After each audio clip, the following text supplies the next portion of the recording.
I declare the 11th emergency special session of the General Assembly resumed and call to order its 20th plenary meeting.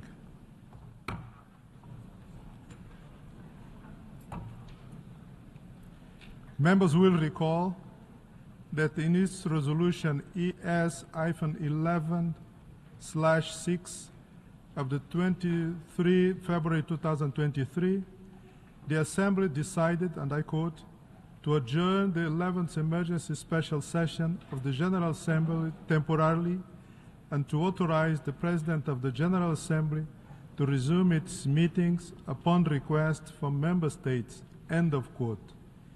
In this regard, I should like to draw the attention of delegations to document A/ES-11/119, which contains a letter dated 17 February 2025 from the representative of Poland and Ukraine to the United Nations, addressed to the President of General Assembly, requesting the resumption of the 11th emergency special session. I intend to conduct the proceedings of this meeting in accordance with the rule of procedure of the Assembly and the past practices on its emergency special sessions. In accordance with Rule 63 of the Rules of Procedure of the Assembly, the President and Vice President of the 79th session shall serve in the same capacity at the resumed 11th emergency special session. May I take it that is the wish of the Assembly to decide that the Credentials Committee of the 79th session should serve for the resumed 11th emergency special session? It is so decided. In keeping with established practice, I should now like to invite the attention of the Assembly to document A/ES-11/116 concerning Member States that are in arrears in the payment of their financial contribution to the United Nations within the terms of Article 19 of the Charter. In addition, I would like to inform members that since the issuance of document A/ES-11/116, Cabo Verde and Grenada have made payments necessary to reduce their arrears below the amount specified in Article 19 of the Charter. This information will be reflected in document A/11/116/Addendum 1 to be issued. May I take it that the Assembly duly takes note of the information contained in these documents? It is so decided. In this connection, may I further take it that it is the wish of the Assembly to follow the provision of Resolution 79/3 of 9 October 2024, by which São Tomé and Príncipe is permitted to vote in the Assembly until the end of its 79th session, and to also allow these Member States to vote at the resumed 11th emergency special session? It is so decided. The Assembly will now resume its consideration of Agenda Item 5, entitled Letter dated 28 February 2014 from the Permanent Representative of Ukraine to the United Nations, addressed to the President of the Security Council, S/2014/136.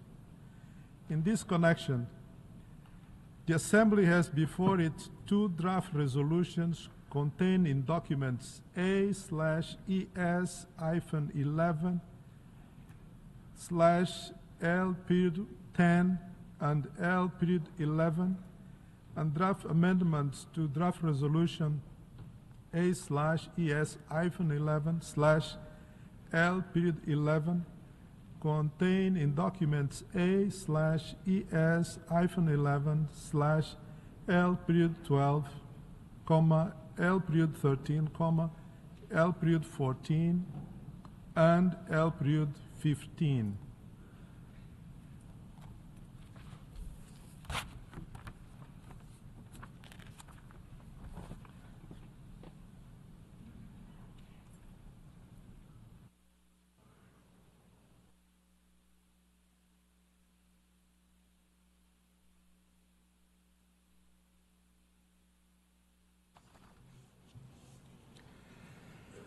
Excellencies, colleagues, today marks a grim milestone. 3 years have now passed since the Russian Federation launched its full-scale invasion of Ukraine, an act of aggression that has led to untold bloodshed and destruction. And yet, the tragedy continues. According to the Office of High Commissioner for Human Rights, civilian casualties rose by 30% last year compared to the year before. More life shattered, more futures lost. Meanwhile, the humanitarian crisis in Ukraine remains dire. The 2025 Humanitarian Needs and Response Plan, launched last month, estimate that 12.7 million people, roughly 36% of the country's population, will require assistance this year. We cannot afford another year of this unjust war. The General Assembly has been clear and unwavering. It has adopted 6 resolutions demanding the immediate, complete, and unconditional withdrawal of Russian forces from Ukraine territory, and to an end to attacks on civilians and civilian infrastructure.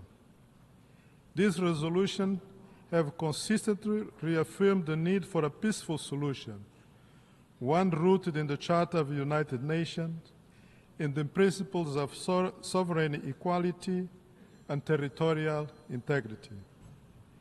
At a time when the United Nations is under intense scrutiny, and when the Security Council is deadlocked on matters of key importance for our collective security, the General Assembly has demonstrated its ability and its responsibility to act. Colleagues, Russian aggression against Ukraine is a grave violation of the United Nations Charter. As the 80th anniversary of the signing of the Charter approaches, we must reaffirm that lasting and meaningful peace will never be achieved through force. It will come through silencing the guns, turning to dialogue and diplomacy, and upholding the principles enshrined in the Charter.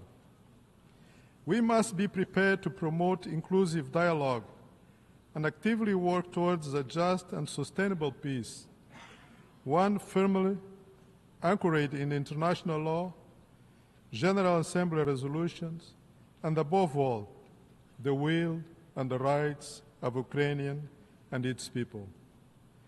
This Assembly must stand firm in its resolve to find a way forward towards peace. Let's prove through actions and not words that a comprehensive, just, and lasting peace is within our reach. Thank you.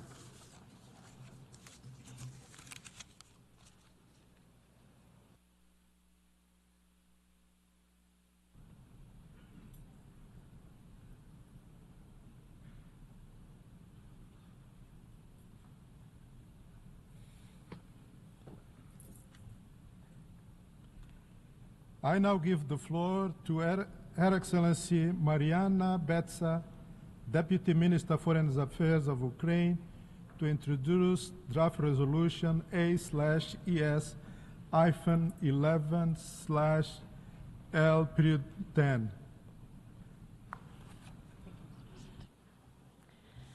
Thank you, Mr. President. Dear ladies and gentlemen, distinguished colleagues, Your Excellencies, this is a moment of truth, a historic moment not only for Ukraine, a historic moment not only for Europe, a historic moment for the entire democratic world. And the way we answer to the Russian aggression today, the way we answer to Russian atrocities and crimes, the way we answer to the aggression as a tool of statecraft will define not only the future of Ukraine, will define not only the future of Europe, it will define our common future, the future of the entire democratic world and the future of the UN. Are we ready to abide by the UN Charter? Are we ready to protect sovereignty and territorial integrity of states? Are we ready to abide by the principle of inviolability of borders and non-use of force? Mr. President, today marks 3 years from the full-scale invasion by the Russian Federation. 3 years of Ukraine's resistance, 3 years of Ukraine's preservation, 3 years of Ukraine's fight and heroism. But let me recall that the war started 11 years ago in 2014. 11 years ago, Ukraine faced one of the most dramatic and challenging periods in its modern history. While resisting the attempt to impose dictatorship, Ukrainians demonstrated dignity and defended their choice for the democratic future in the family of European countries. While the sovereign choice of Ukrainians posed no real threat to Russia, the Kremlin perceived it as a threat to the imperial and non-colonial ambitions. In Kremlin's world, Ukraine was relegated to the role of a Russian satellite within its sphere of influence. For Russia, a military solution to this imagined threat was always an option. Disinformation, economic warfare, subversive activities, all of this laid the groundwork for the subsequent Russian aggression against Ukraine. And immediately after the victory of the Revolution of Dignity in Ukraine, Russia started its occupation of Autonomous Republic of Crimea and some parts of Donetsk and Lugansk regions. Weak international response to Russia's attacks on Crimea, Donetsk, and Luhansk back then led to a full-scale military invasion of my country from the north, east, and south 3 years ago. Russia has plunged the entire world into yet another war, a war totally unprovoked, unjustified, and unlawful, driven solely by morbid geopolitical delusions of the past, and yet the bloodiest war in Europe after the Second World War. And all of us became the targets. Ukraine and Ukrainians, because Russia denies our every right to exist. The world has become a target because Russian missiles do not only strike Ukraine, they also shatter the global security architecture, which 3 years into this invasion remains riddled with gaping holes, much like the country's countless residential buildings destroyed across Ukraine. The United Nations is under attack because Russia attacked every foundation of the UN Charter, blatantly violated the UN Charter and the core principles enshrined in it. Russia wants to replace the world based on international law to the world based on the rule of force. And finally, Russia attacked humanity. Humanity itself is under attack. An unsurprising reality, given that Russia has made medieval cruelty a hallmark of its military strategy against a peaceful neighbor and blackmails everyone with its nuclear weapons. Excellencies, Russia believed Ukraine would surrender. Russia believed he would fall in 3 days. Russia believed our government would flee. However, Russia miscalculated gravely. 11 years, Ukraine stands firmly and resists. The myth of Russia's military invincibility has been shattered. What was once seen as an unstoppable force has been met with resilience, courage, and determination, reinforced by the unwavering support of the free world. Your solidarity has demonstrated that unity and principles of the UN Charter are stronger than aggression and lawlessness. I want to reiterate our profound gratitude to over 140 member states that have stood with us, including those who have supported relevant resolutions in this hall, to those who provided military aid to Ukraine, to those who provided humanitarian assistance to Ukraine, to those who received our temporarily displaced persons, to those who help and continue to help bring our deported children back home, our prisoners of war bring home, and our illegally detained civilians to bring them home, to those who have contributed to the implementation of our Grain from Ukraine initiative, a practical effort to mitigate global food security threats stemming from this war. This war has never been about Ukraine only. It is about a fundamental right of any nation to exist, to choose its own path, and to live free from aggression. If aggression is justified and a victim is blamed for its resilience and a will to survive, then no country is safe. Today, Ukraine fights not only for its own independence, but for a world of nations that are not divided into predators and prey, where no zones of conflict, of influence, and gray zones exist. We are fighting for a world which cannot be divided by another Molotov-Ribbentrop Pact. We stand up for the world where the future of a nation cannot be determined by another Yalta Conference. Mr. President, 3 years of Russia's full-scale invasion against Ukraine have made it clear that we are dealing with a protracted, high-intensity war with extreme levels of casualties and spillover effect, rippled across different areas and continents. Let me stress once again that the UN were formed after the Second World War to prevent future wars and maintain international peace and security. Against the backdrop of ongoing and upcoming peace efforts, the General Assembly should take a pivotal role in determining the basis for the just and lasting peace in Ukraine and in Europe, as well as its standing for sovereignty of all states. A clear message that the vision of comprehensive, just and lasting peace, consistent with the UN Charter that we endorsed in this hall 2 years ago, remains valid and must be implemented without delay already this year. However, reducing the Assembly's position to merely stating that this desire is not enough.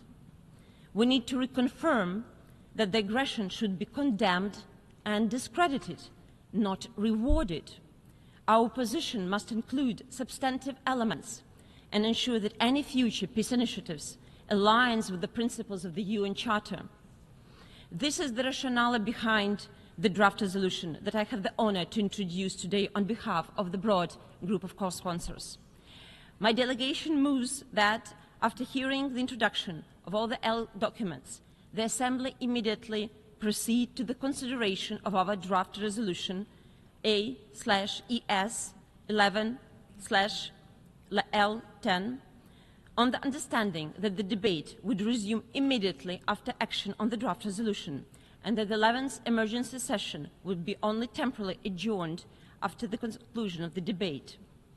We need clear guidance, not just silence, weapons, temporality, not just ceasefire, but to achieve a solution which is just, comprehensive, and sustainable. A solution that guarantees that there will be no repetition of what happened 3 years ago on February 24th, 2022, neither in Ukraine nor elsewhere. For us, for Ukraine, the path is clear. The only way, as our President Volodymyr Zelensky has stated, to ensure comprehensive, just and lasting peace is to reaffirm our commitment to the UN Charter and to agree that the principles enshrined in it, the principle of sovereignty and the principle of territorial integrity of states within its international recognized borders, must serve as the foundation.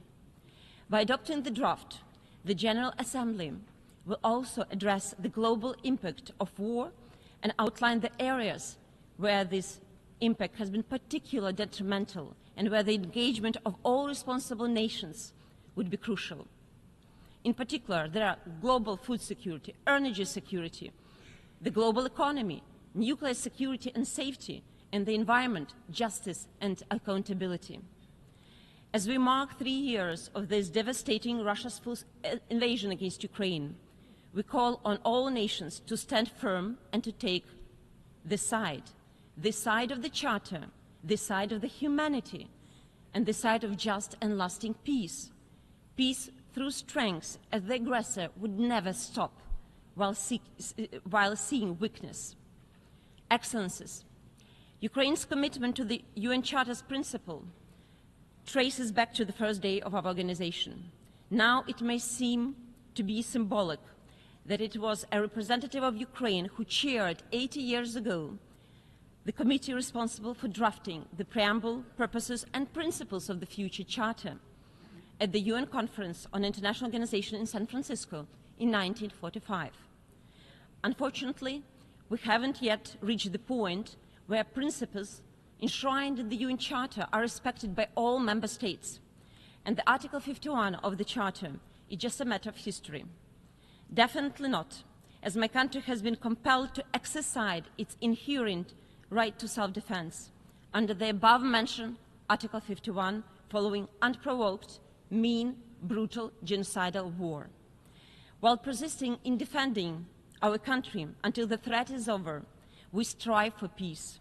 Peace that will give the world another chance to live according to the rules, when all nations, regardless of the size of geography, will equally enjoy their sovereign rights, rather than depend upon the mercy of more powerful. This is the spirit that should guide us during the vote on the draft resolution advancing a comprehensive, just, and lasting peace in Ukraine. I am confirmed that it will be a vote for peace, for the UN Charter, and for each member state. I urge you to vote in favor of Ukraine's draft resolution. Thank you so much.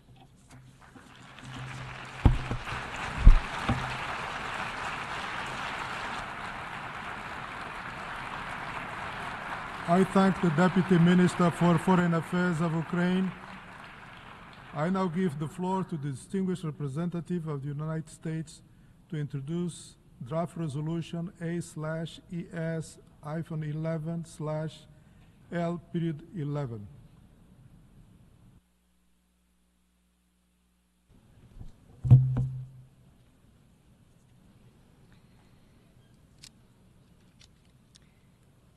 Thank you, Mr. President. Mr. President, Excellencies, colleagues, today marks 3 years since the escalation of the Russia-Ukraine war. We have all been concerned about the suffering in Ukraine and the war's effects on the rest of the world.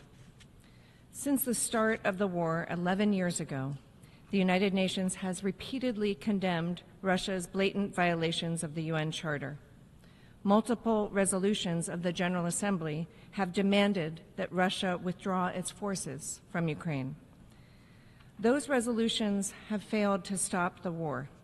It has now dragged on for far too long and at far too terrible a cost to the people in Ukraine, in Russia, and beyond. Generations of Ukrainians and Russians have died unnecessarily as the war has brought the world closer to a nuclear confrontation. The longer it continues, the greater the suffering for both nations. This war must end now. It is time for member states to return to the purposes and principles of the Charter, mainly to maintain international peace and security, including through the peaceful settlement of disputes.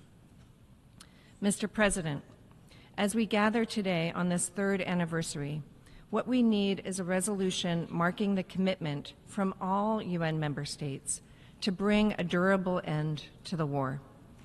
The draft resolution submitted by the United States makes this very point.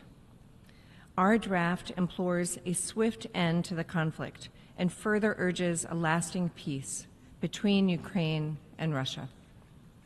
This is what is needed now, and we urge all member states, including Ukraine and Russia, to join us in this effort. A simple, historic statement from the General Assembly that looks forward, not backwards. A resolution focused on one simple idea: ending the war. A path to peace is possible. Mr. President, that is why the United States opposed putting forward another resolution, and that is why we cannot support Ukraine's resolution, and we urge its withdrawal in favor of a strong statement committing us to end the war and work towards a lasting peace.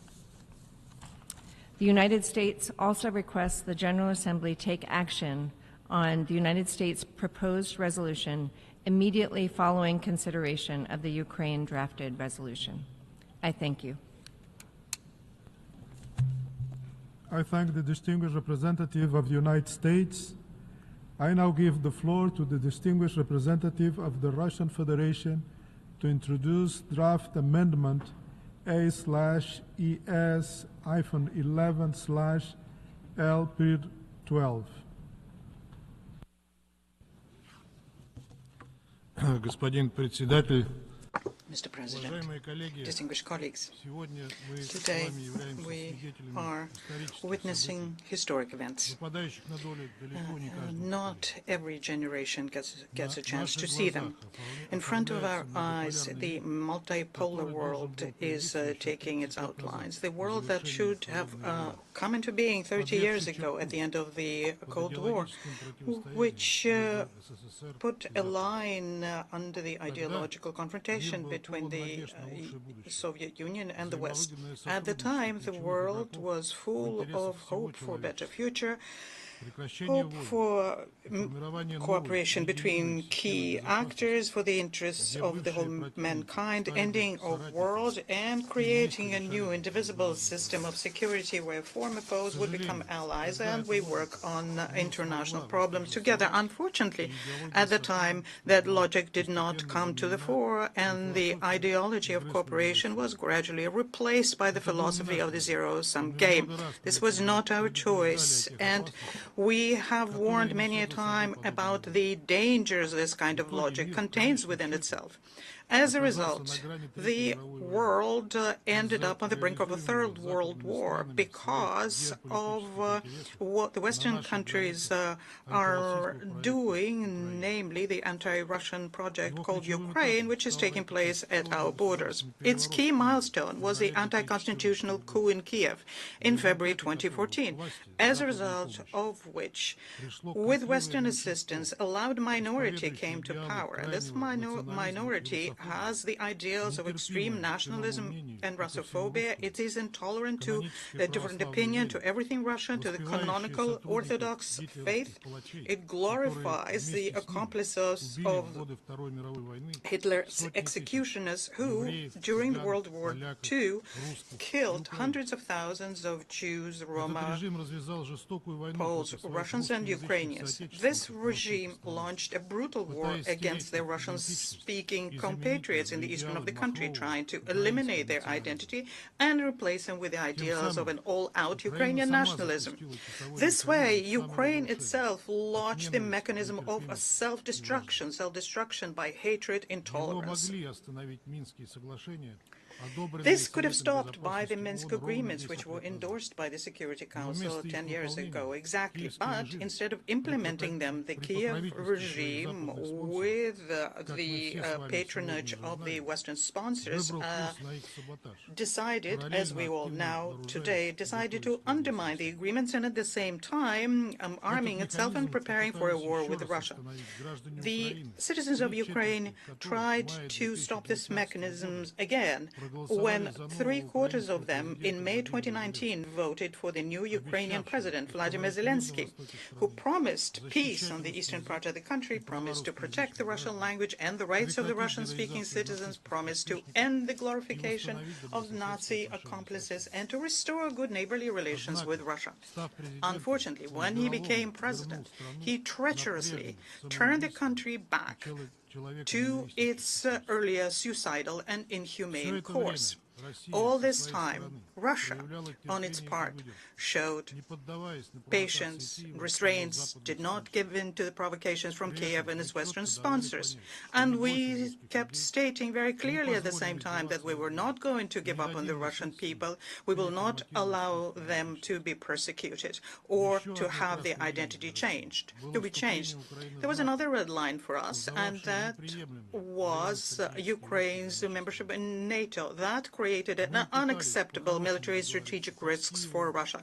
And we're trying to sort it out peacefully with Kiev and Washington and Brussels. No one listened to us, no one took us seriously. And it was only when 3 years ago it became absolutely clear that both of the red lines were going to imminently crossed by Ukraine, we had to start the special military operation, stating clearly what its goals were. From the very first day of the operation at the same time, we kept talking that we stand ready to arrive at the special military operations goals through peaceful means. And in fact, that would be our preference.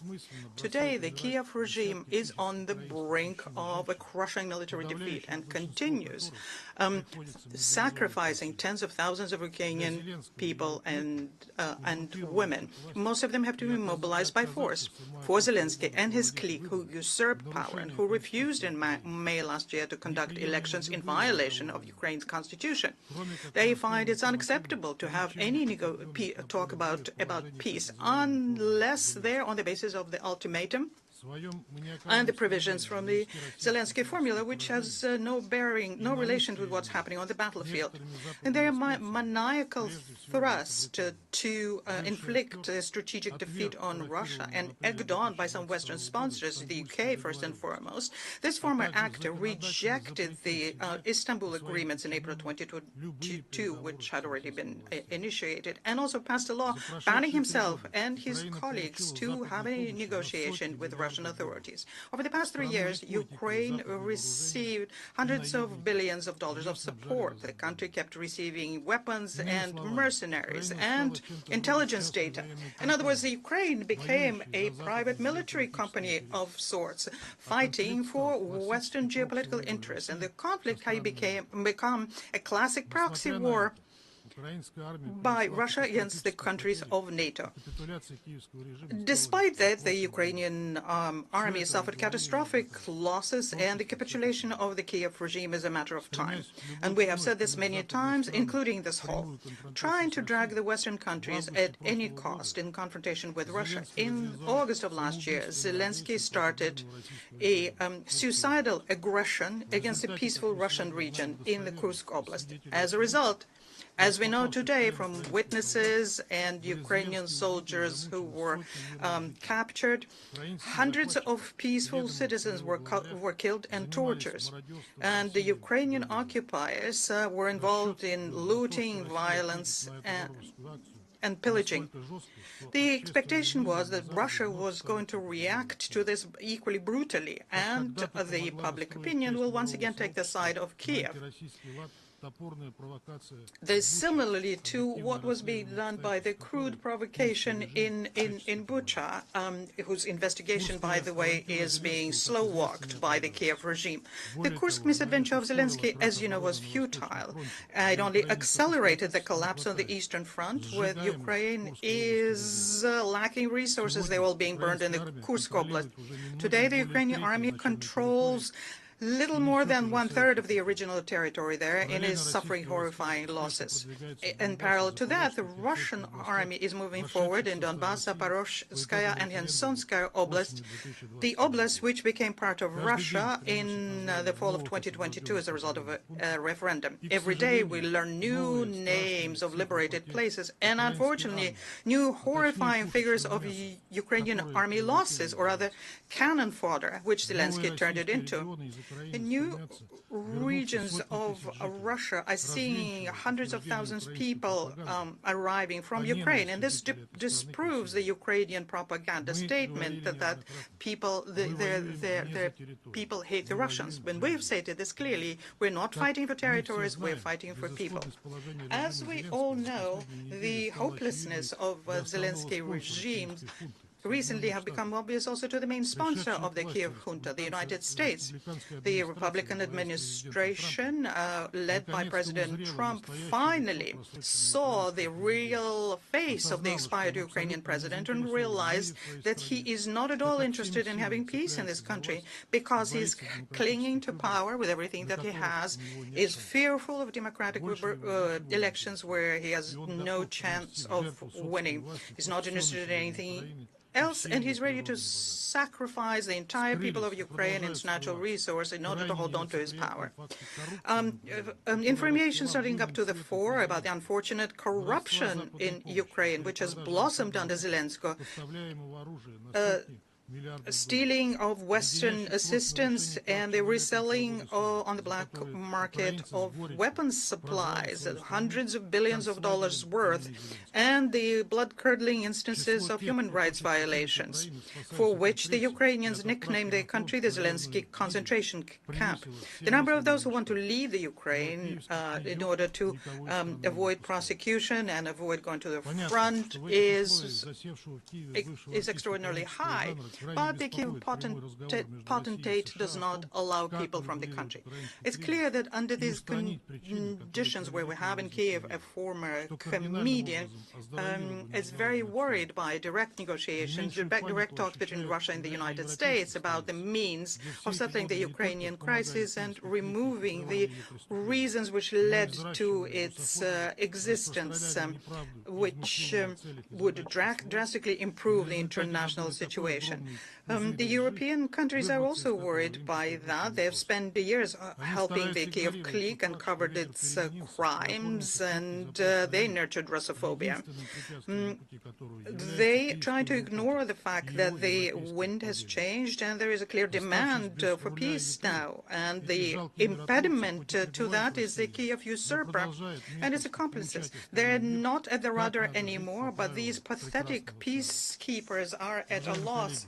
But do continue to lecture the rest of the world about how we're supposed to live in this beautiful garden. Colleagues, the draft by EU and Ukraine today is directly related to this bubble.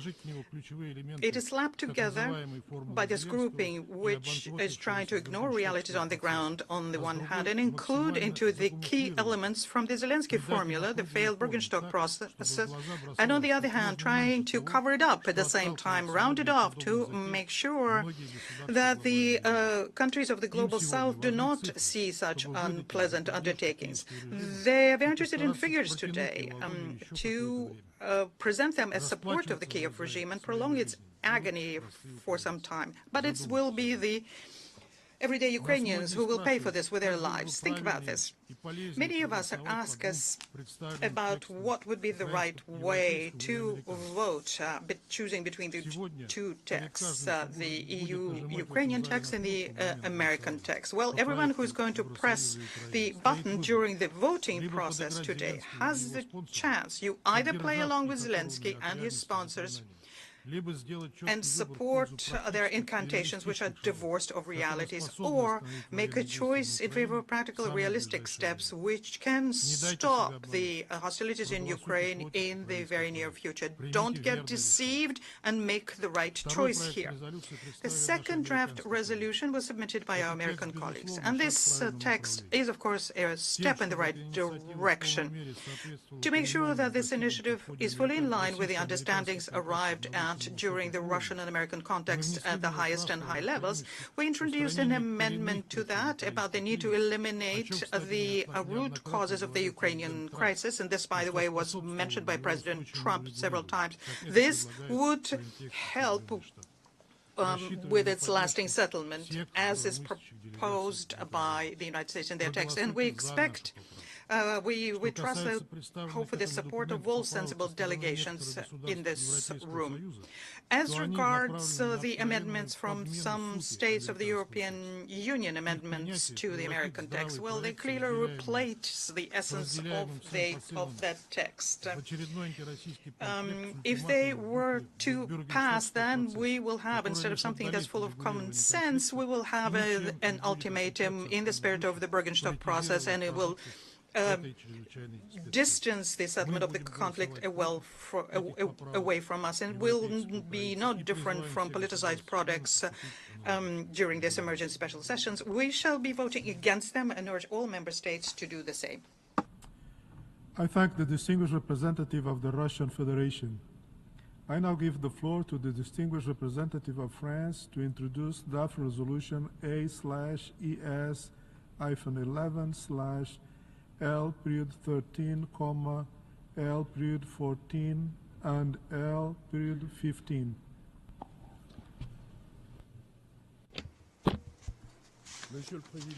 Mr. President, I have the honor of presenting on behalf of France and the 23 members of the European Union and the United Kingdom 3 amendments to draft resolution A/ES-11/L11 submitted by the United States of America, which our countries will not be able to support in its current form. The amendments are based on simple messages which reflect the real situation in Ukraine, that of a war of aggression led by Russia against its neighbor. The first amendment replaces the words Russian Federation-Ukraine conflict with full-scale invasion of Ukraine by the Russian Federation. The second amendment reaffirms our commitment to the sovereignty, independence, unity and territorial integrity of Ukraine within its internationally recognized borders. The third amendment calls for a just, lasting and comprehensive peace in Ukraine which respects the United Nations Charter and the principles of sovereignty and territorial integrity. We call upon all member states to vote in favor of these 3 amendments, which recall that in this conflict there is an aggressor state and a state subject to that aggression. And this marks our attachment to peace and a just and lasting peace, which must take as its basis the United Nations Charter and international law. Voting in favor of these amendments is a vote for the United Nations Charter and its principles. It is a vote for international law. Thank you. Mr. President, I would now like to make a statement in my national capacity. We're meeting today 3 years, day for day, after the beginning of the large-scale invasion of Ukraine by Russia to call for a global, just and lasting peace in Ukraine. 3 years ago, Russia launched a brutal and unjustified war of aggression against a sovereign state, Ukraine, which was not threatening it in any way, and it already was illegally occupying part of its territory, and that since 2014. In doing this, Russia violated and continues to flagrantly violate the United Nations Charter and the principles of sovereignty and territorial integrity that we all share. Russia, for 3 years now, has been inflicting unbearable suffering on the civilian population of Ukraine. Millions of Ukrainian men and women today are either refugees or have been displaced. Russia is bombing indiscriminately towns and civilian energy infrastructure in Ukraine. This is a risk for the security and safety of nuclear establishments. It is worsening the food crisis throughout the world. It is flouting international humanitarian law. It is guilty of war crimes and even crimes against humanity. The authors of these crimes must be held to account. France will pursue its support for international and Ukrainian jurisdictions, as well as for all of the mechanisms of inquiry aimed at establishing responsibility for the crimes committed by Russia in Ukraine. Mr. President, Russia must cease its war of aggression in Ukraine. Since the 16th of March 2022, the International Court of Justice has demanded that Russia immediately suspend its military operations. Since the 24th of February 2022, this is now the 8th time that this General Assembly is meeting in order to condemn the Russian aggression and to call for the respect for the territorial integrity of Ukraine. France is committed to a resolution of the conflict. Our authorities are at the highest levels and are working on this. We want a global peace that is just and lasting, based on the UN Charter and international law. Peace which does not recompense the aggressor, which does not tread underfoot the rights of the party under attack. Peace which respects the sovereignty, territorial integrity and independence of Ukraine. This Assembly, for 3 years now, with its resolutions on the situation in Ukraine, has been the moral compass of this organization, the guarantor of an international rules-based order based on the sovereign equality between states. Where the Security Council has failed, the General Assembly has defended the law. Today, once again, it can contribute to laying out peace towards solid, just and long-term peace in accordance with our common rules. It is in this spirit, dear colleagues, that we give our full support to the draft resolution tabled today by Ukraine. It is balanced and it is consensual. It is the result of a genuine process of negotiation that was inclusive and transparent. We call upon all member states to support it. Since the beginning of the aggression, Ukraine has been defending itself in accordance with Article 51 of the Charter.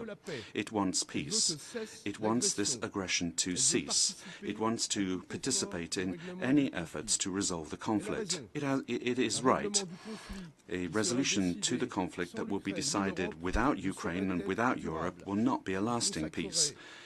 It would establish the primacy of force over law by legitimizing the claim of spheres of influence in disregard for the sovereign equality between states. It would set the stage for the wars of tomorrow.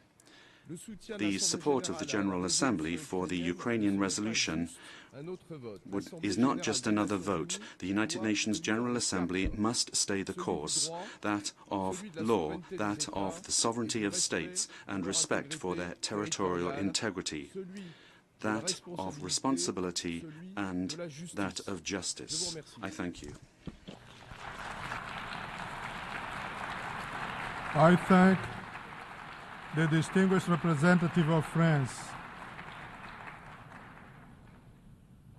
The representative of Ukraine has moved that after hearing the introduction of all L documents, the Assembly immediately proceed to the consideration of the draft resolution A/ES-11/L:10. The representative of the United States has moved that draft resolution A/ES-11/L:11 be considered immediately after action on draft resolution A/ES-11/L:10. This is on the understanding that if the Assembly were to so decided, and if the Assembly were to subsequently adopt draft resolution L:10, the 11th emergency special session will be adjourned temporarily following the conclusion of the debate on item 5. Is there any objection? I hear no objection, so it is decided.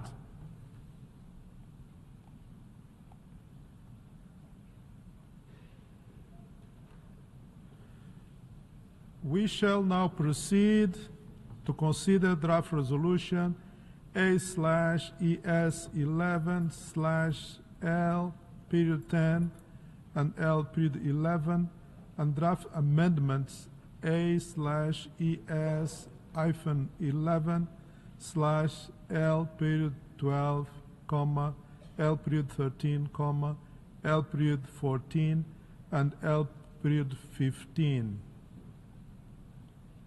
In this connection, since the draft resolution A/11/L:13, L:14 and L:15 have only been circulated today, it will be necessary to waive the relevant provision of Rule 78 of the Rules of Procedure, which read as follows.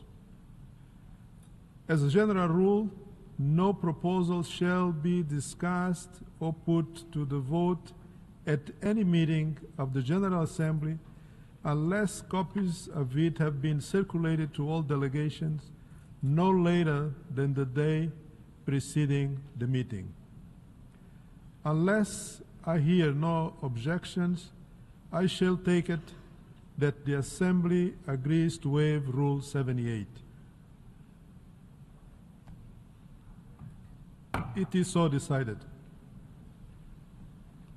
For your information, the draft resolution and the draft amendments have closed for e-sponsorship. I now give the floor to the representative of the Secretariat. Thank you, Mr. President. I wish to address the co-sponsorship of the 6 L documents one by one. First, on L10. Since the submission of the draft resolution, and in addition to the delegations listed on the L document, the following countries have also become co-sponsors of A/ES11/L10: Antigua and Barbuda, Capo Verde, Fiji, Myanmar, Papua New Guinea, Suriname, and Tonga. I should also like to announce that since the submission of the draft resolution, the delegations of Costa Rica, Hungary, Marshall Islands, the Federated States of Micronesia, North Macedonia, Palau, and St. Kitts and Nevis have withdrawn their co-sponsorship of A/ES11/L10. If any countries wish to co-sponsor A/ES11/L10, please signify by pressing the microphone button now.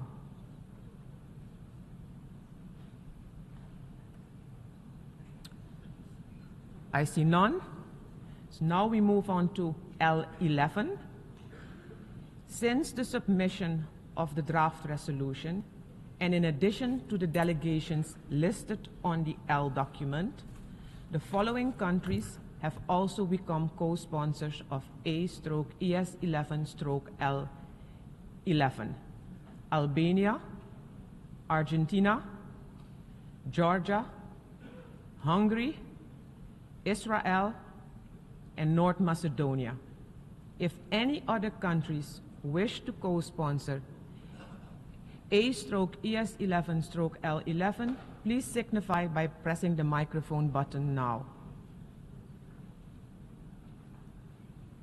There are none. Next, on to L12. If any countries wish to co-sponsor A/ES11/L12, please signify by pressing the microphone button now.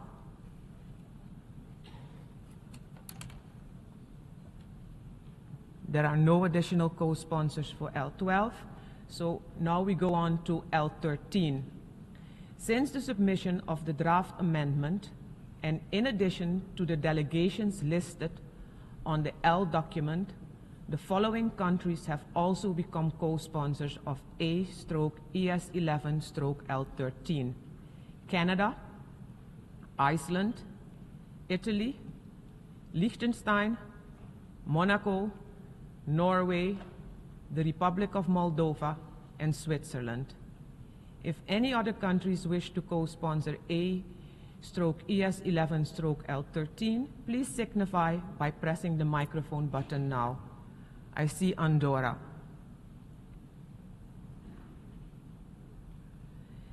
Next, we move to L14. If any countries wish to co-sponsor A/ES11/L14, please signify by pressing the microphone button now. Andorra. That's it. And then next on to L15. Since the submission of the draft amendment, and in addition to the delegations listed on the L document, the following countries have also become co-sponsors of A/ES11/L15: Canada, Iceland, Italy, Liechtenstein, Monaco, Norway, Republic of Moldova, and Switzerland. If any other countries wish to co-sponsor ES11/L15, please signify by pressing the microphone button now. Andorra, Montenegro. That's it. Thank you, Mr. President. I thank the representative of the Secretariat. Delegations wishing to make a statement in explanation of vote before the vote on any proposal item and any proposal under this item, including the proposed amendments, are invited to do so now in one intervention. After action on all of them, there will be an opportunity for explanation of vote after the vote on any or all of them. Before giving the floor for explanation of vote before the vote, may I remind delegation that explanations of vote are limited to 10 minutes and should be made by delegation from their seats. I give the floor to the distinguished representative of China. President, China's position on the Ukraine issue has been clear-cut, unequivocal, and consistent. No sooner had the crisis begun to escalate on a full scale in February 2022 than Chinese President, His Excellency Mr. Xi Jinping, made it clear that the sovereignty and territorial integrity of all countries must be respected, the purposes and principles of the UN Charter upheld, the parties' legitimate security concerns taken seriously, and all pro-peace efforts supported. These are the fundamental tenets that anchor China's position on the Ukraine issue. The past 3 years has witnessed China's continuous intensive efforts to make peace talks happen and make peace come true. China sent a special envoy on a proactive mission of shuttle diplomacy and has stayed engaged with the relevant parties, including Russia, Ukraine, the United States and Europe, calling for adherence to 3 principles, namely no spillover of the battlefield, no escalation of the fighting, and no stoking the fire by any party.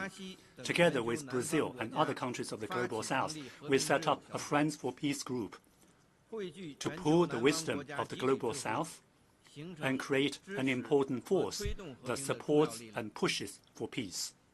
President, as we speak, the calls for a negotiated solution to the Ukraine issue are growing, and the window of opportunity for peace is opening.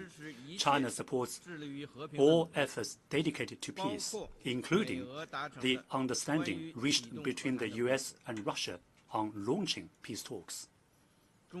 China encourages the parties concerned and other stakeholders to participate in the negotiation process, find a just and lasting solution that addresses each other's concerns, and arrive at a binding peace deal that is acceptable to all parties.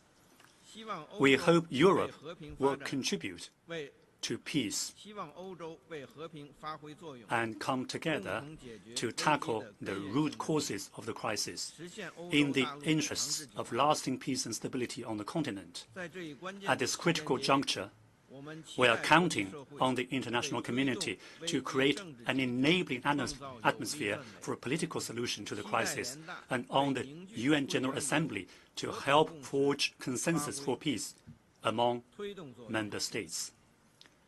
China remains committed to searching tirelessly for a political solution and will decide our voting positions on today's 2 draft resolutions and the amendments thereto, in keeping with the principles that we've always stood for. Thank you, President.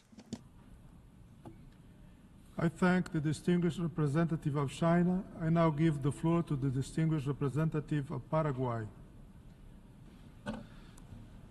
Gracias, presidente. Thank you, Mr. President.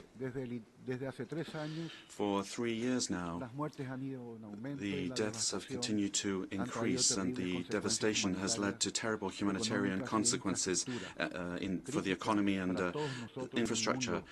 What we all need is an interconnected world, but the situation is disastrous for the countries that are close to the area, that have socio and cultural links to that area. The disaster has gotten worse. It hasn't tapered off in any way. The priority of this General Assembly and all charter bodies should be to maintain peace and to eradicate war, stop putting an end to the continued loss of life. The responsibility of this General Assembly, in addition to condemning the situation, is to act effectively that will provide a framework where the main parties to a conflict are able to arrive at a substantial understanding with regard to their differences. We see that the situation continues unchanged and that a ceasefire is necessary and urgent, because in addition to the belligerent parties, we are seeing a series of threats to security in the immediate area and also for international peace and security. The General Assembly has been, over the last 3 years, applying the same cures to a disease that is marching on and not stopping. So the countries directly involved are going to be led to ruin, and this organization is going to be further discredited. Paraguay believes the time has come to search a new path, new opportunities, and we feel that the new proposal L11 provides us with this, a new opportunity to enter into dialogue, pause the situation, have a dialogue between everyone that is involved to work towards a substantive solution. Paraguay has always supported peace with our positive votes on resolutions approved with regard to this situation, and we want the situation to end. And therefore, we would stress that resolutions ES 1114 of 2022 and ES 116 of 2023, approved by this General Assembly at last meetings of this special emergency session, continue to be enforced. They are part of international law. However, it's also true that we now have the opportunity to take another look at the situation in our search for peace and understanding between the parties to the conflict, and Paraguay would like to support this opportunity. For all these reasons, Paraguay will vote in favor of proposal L11, and we will abstain on proposal L10. Thank you very much. I thank the representative of Paraguay, and now I give the floor to the distinguished representative of Indonesia. Thank you, Mr. President. Indonesia has consistently called for an immediate cessation of hostilities to end the war in Ukraine and for peace to prevail. This position is firmly rooted in Indonesia's principled foreign policy, one that upholds the UN Charter, adherence to international law, respects territorial integrity, and promotes peaceful settlement of dispute through an inclusive process. Our President has repeatedly reaffirmed Indonesia's commitment to peace in Ukraine and has even contributed by putting forward a peace proposal to push the parties towards negotiation and a comprehensive settlement. Lasting peace requires all parties to sit together and give diplomacy a chance to end a conflict that continues to have grave humanitarian consequences. The devastation that emanates from conflict in Ukraine is undeniable, both for the Ukrainian people as well as to the world at large, including to the global South. Therefore, Indonesia believes that the General Assembly, through this emergency special session, must send a strong and unified message, not that of a division, in response to this situation. Indonesia hopes that any decision taken by the General Assembly today reflects a genuine commitment to resolving the conflict. We must ensure that any resolution adopted here in the Assembly is not merely symbolic. It must be future-proof, genuinely advances peace, and effectively implementable. At this critical juncture, we cannot afford resolutions that merely serve as trophies on a shelf. Let us therefore work together to uphold the following principles: respect to the UN Charter, international law, and human rights; respect to territorial integrity of any nation; ensure that double standards have no place in the multilateral system; and to guarantee that peace prevails through peaceful settlement of dispute based on an inclusive process that addresses the concerns of all parties. Indonesia's position today on any document will reflect our firm commitment to these principles. Thank you, Mr. President. I thank the distinguished representative of Indonesia. I now give the floor to the distinguished representative of South Africa. Thank you, Mr. President. Today, we mark the 3rd anniversary of the conflict between Russia and Ukraine. The failure to resolve this conflict and at its outbreak is a stark indictment of the commitment to the central tenet of this organization, which is the peaceful resolution of conflict. South Africa continues to call for the urgent cessation of the Russia-Ukraine conflict in order to prevent the further loss of life and the destruction of Ukraine's infrastructure. Every effort must be made to de-escalate the conflict. South Africa remains firmly committed to the need for a peaceful and negotiated resolution of the conflict within a rules-based system centered on international law, including the respect for human rights and the principles of the UN Charter. The sovereignty and territorial integrity of all states remain inviolable.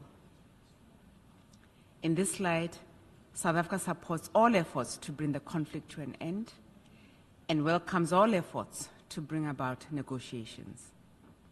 We remain steadfast in our commitment to peaceful resolution of the conflict through a negotiated settlement, with all parties to the conflict having a seat at the table.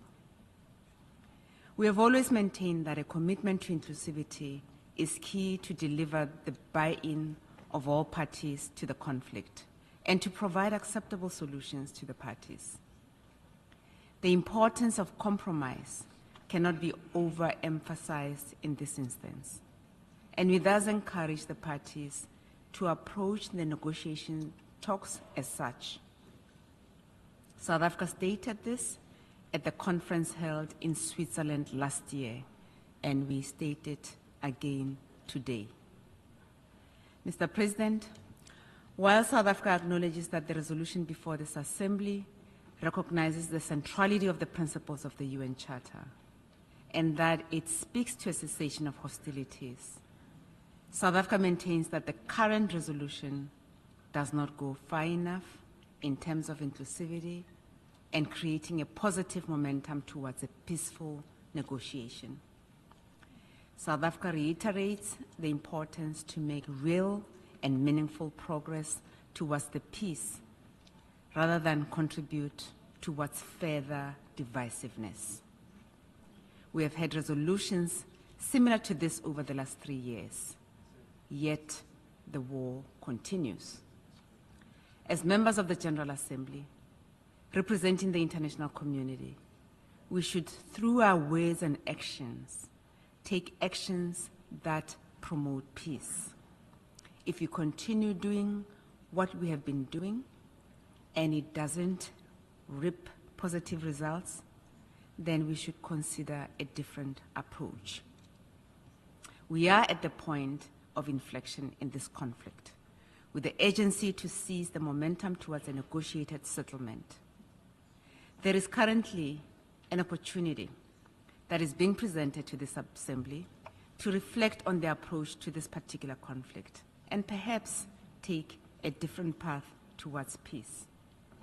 It is our view that the current text does not resonate with the renewed impetus towards a negotiated settlement. In conclusion, Mr. President, South Africa urges the parties to the conflict to begin to identify areas of common interest, rather than to continue upon divergent ground. It is in this context that South Africa will abstain from this resolution as proposed by Ukraine. I thank you. I thank the distinguished representative of South Africa. I now give the floor to the distinguished representative of the United States. Thank you, Mr. President. Mr. President, the United States urges member states to vote no on the European Union and Russian Federation amendments to the U.S. draft resolution. We cannot support them. These amendments pursue a war of words rather than an end to the war. They attempt to add the attempt to add this language detracts from what we are trying to achieve with this forward-looking resolution, a firm consensus from the members of this body to unite behind a resolution calling for the end to this conflict. We urge other members to join us in rejecting these amendments as we work toward the goal of building a lasting peace between Ukraine and Russia. I would ask all members to remember that the U.S. resolution is not the peace deal. It is the path to peace. Mr. President, if these amendments pass, the United States would consider that the resolution will no longer be able to achieve the consensus of this body on the most solemn pursuit, the pursuit of peace. Neither these amendments nor the resolution offered by Ukraine will stop the killing. The UN must stop the killing. We urge all member states to join us in returning the UN to its core mission of international peace and security. Thank you, Mr. President. I thank the distinguished representative of the United States. Now I give the floor to the distinguished representative of Spain. Thank you, Mr. President.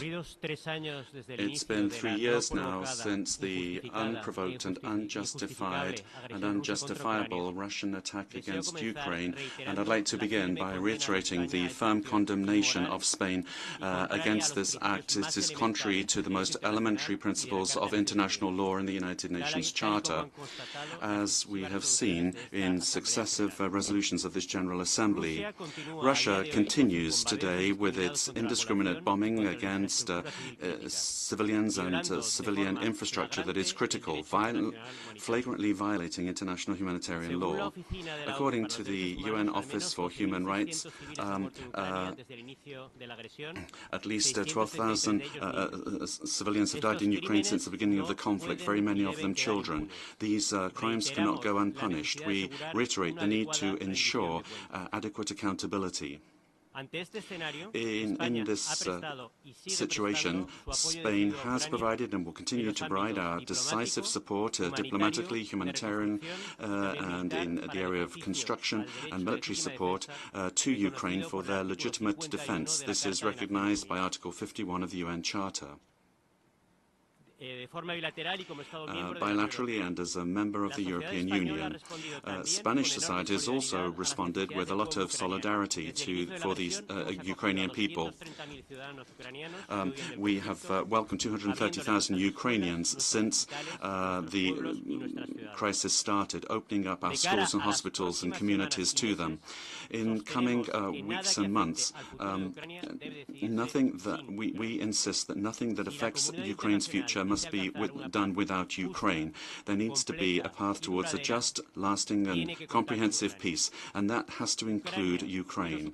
Ukraine and the Ukrainians have to lead their own peace process as heroically they have been defending their country. It has to be Ukraine that will decide on the conditions for the beginning and conclusion of the peace negotiations. The international community cannot allow peace at any price. price, or for Russia to be rewarded for having attacked a member state of this organization.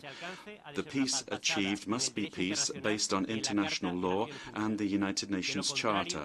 Otherwise, international order and border stability, not only in Europe but throughout the world, will be in danger. Finally, we once again demand the immediate, unconditional, complete withdrawal of Russian troops from all of Ukraine's territory, from the borders internationally recognized. This is an attack against the principles of the Charter, and it must not continue one day longer. And for all of these reasons, Mr. President, we have co-sponsored and we will be voting in favor of Resolution L10.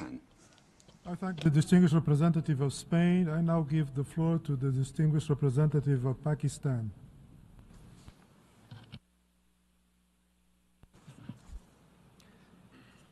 Mr. President, as this assembly meets today, the conflict in Ukraine continues to rage 3 years since it erupted, inflicting unimaginable suffering on millions of people and leaving a trail of destruction and misery.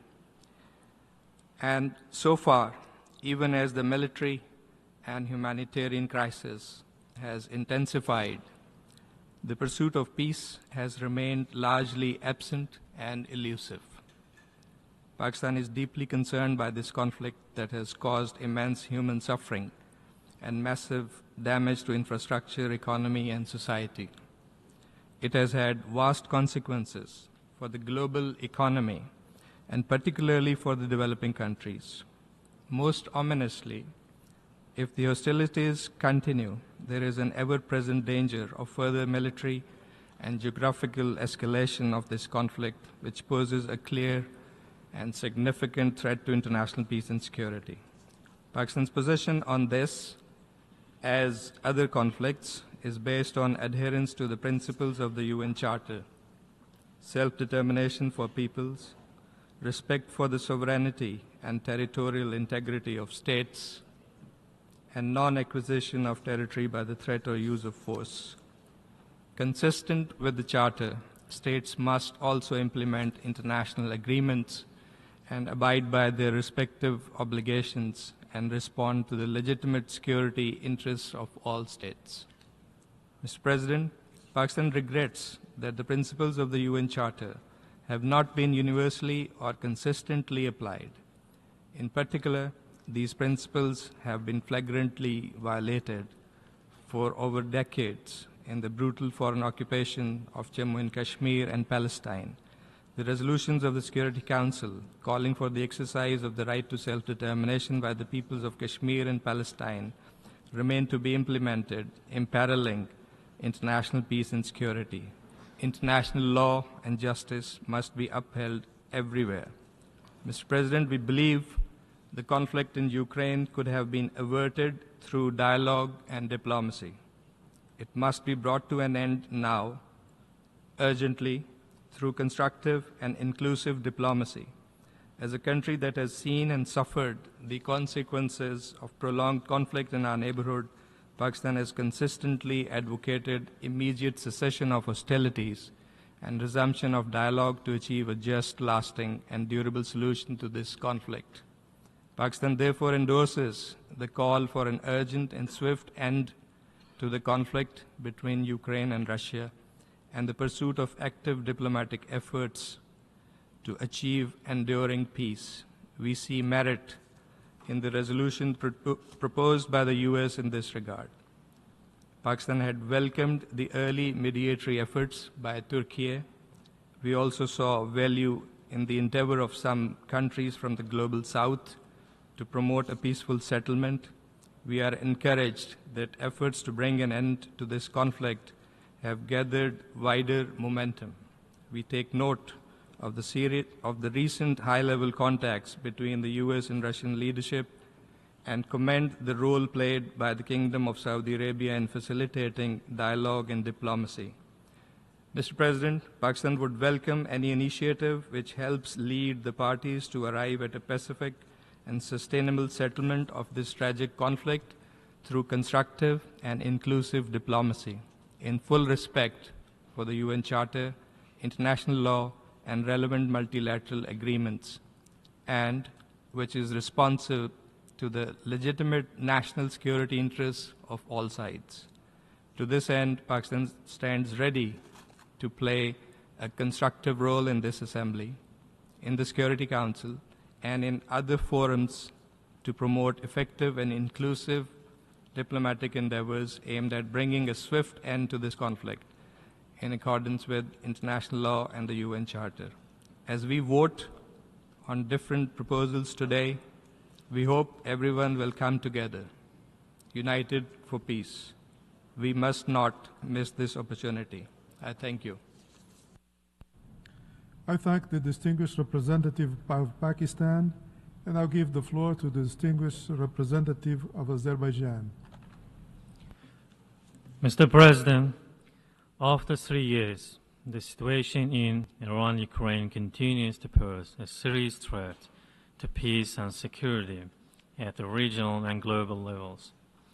Of particular concern is an increased humanitarian impact as civilians bear the major burden of hostilities. Azerbaijan stands for the earliest peaceful settlement through diplomatic means, in full compliance with the norms and the principles of international law guiding interstate relations, in particular those relating to the sovereignty and territorial integrity of states and the inviolability of borders, and encourage the dialogue between the parties to that end. Thank you. I thank the distinguished representative of Azerbaijan, and now give the floor to the distinguished representative of Canada.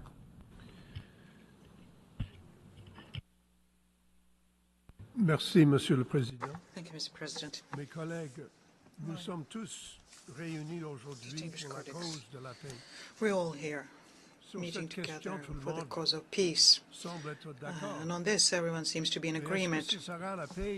But will this be peace with justice or not? This is the question that we have today. The 3 past years of the Russian aggression, according to the Office of Human Rights, 12,000 people have died. But according to other information, they are drone attacks on Kyiv.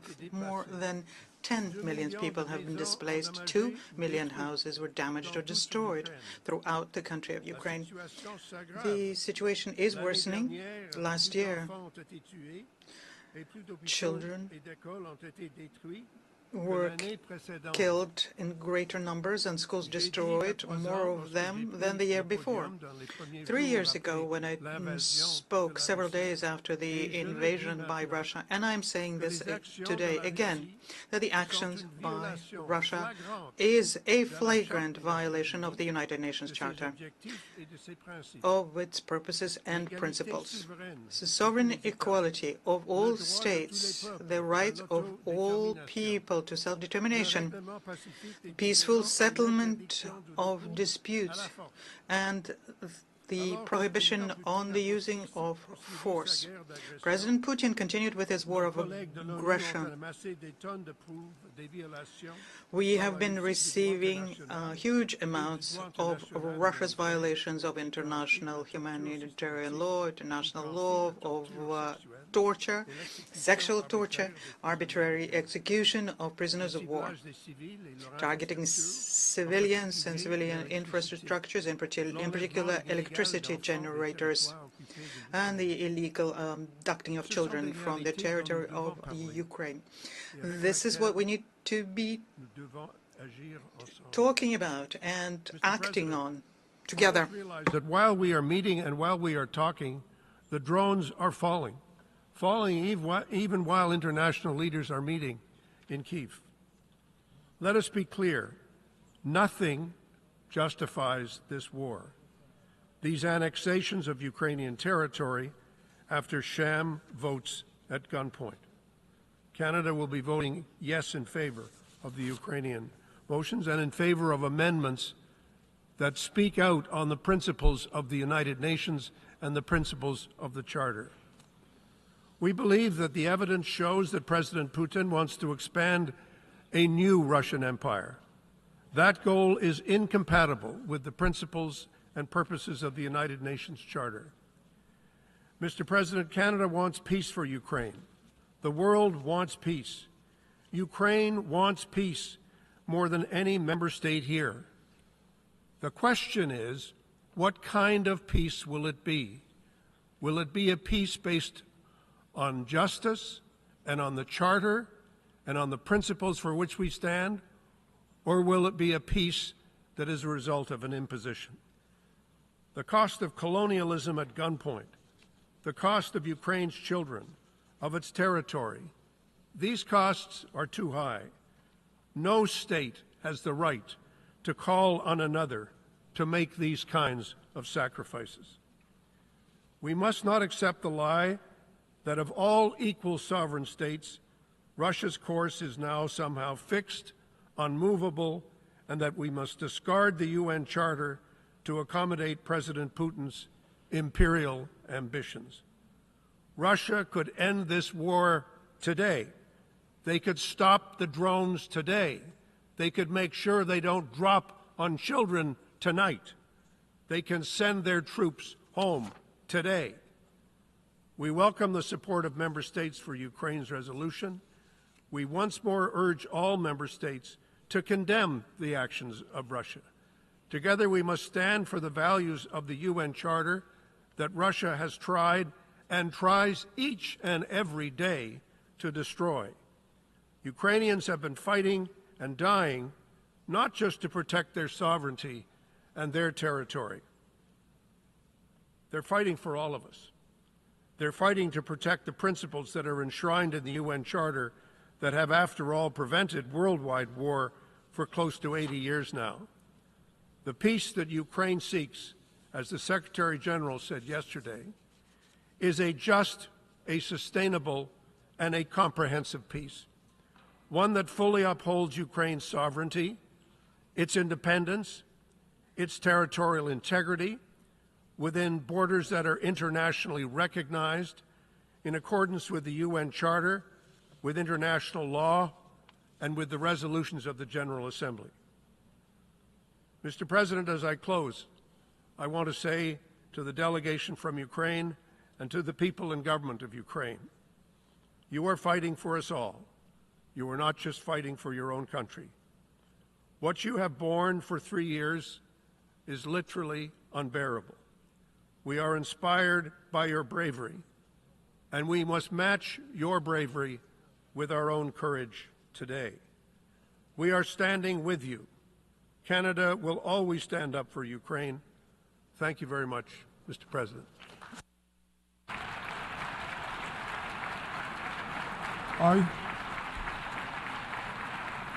I thank the distinguished representative of Canada. We have heard the last speaker in the explanation of vote before the vote. Before proceeding further, I wish to address the question concerning the majority required for the adoption of the draft resolutions.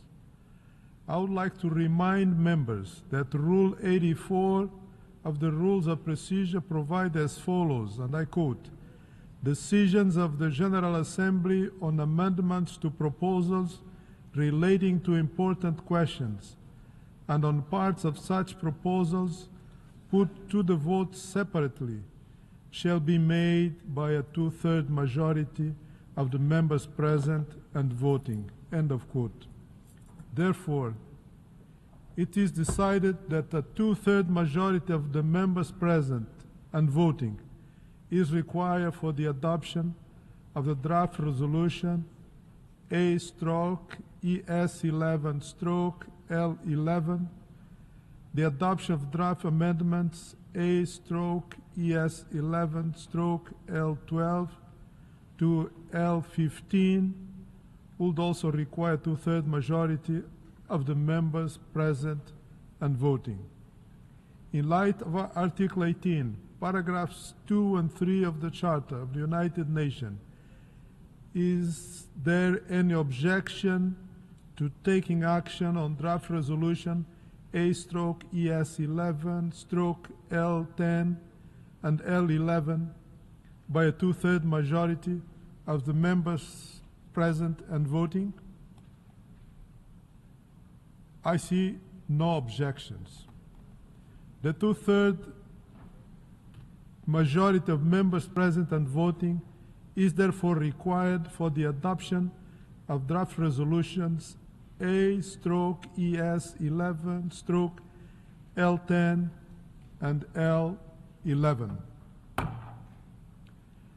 The two-thirds majority of members present and voting is therefore also required for the adoption of draft amendments A/ES11/L12 to L15.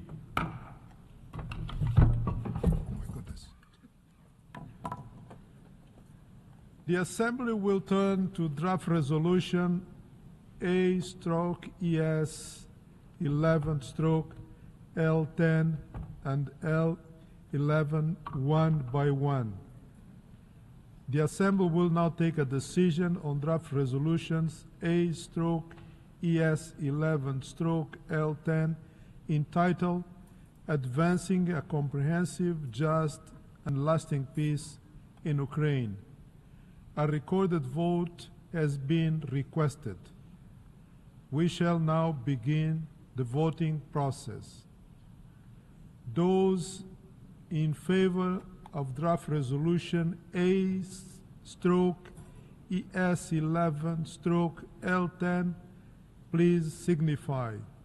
Those against, abstentions. The Assembly is now voting on draft resolution A/ES11/L10 entitled Advancing a Comprehensive, Just and Lasting Peace in Ukraine. Will all delegations confirm that their votes are accurately reflected on the screen?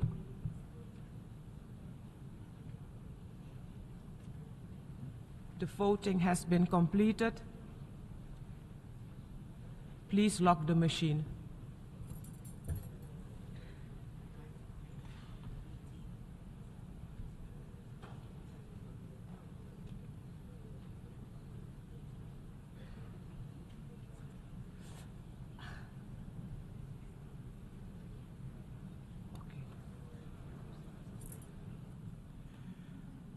The result of the vote is as follows.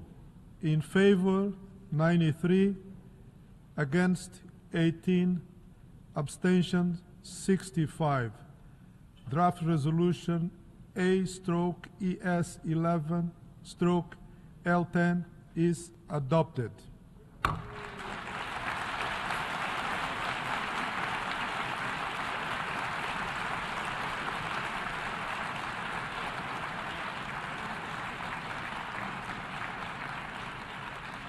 Before we proceed to take action on draft resolution A/ES11/L11, in accordance with Rule 90 of the Rules of Procedure, the Assembly shall first take a decision on draft amendments A/ES11/L12 to L15, one by one.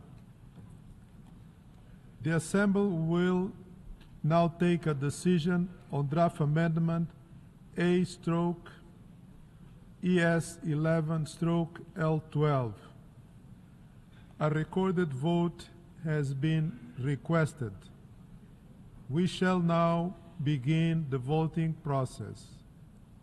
Those in favor of draft amendment A/ES11/L12, please signify.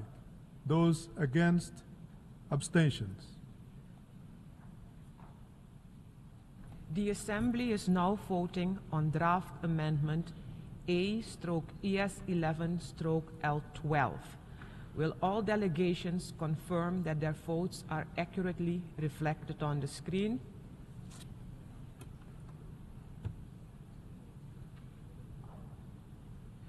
voting has been completed. Please lock the machine.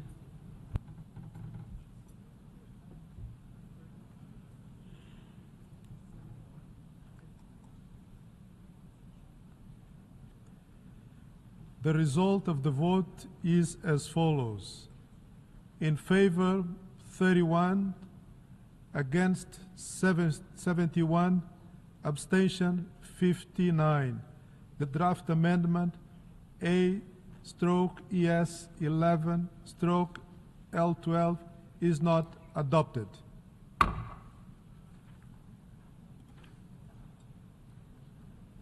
The Assembly will now take a decision on draft amendment A/ES11/L13. A recorded vote has been requested. We shall now begin the voting process. Those in favor of draft amendment A/ES11/L13, please signify. Those against, abstentions. The Assembly is now voting on draft amendment A/ES11/L13. Will all delegations confirm that their votes are accurately reflected on the screen? The voting has been completed. Please lock the machine.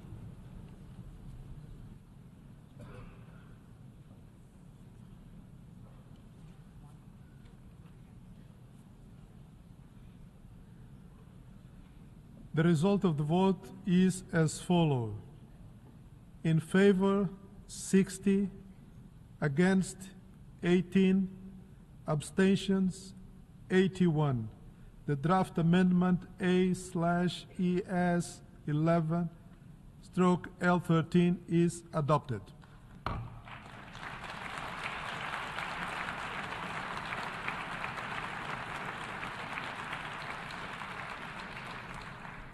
The Assembly will now take a decision on draft amendment A/ES11/L14. A recorded vote has been requested. We shall now begin the voting process. Those in favor of draft amendment A/ES11/L14, please signify. Those against, abstentions. The Assembly is now voting on draft amendment A/ES11/L14. Will all delegations confirm that their votes are accurately reflected on the screen? The voting has been completed. Please lock the machine.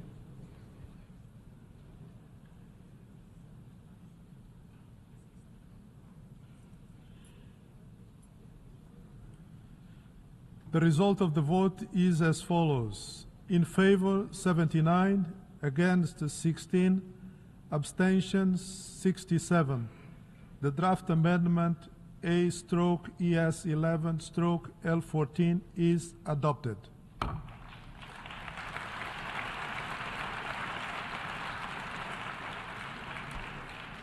The Assembly will now take a decision on draft amendment A/ES11/L15. A recorded vote has been requested. We shall now begin the voting process. Those in favor of draft amendment A/ES11/L15, please signify. Those against, abstentions. The Assembly is now voting on draft amendment A/ES11/L15. Will all delegations confirm that their votes are accurately reflected on the screen? The voting has been completed. Please lock the machine.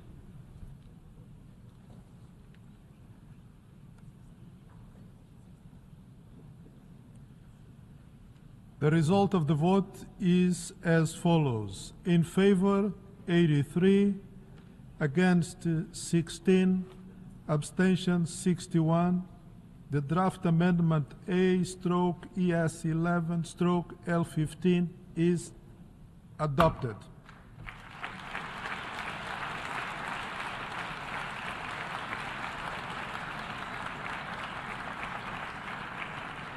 Since the draft amendment A/ES11/L13, L14, and L15 were adopted, we shall proceed to take action on draft resolution A/ES11/L11 as amended.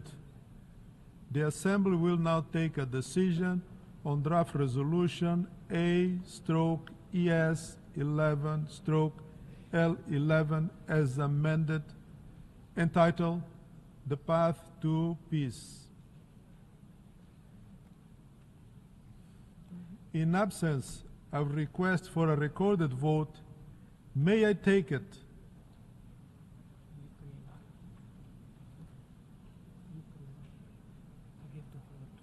Oh.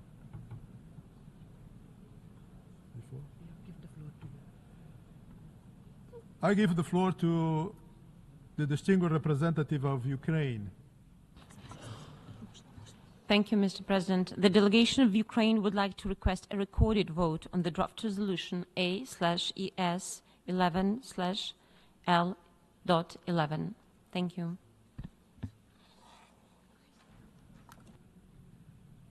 A recorded vote has been requested. We shall now begin the voting process.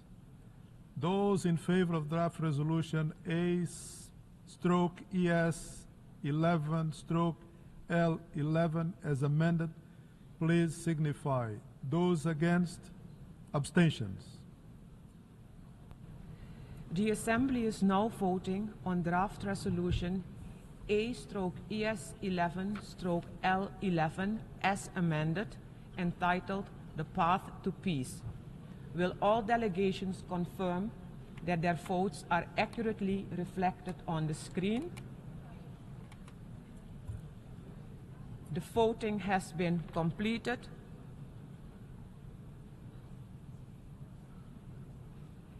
Please lock the machine.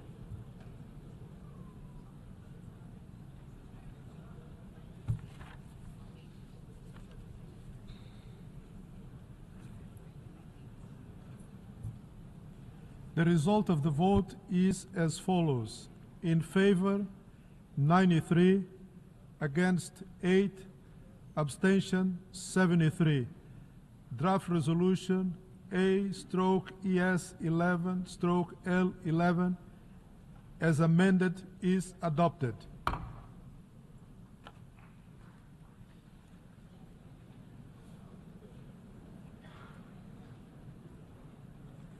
Before giving the floor for explanation of vote after the vote, may I remind the delegation that explanations of vote on any and all of the proposals and amendment are limited to 10 minutes and should be made by delegations from their seats. I give the floor to His Excellency Dag Artelius, Deputy Minister for Foreign Affairs of Sweden, on behalf of Nordic countries. Mr. President, I have the honor to speak on behalf of the 5 Nordic countries, Denmark, Finland, Iceland, Norway, and my own country, Sweden. Today, we mark 3 years since Russia's full-scale invasion of Ukraine, a Russian war of choice, a war that Russia could end by a single order from its president. For 3 years, Ukraine has defended its people and shown remarkable resilience. During these 3 years, this General Assembly has repeatedly and overwhelmingly reaffirmed its commitment to the sovereignty, independence, and territorial integrity of Ukraine. Mr. President, no one feels the effects of the war more than Ukraine and its people. No one wants peace more than Ukraine. But it needs to be a comprehensive, just, and lasting peace, a peace in accordance with international law, including the rules and principles of the UN Charter. Russia and other potential aggressors must now draw the conclusion that violations of international law will pass without consequences. Such conclusions would risk renewed aggression and undermine global security. Russia must be held to account for the crimes it has committed in and against Ukraine, including for the crime of aggression. Let's be clear, this is not a conflict between two parties. This is a war in which Russia, a permanent UN Security Council member no less, is the aggressor and Ukraine is the victim. A fundamental starting point for any conflict resolution is that the injured party be part of the process. Ukraine must be involved in any negotiations. Likewise, Europe must be involved in decisions that affect the core of European security. The Nordic message is clear. Respect for international law, including the UN Charter, must be ensured. UN member states need a world order based on university-agreed rules, not the imperial ambitions of individual rulers. Mr. President, the Nordics were proud to co-sponsor the resolution presented by Ukraine and more than 50 other UN member states. The resolution called for de-escalation, cessation of hostilities, and set the foundation for just and lasting peace in Ukraine. Thank you, Mr. President. I thank the Honourable Deputy Minister of Foreign Affairs of Sweden. I give the floor to the distinguished representative of Thailand. President, Thailand reiterates its unequivocal adherence to all principles and purposes enshrined in the UN Charter and its commitment to upholding international law, including international humanitarian law and international human rights law. Our votes today reflect such long-standing position. As we convene today, President, 3 years have passed since the conflict began in Ukraine, which has, of course, affected international peace and stability. Thailand remains steadfast in its support for meaningful dialogue aimed at ending fighting and achieving a sustainable and lasting solution to the conflict. We urge all parties to engage in constructive dialogue and diplomacy to resolve the crisis peacefully. Thailand welcomes recent diplomatic efforts toward this end and looks forward to the outcomes which should take into account concerns of all sides. We reiterate our deep concern for the humanitarian situation and reaffirm our collective responsibility to alleviate the plight of civilians affected by the ongoing situation. Civilians and civilian objects must be protected, while all parties concerned must ensure safe, rapid, and unhindered access to humanitarian assistance without discrimination or politicization. On our part, Thailand will continue to support humanitarian efforts for those in need.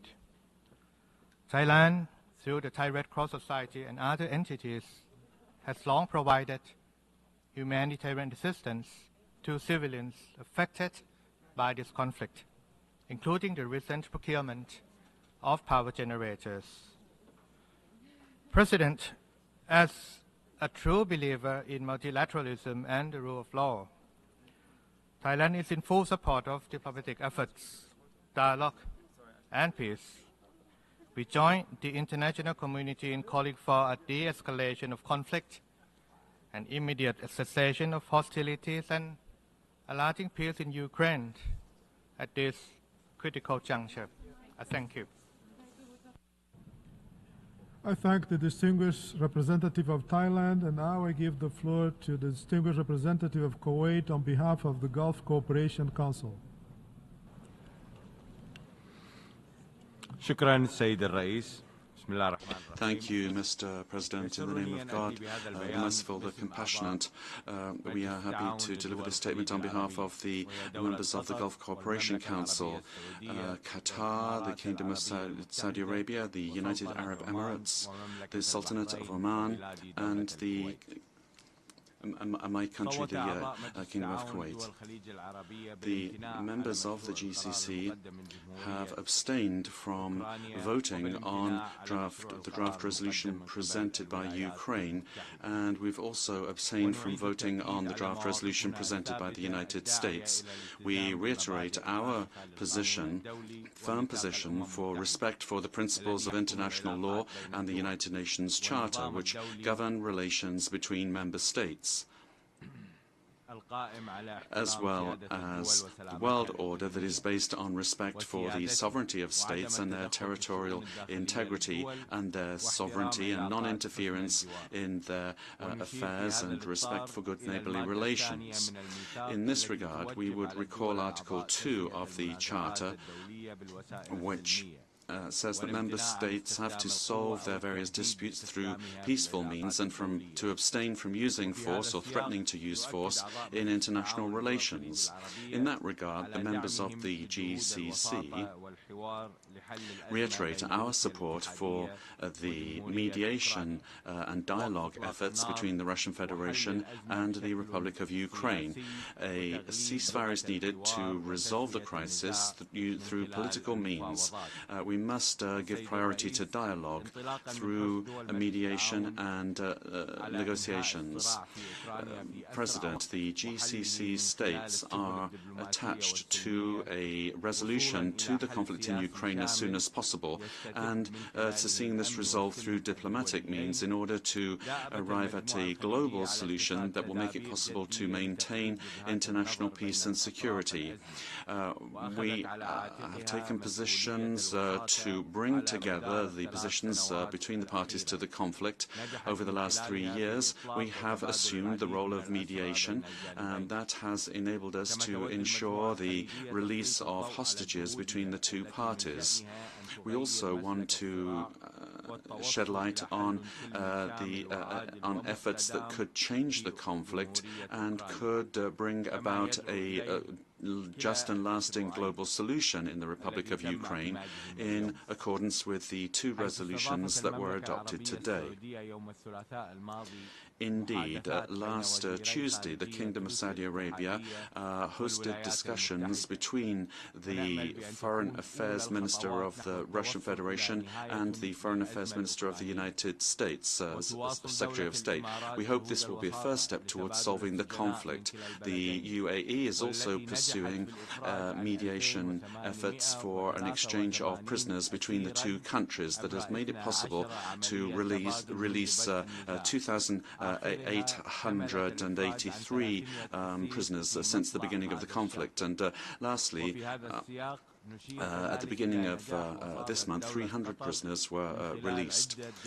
In the same way, we would refer to Qatar's mediation efforts that have made it possible for 75 children from Ukraine and the Russian Federation to rejoin their families. And lastly, that was on the 14th of February 2025.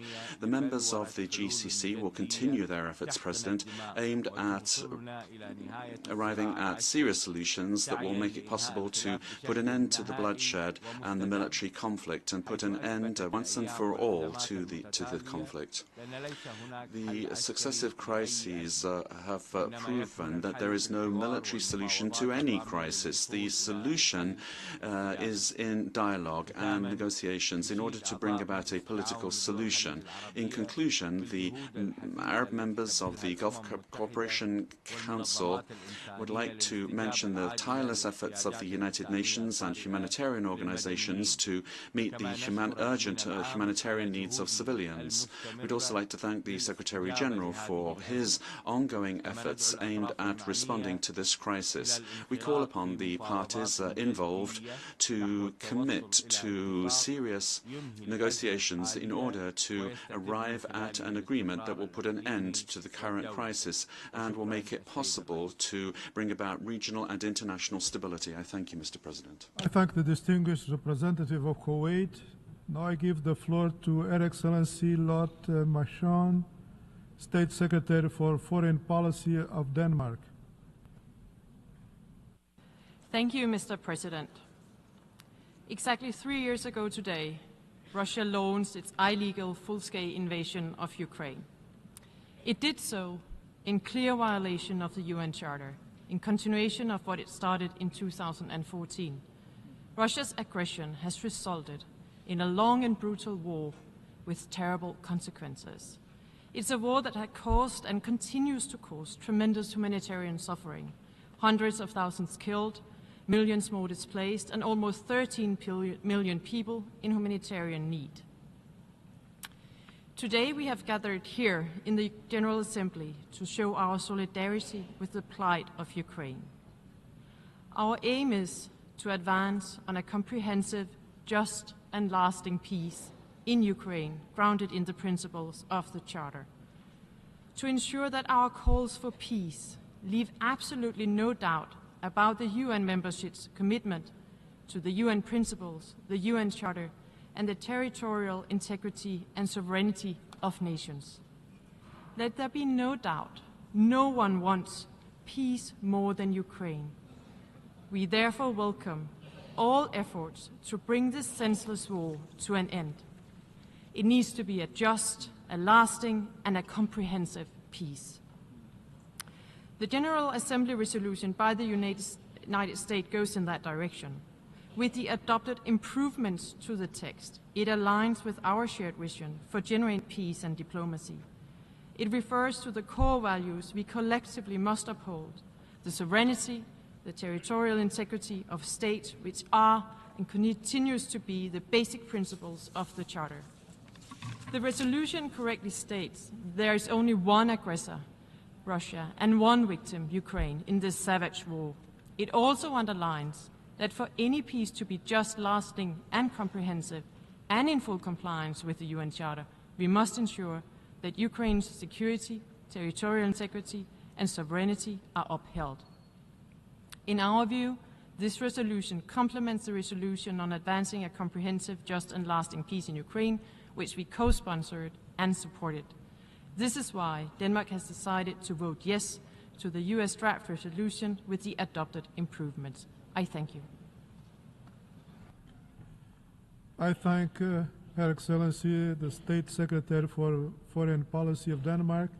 Now I give the floor to the distinguished representative of Singapore.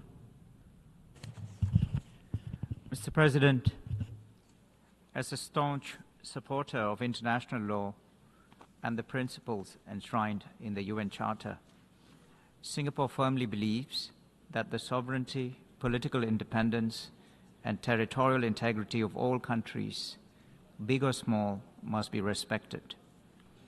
The invasion of one country by another under any pretext cannot be justified. It is for this reason that Singapore has always taken a clear, consistent, and principled position on Russia's invasion of Ukraine, which is a clear violation of international law and the UN Charter. For small states like Singapore, upholding international law and the UN Charter is a matter of existential importance. Singapore is also deeply committed to the cause of securing peace and the peaceful settlement of disputes in accordance with the principles of international law as enshrined in the UN Charter. We call on all parties involved in this conflict to negotiate in good faith and step up efforts to bring an end to the hostilities. Mr. President, Singapore has voted in favor of the resolutions tabled by both Ukraine and the United States. It is our hope that the adoption of these resolutions will pave the way for a cessation of hostilities and create the foundation for a comprehensive, just, and lasting peace. I thank you very much for your attention. I thank the distinguished representative of Singapore. Now I give the floor to the distinguished representative of Ecuador. Gracias, señor presidente. Thank you, Mr. President. Today is 3 years since the war in Ukraine began that continues to cause suffering and death and continues to pose a serious threat to international peace and security. At the first session of this 11th Emergency Special Session, held on the 28th of February of 2022, a broad majority of the international community anticipated that the war would continue unless the weapons were laid down. And we see the increasing needs for the population to be protected, including women, children, and those in situations of vulnerability, in addition to the serious food security situation that this conflict has created. President, since this war began, Ecuador has clearly expressed our position in line with the pillars of our foreign policy that are based on the promotion of peace and the peaceful settlement of international disputes and a rejection of the threat of force or the use of force. Our own experience in our country has shown us that conflicts that are very complex can have a peaceful solution if it's found. We firmly believe that the time has come to put an end to this war that has led to the loss of tens of thousands of lives. History has taught us that military means do not bring sustainable peace, and that all conflicts in the last instance end up through being solved through negotiations. Therefore, in the summit that was held in 2024 for peace in Ukraine in Switzerland, our President, Daniel Noboa, provided his good offices for a peaceful solution to this conflict. And it's in that regard that we feel it's urgent that the parties show political willingness, as was expressed by the Secretary of State of the United States, leading to a sustainable peace. The international community and this organization must provide their support to these efforts and create the necessary conditions for putting an end to the conflict and giving real impetus to peace. That is why, although Ecuador was not able to vote for a situation beyond our control, we were in favor of the original text, the draft resolution that was put forward by the United States, as well as in favor of the draft resolution presented by Ukraine with the support of the European Union. Thank you very much. I thank the distinguished representative of Ecuador. Now I give the floor to the distinguished representative of Colombia.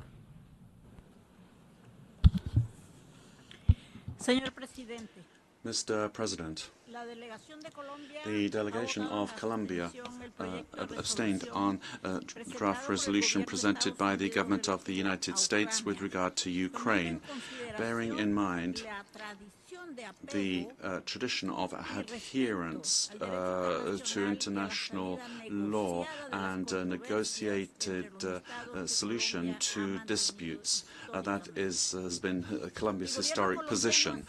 The Colombian government has been emphatic in opposing war and all actions that attempt to continue with a war over time and that move away from a frank discussion on an equal footing between the parties. Colombia is opposed to any attempt to exclude one of the parties involved in the war from the negotiating process aimed at providing a lasting response to the conflict,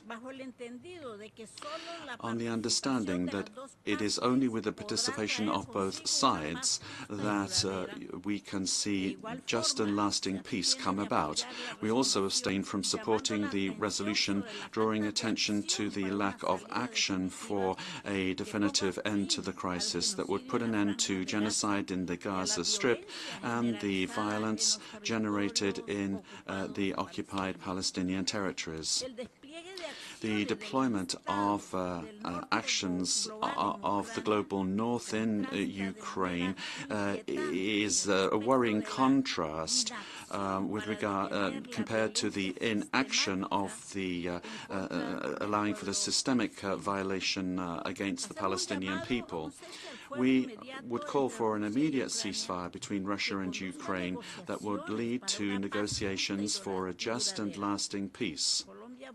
Colombia voted in favor of human rights, and that's why, once again, we express our firm willingness to support efforts to resolve conflicts and build peace always with the participation of all parties involved. Thank you very much.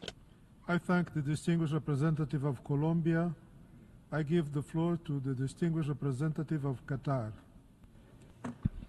Thank you, Mr. President. We ask for the floor to explain our vote after the vote on the draft resolutions that were proposed within the 11th Emergency Special Session of the United Nations General Assembly. Here, Qatar would like to renew its principled position on the Russian-Ukrainian crisis, which is based on the United Nations Charter's purposes, especially Article 2, Para 4 of the Charter, which forbids the use of force or threatening the use of force in international relations.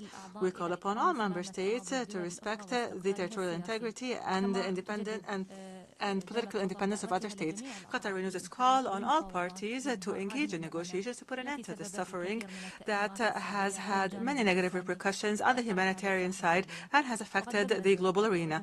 Qatar has exerted humanitarian and diplomatic efforts extensively to participate in resolving this crisis. These efforts are an extension of the State of Qatar's approach to mediation and the peaceful resolution of conflict. And here the State of Qatar welcomes the fact that the Kingdom of Saudi Arabia is hosting talks between Russia and the Russian Federation and the United States, and we reiterate our support for these efforts to put an end to this crisis. Qatar renews its belief that dialogue is the best solution to disputes, and we reiterate our full readiness to participate in any international regional effort that aims at finding an immediate and peaceful resolution to this crisis. We also reiterate our interest in keeping all channels of communication open with all interested parties. I thank you. I thank the distinguished representative of Qatar. Now I give the floor to the distinguished representative of Timor-Leste. Thank you, Mr. President. Timor-Leste votes in favor of the resolution aimed at fostering a comprehensive, just, and enduring peace in Ukraine.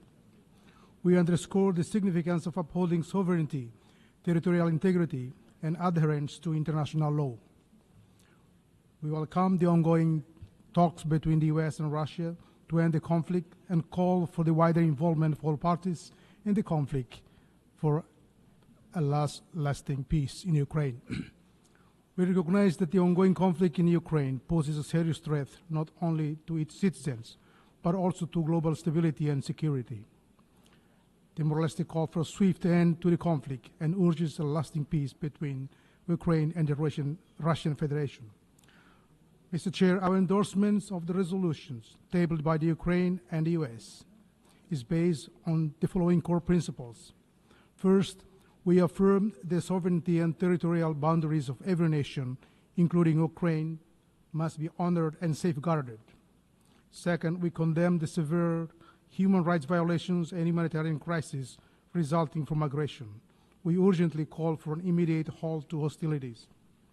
Third, we advocate for resolving the conflict through inclusive diplomacy, dialogue, and political negotiations in line with the UN Charter and the international legal standards.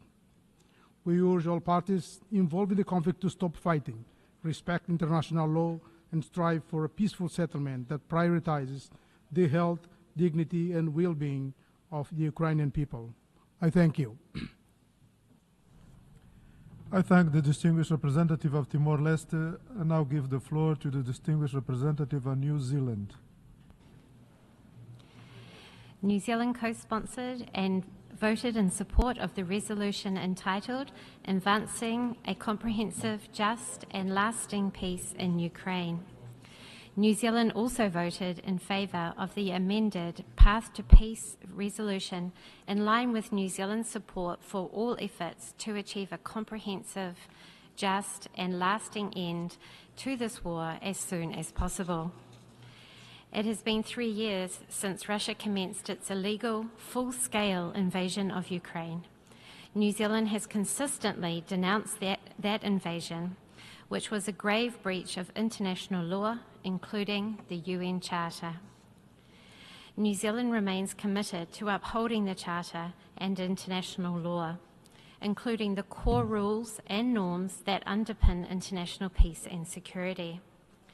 This includes respect for sovereignty and territorial integrity, and the prohibitions on the use of force and the threat of use of force. New Zealand maintains that Russia's invasion was illegal and unprovoked, and breached the prohibition on the use of force in Article 2.4 of the Charter. Our positions today are grounded on those core principles. This war has had a horrific human cost. It has caused immense suffering to the people of Ukraine and has significantly impacted regional and global stability. We welcome the effort that all parties are bringing to the shared endeavour of ending this conflict. We acknowledge the renewed energy the US has brought to these efforts. In seeking an end to this war, it is vital that we do so in a way that best achieves a comprehensive, just and lasting peace in accordance with international law. To do otherwise would be inconsistent with the principles and purposes of this grand organisation. Thank you. I thank the distinguished representative of New Zealand. Now I give the floor to the distinguished representative of the Republic of Korea. Thank you, Mr. President. Today, we are gathered here once again for an emergency special session of the General Assembly, solemnly commemorating the 3rd anniversary of a war of aggression waged by a permanent member of the Security Council against a sovereign state. This blatant violation of the principles of the UN Charter continues to bring immense suffering to innocent people. There are two goals that everyone can agree on. One, this senseless and unlawful war must come to an end as soon as possible.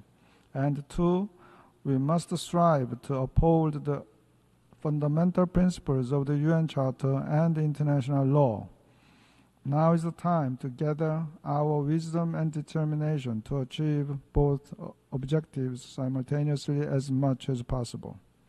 In this light, the Republic of Korea voted in favor of both resolutions proposed by Ukraine and the United States, as well as the amendments to the U.S. text proposed by the European countries.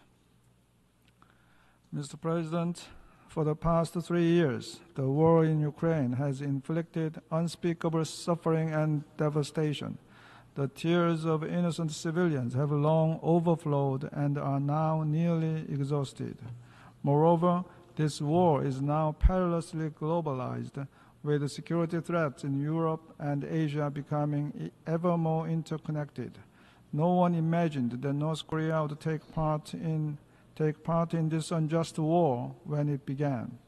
As explicitly stated in Ukraine's resolution today, for the first time, the involvement of North Korean forces in Ukraine, in addition to the procurement and the use of DPRK weaponry, is deeply troubling. The illegal military cooperation between Russia and DPRK in blatant violation of multiple Security Council resolutions must stop immediately. Mr. President, as this senseless war has continued for 3 years, we support diplomatic efforts and negotiations, though long overdue, to end this war. At this vital juncture, the international community must summon the collective wisdom and the resolve to ensure a peace settlement that brings about a just outcome and sustainable peace, and to guarantee that such tragedies never occur again. The Republic of Korea reaffirms its commitment to assisting the Ukrainian people as they persevere over the current hardship and rebuild their nation. I thank you, Mr. President. I thank the distinguished representative of the Republic of Korea. I give the floor to the distinguished representative of Cuba.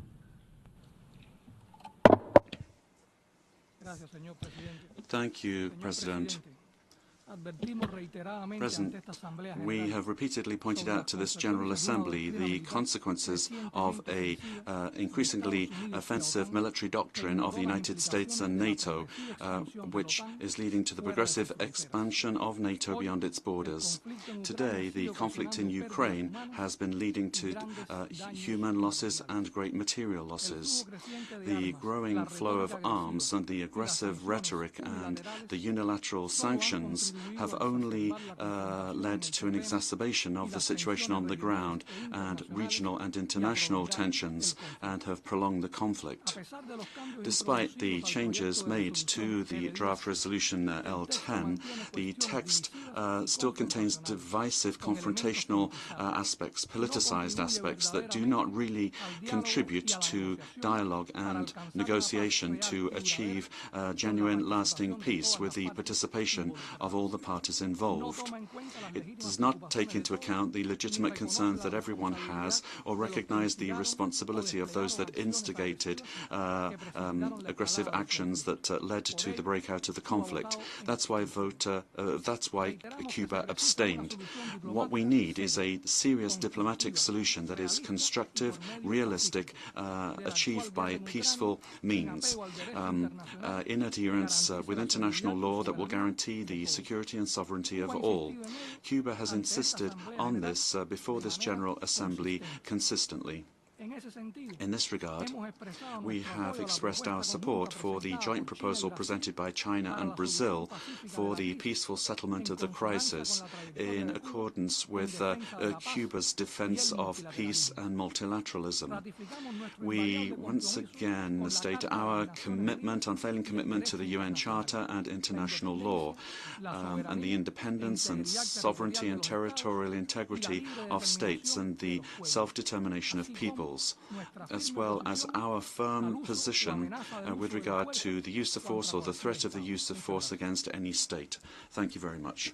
I thank the distinguished representative of Cuba. Now I give the floor to the distinguished representative of Saudi Arabia.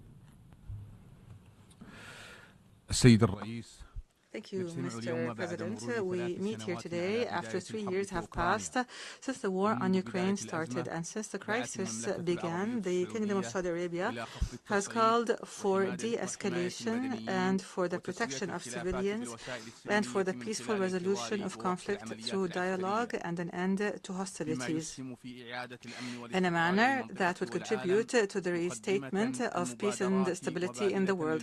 We have offered initiatives and efforts, and His Highness the heir apparent has succeeded in efforts to secure an exchange of prisoners between the two sides. We've also stressed the importance of meeting humanitarian needs that have increased since the war began. The Kingdom of Saudi Arabia has offered humanitarian aid to Ukraine in response to these needs. Moreover, we hosted the Jeddah meeting on the Ukraine crisis. The Kingdom of Saudi Arabia reiterates the relations exceptional relations it enjoys with all parties, and its firm position on the need to abide by the laws, the rules of international law and the United Nations Charter and their principles. Our delegation today voted on the draft resolutions, and this vote stems from the role it shoulders in its genuine efforts to find a just resolution to this crisis and to take advantage of conditions that may not be repeated to reach this settlement. The Kingdom of Saudi Arabia is facilitating and hosting meetings that aim at establishing peace and stability in the world. We hope that these current efforts would contribute towards reaching a resolution to the Ukrainian crisis and would lead to a lasting peace through political and diplomatic means that would bolster international peace and security and would save the world from the further humanitarian and security and economic repercussions. Thank you. I thank the distinguished representative of Saudi Arabia. I give the floor to the distinguished representative of Turkey. Mr. President, let me start by thanking Your Excellency for convening this emergency session. After 3 years of intense conflict with immense humanitarian consequences, the war in Ukraine continues to have profound global implications for international peace and security. It has now become apparent that military means fail to bring peace, and yet the ultimate solution still lies in diplomacy. We have been witnessing that recently the calls for diplomacy, dialogue, and negotiations are gaining momentum. It is our sincere hope that the current efforts constitute the beginning of the end of the conflict and consequently pave the way for peace. Mr. President, Even though the latest developments may seem like a novelty for some, they correspond to the long-standing position of Turkey, a consistent proponent for a peaceful resolution of this conflict in line with the UN Charter. Since the very beginning, we have been advocating that the focus should be on reaching a just and lasting solution through negotiations and diplomacy, while warning against the risks of escalation in the region. With that in mind, Turkey has remained in direct contact with both sides and opted to communicating its messages without intermediaries. In the meanwhile, we have continued to support Ukraine's territorial integrity, sovereignty, and independence. Ultimately, a just peace can only be achieved through direct dialogue and mutual understanding. The basic principle has shaped our approach to conflict since its outset. From Istanbul talks in March 2022 to Black Sea Grain Initiative and the exchange of prisoners of war, Turkey has actively pursued diplomacy and achieved concrete results. As ever, today we stand ready to facilitate an end to this war through negotiations. Mr. President, the responsibility of building peace should not be imposed on neither one country nor a group of limited number of countries. It is time that we focus our efforts on a realistic and, above all, viable peace. Now more than ever, it is necessary to have both sides of the conflict present in the process in order for the peace talks to be successful. As Turkey, we remain committed to playing our part in the pursuit of just and sustainable peace. Turkish votes for both resolutions today and the amendments were carefully shaped to reflect this principled policy. Thank you. I thank the distinguished representative of Turkey. Now give the floor to the distinguished representative of Russian Federation. Mr. President, I'm not going to explain the reasons as to why Russia voted against the EU-Ukrainian draft. They're obvious, and we've named them many times. The only explanation here is the reason we voted against the American draft. Unfortunately, the absence of our amendment stating that we need to eradicate the root causes of the conflict, and also after the European amendments were taken in, the essence of it has become completely distorted. As a result, instead of an appeal for peace, which originally was put in there by the American colleagues, we ended up with yet another anti-Russian piece of paper, which is distorting the truth, which is creating unrealistic expectations, presenting as regards the way the international community can settle the Ukrainian crisis. This way, yet another opportunity was lost to hear from the General Assembly an appeal for fair, equitable, sustainable peace in Ukraine, taking into account the realities on the ground. We were ready to support that, but the EU and their supporters deprived us of this opportunity, thus having devalued and bankrupted the American draft. Under these conditions, we had to vote against a product which was unrealistic and not viable. I think that today our American colleagues have seen for themselves that the road to peace in Ukraine will not be an easy one, and there will be many who will try to make sure that the peace doesn't come for as long as possible. But this shouldn't stop us.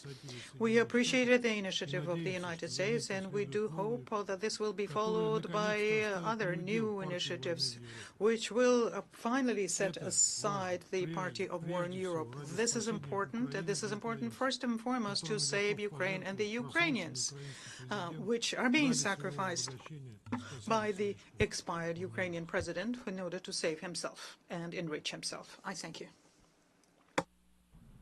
I thank the distinguished representative of Russian Federation.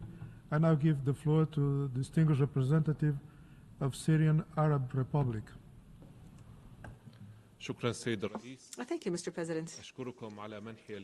I thank you for giving me the floor to explain the vote of the Syrian Arab Republic.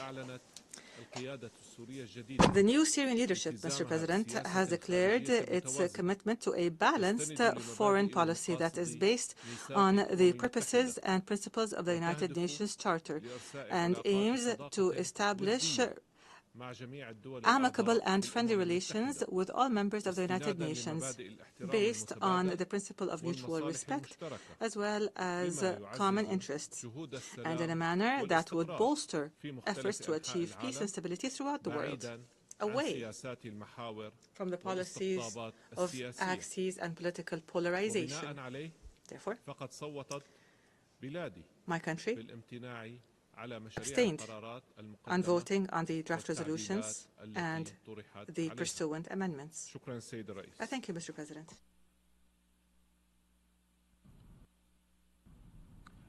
I thank the distinguished representative of Syrian Arab Republic. Now I give the floor to the distinguished representative of Tunisia.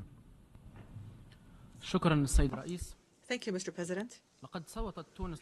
Tunisia voted in favor of the two resolutions presented to the General Assembly today, and this is because we firmly believe in the principles of international law.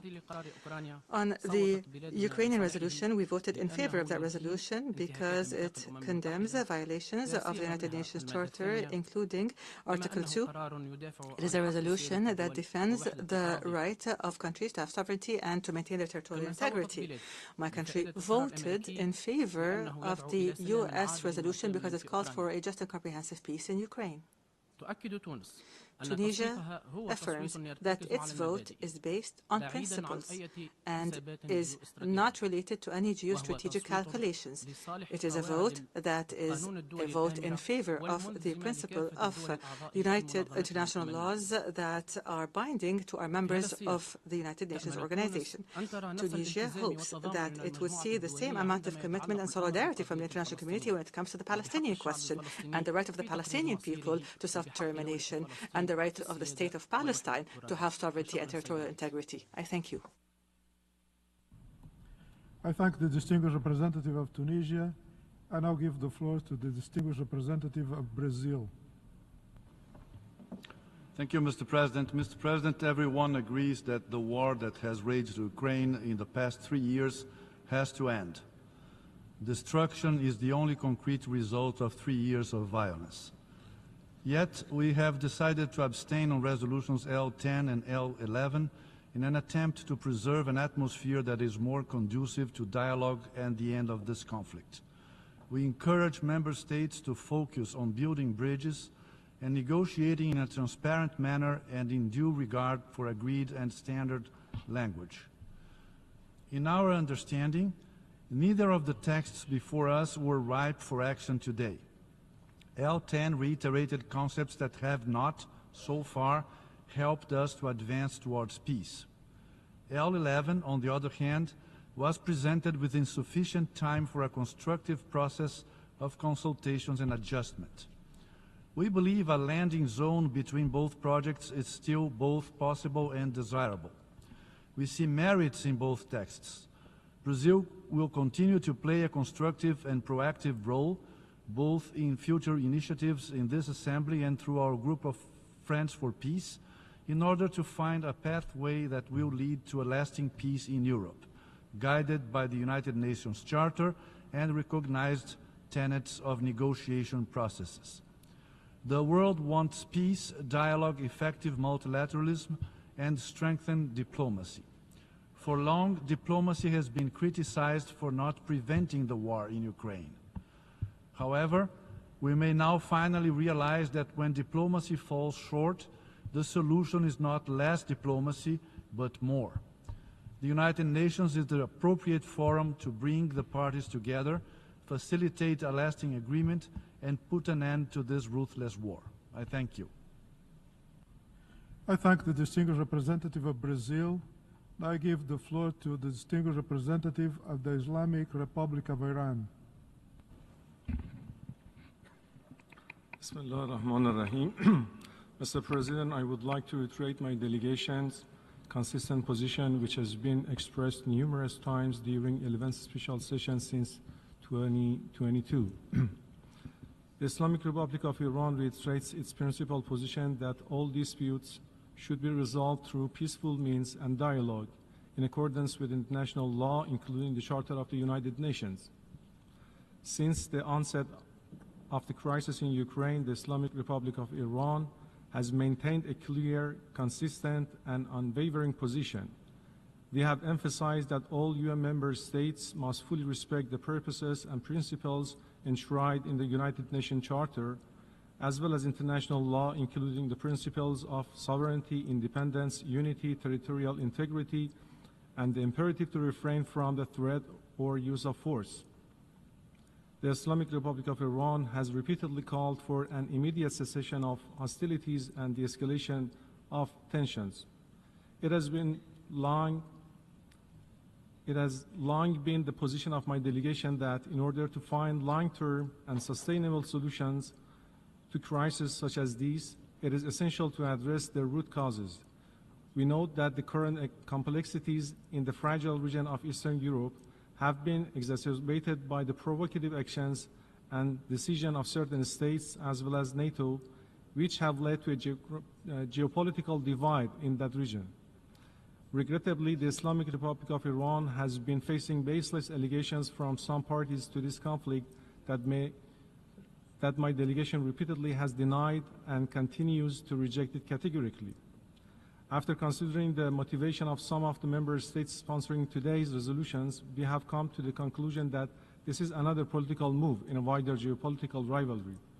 I want to reiterate that the references made to the purpose and principles of the United Nations in resolutions just adopted a few minutes ago must in no way be regarded as reinterpretation of the United Nations Charter.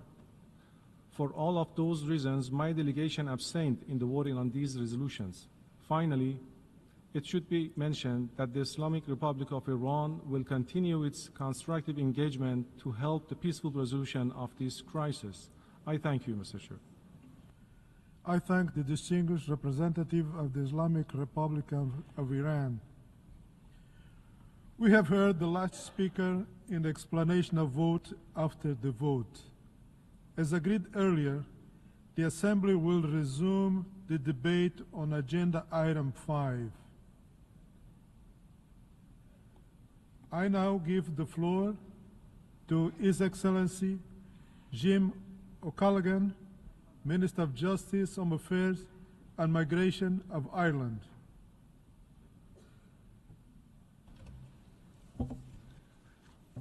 Mr. President, Excellencies, colleagues, today we gather in this hall on a very somber occasion. We are here to mark 3 years since Russia launched its full-scale invasion of Ukraine. We are here to reaffirm our steadfast commitment to international law and to the fundamental principles of sovereignty and territorial integrity outlined in the UN Charter. Russia's full-scale invasion was an act of unprovoked and unjustified aggression against a peaceful neighbour. The brutality of Russia's actions has caused immense suffering and loss for the people of Ukraine. It has disrupted the global supply of food, grain, energy and other vital commodities. It has undermined the foundations of the international rules-based system on which the United Nations is based. The principle that borders cannot be changed by force protects us all. And yet, a permanent member of the Security Council has cast this vital principle aside. This should concern us all. It must surely not be rewarded. The cause of Ukraine is not a case of North and South or East and West. It is the cause of right versus wrong. These are universal values that apply to each of us equally and in full. Any credible future for multilateralism depends on this. Let us recall, Mr. President, that on 7 occasions this General Assembly has called for an immediate, complete and unconditional withdrawal of Russian military forces from the territory of Ukraine. We have done so in overwhelming numbers. Today, Mr. President, we gather once again to call for an end to this war and a just and lasting peace in full accordance with the UN Charter. Mr. President, we all want this conflict to end. The distinguished minister from Ukraine has been eloquent in describing her country's desire to see an end to 3 years of war. The cause of peace must be our overriding objective and our guiding star. We welcome and commend efforts to bring about an end to conflict. We thank the United States for its commitment to advance peace for Ukraine. Many of us in this chamber have known conflict in our past. For some, the present is marred by conflict and its terrible effects. We in Ireland know the value of peace and why we must work to achieve and to preserve it. But we must also acknowledge that how we make peace matters. We must aspire to a comprehensive, just and lasting peace, a peace that respects Ukraine's sovereignty, territorial integrity and the principles of the United Nations Charter and international law. Ukraine must be central to any process and must determine the timing and terms of any agreement. We know that an end without justice is not peace. The people of Ukraine have endured over 1,000 days of attacks on land, by sea and from the air, on their homes, their hospitals, their schools and their critical energy infrastructure. Russia has forcibly deported thousands of Ukrainian children, forced over 14 million from their homes and deepened the scourge of global hunger. The decisions of our shared institutions of international justice reinforce the collective condemnation that we, as United Nations member states, have made of Russia's reprehensible aggression against Ukraine. These decisions must guide us as we seek to craft a peace in line with the United Nations Charter and international law. And so we meet today, Mr. President, not for any partisan geopolitical agenda, but because the Russian Federation has failed to implement all 7 resolutions of the General Assembly, and it has ignored the orders of the International Court of Justice. Accountability for Russia's violations must remain a priority. Mr. President, in the face of brutal adversity, the people of Ukraine continue to demonstrate outstanding courage, resolve and determination. Today, Ireland would like to honour their heroic efforts to defend their country and their freedom.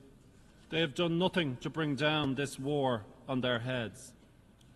They deserve the same right we all claim of self-determination, to determine their own future in peace, dignity and security.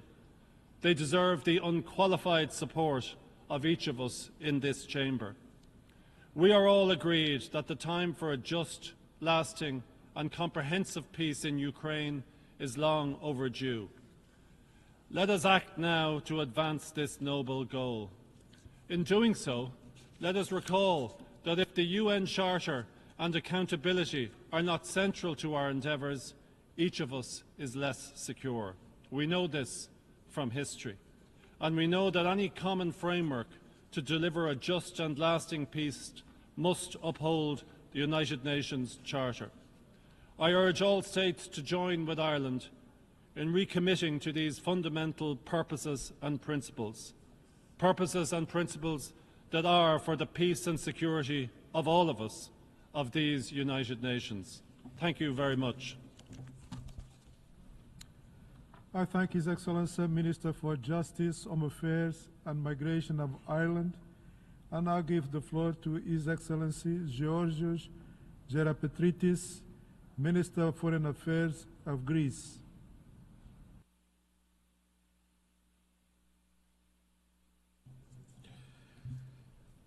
Thank you, Mr. President, for convening today's meeting of the General Assembly. President, Excellencies, colleagues, our meeting here today marks the 3rd anniversary of the Russian invasion of Ukraine. Greece's foreign policy has been invariably defined by its commitment to international law, to the UN Charter, and the respect of international treaties that define borders between states. Therefore, we condemn in the strongest terms any breach of international peace and security effected through military action by any state against the independence, sovereignty, territorial integrity of any other state. Based on those principles, on the issue of Ukraine, Greece's stance has been very clear from the 24th of February 2022. We have consistently supported all previous calls to put an end to the war in Ukraine, welcomed thousands of refugees from the war-torn country, and worked together with other nations to promote relevant UN General Assembly resolutions.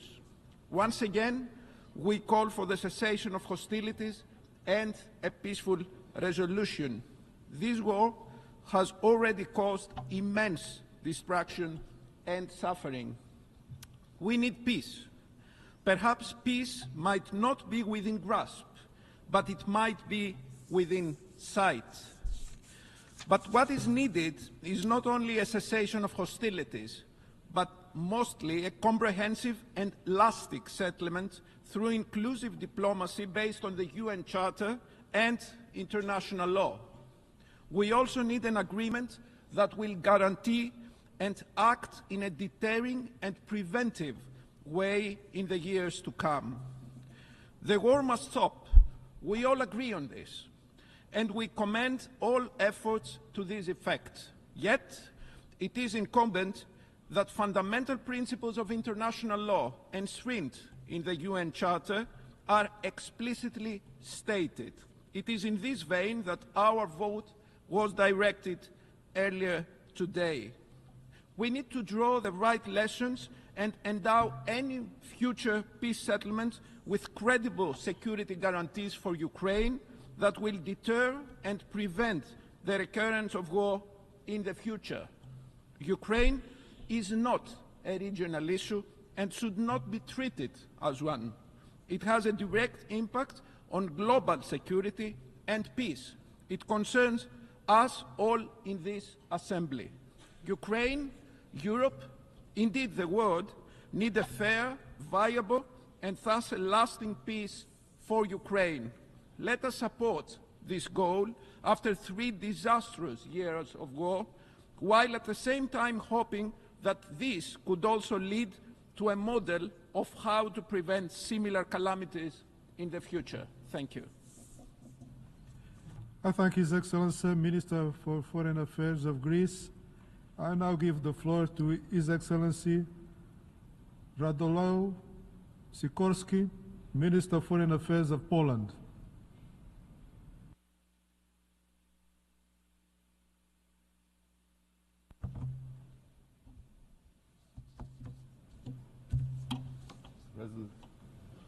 Excellencies, ladies and gentlemen, I had many ideas for today's speech, but one by one I discarded them. Here's why. We live in turbulent times. After a short break from history that some of us enjoyed, it has again caught up with us all.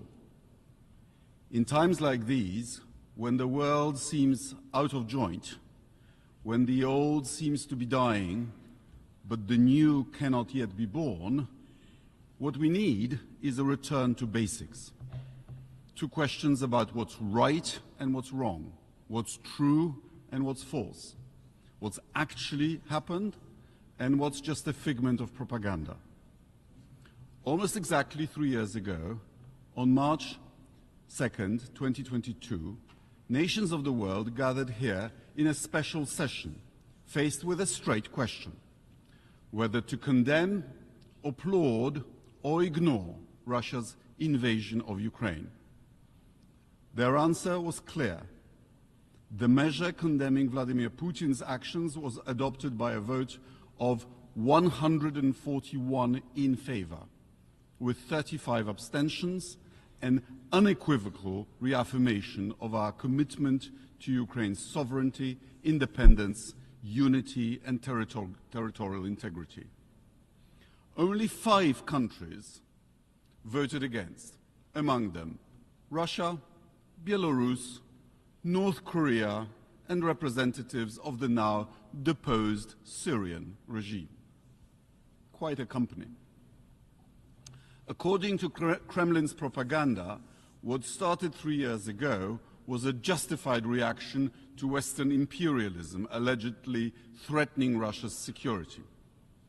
In fact, we have seen a modern-day colonial war against Ukrainian people who want a better life and realize they can never achieve this goal by going back to their subjugation to Russia.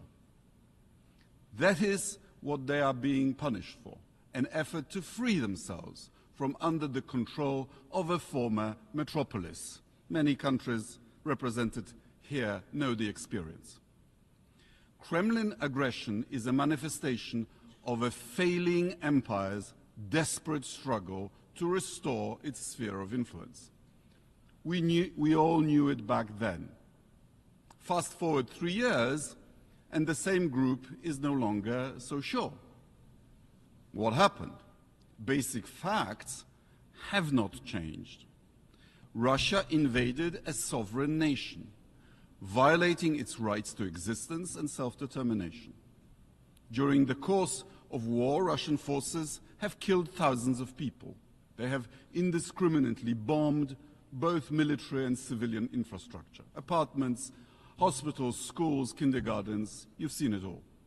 War crimes have been committed.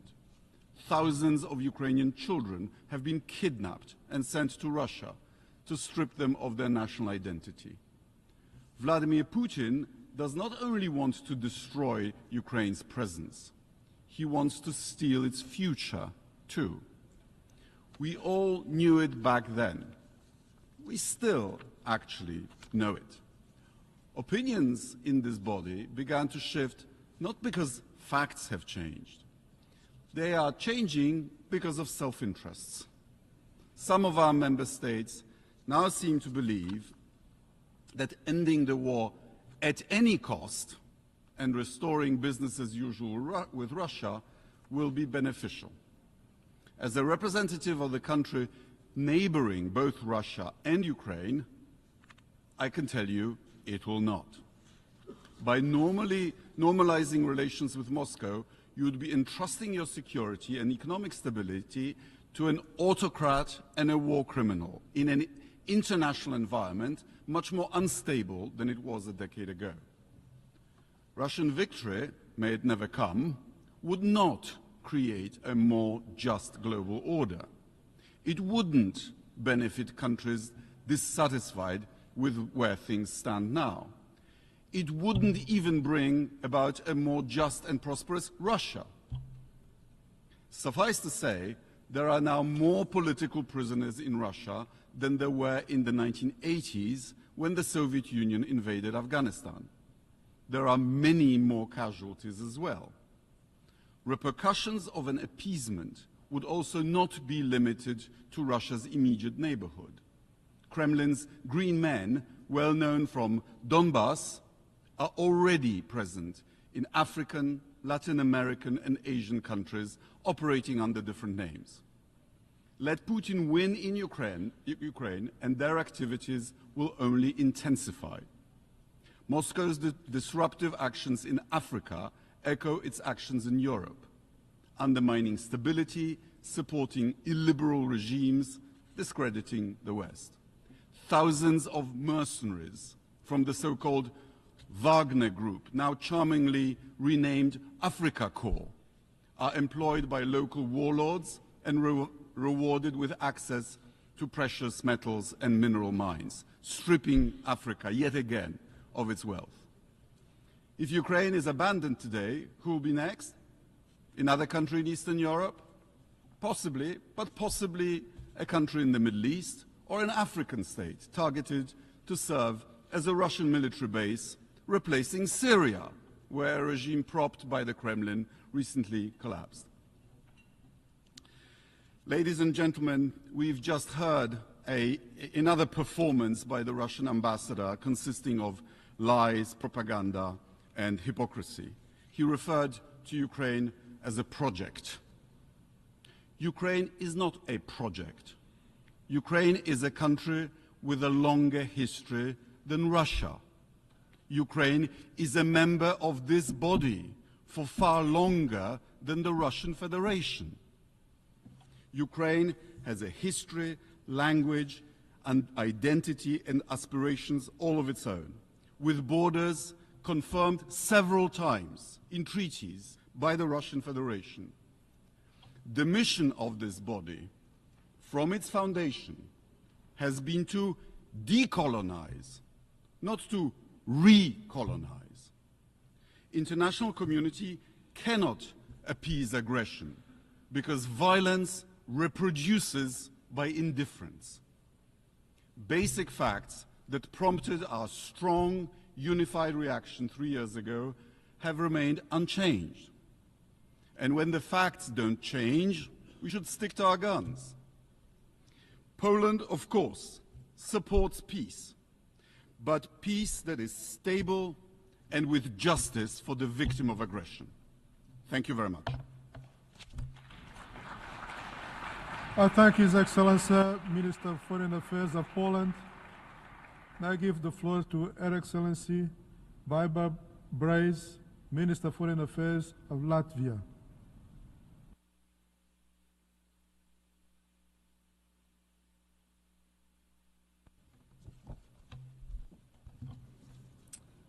Mr. President, delegates, distinguished representatives of the member states. 3 years ago, Russia unleashed a full-scale aggression against its sovereign neighbor, Ukraine. 3 years ago, Russia, a permanent member of the UN Security Council, blocked that council from taking action mandated by the UN Charter to uphold international peace and security. 3 years ago, the International Court of Justice ordered Russia to stop its military activities in Ukraine. That did not happen.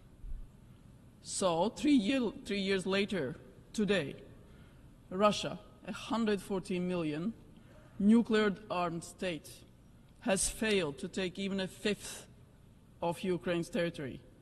It has failed to break 40 million Ukrainians' will to be free and sovereign.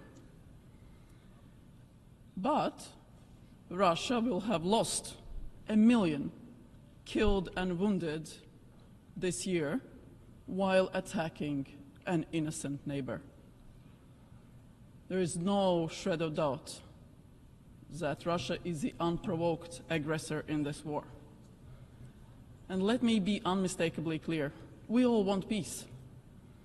Ukraine, above all, wants peace. The only one opposed to peace resides in the Kremlin.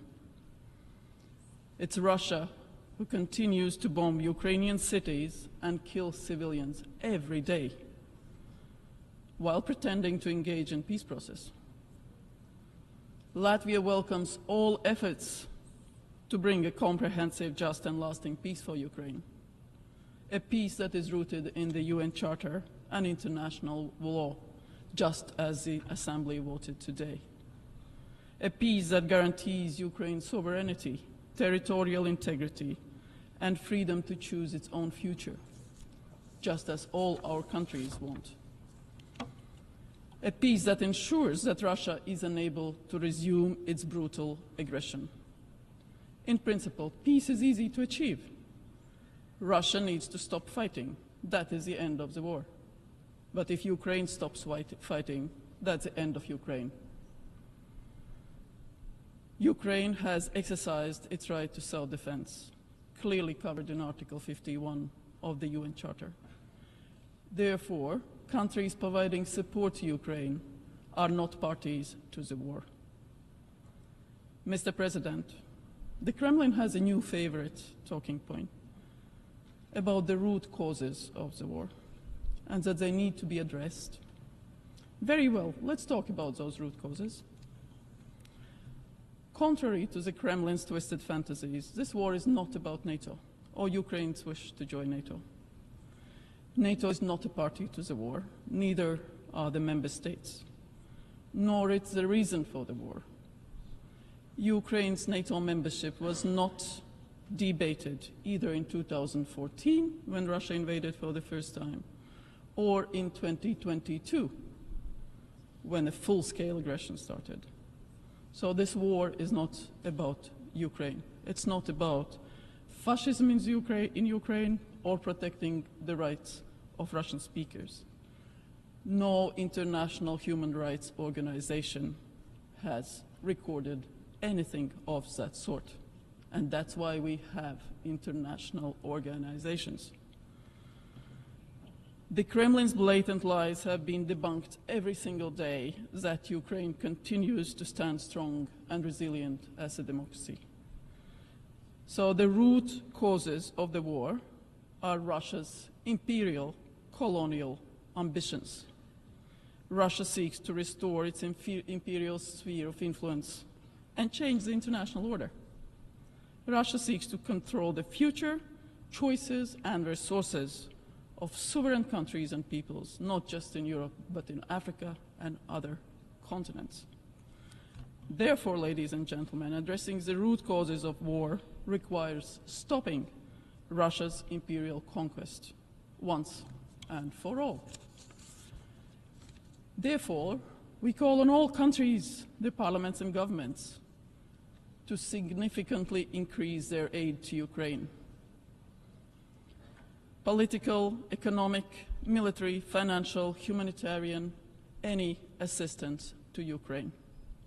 The stronger Ukraine is, the stronger its position at the diplomatic table. Mr. President, this is not an isolated war, nor it's just a European issue. Its consequences are felt across the globe, affecting the food security, energy security, resources at some of the world's most vulnerable regions. According to several estimates, Russia's war against Ukraine has cost around 2% of the global GDP. 2% of the global GDP. Impunity for aggression in one place creates a domino effect, emboldening efforts to undermine international order elsewhere. So Russia must face international accountability for the crime of aggression. But we will continue to stand with Ukraine in its existential fight, just as we did today, showing that rights matter, that UN matters, that General Assembly and the will of independent countries matter. I thank you. Slava Ukraini.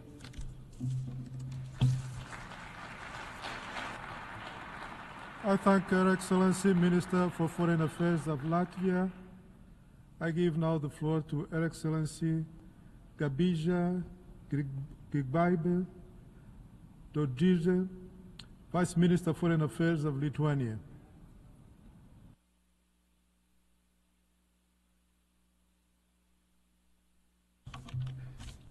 Mr. President, Excellencies, colleagues, we stand at the threshold of the fourth year of Russia's full-scale aggression on sovereign Ukraine, an enduring tragedy that has become Europe's darkest war since the horrors of World War II. This aggression is a blatant attack on the very foundations of a rule-based international order. It is an attack on our shared values, and at the same time, it is a test to our collective resolve and common understanding of this fundamental moment shaping the future of global peace and security. 3 years later, Ukraine continues to resist heroically. Putin's attempt to military conquest Ukraine has failed. Ukraine has shown the world what true courage and resilience looks like, and its unwavering commitment to defending its sovereignty, independence, and freedom still continues to inspire us all. Today, my message is clear. We cannot give up and must continue to stand for Ukraine. We must continue to support Ukraine as its struggle is inseparable from our shared commitments to peace, security, and the defense of the values enshrined in the UN Charter. UN General Assembly has played crucial role in defending these fundamental values, together with upholding credibility of international law by condemning this crystal clear act of aggression. And UN General Assembly has defended international law today again. The resolution advancing a comprehensive, just and lasting peace in Ukraine is a decisive step. Lithuania strongly believes that it is in the interest of all member states to support this resolution. It is not only support for Ukraine, it is about defending the principles that guarantee security for all nations. And Lithuania reiterates that any peace proposal or resolution must include strong reference to the fundamental principles of the UN Charter, particularly the sovereignty and territorial integrity of all states, and we strongly supported amendments that were introduced by France to the resolution tabled by the US. Colleagues, the pursuit of peace requires constant commitment to international norms and international justice mechanisms by first respecting the mandates and then by not undermining the role that they have been entrusted. And we must remain fully committed to also creating new justice mechanisms if existing ones cannot deliver far-reaching justice for Ukraine being the victim of brutal aggression of Russia. Furthermore, accountability for the crime of aggression against Ukraine must not be an afterthought. It must be a fundamental pillar of our legal response to Russia's aggression, because it is not only about having just ending for the war in Ukraine, it is about stopping aggression in Europe, making it far more likely that aggression against Ukraine is Russia's last unprovoked war, not merely the latest one. An unjust deal on the tribunal would only reward and embolden Russia not to stop. Furthermore, impunity of military and political leadership for the crime of aggression will empower rogue actors to challenge borders, sovereignty, and attack international rules with force. Wherefore, we all must be concerned about justice for Ukraine, as it affects every nation, every economy, and every society.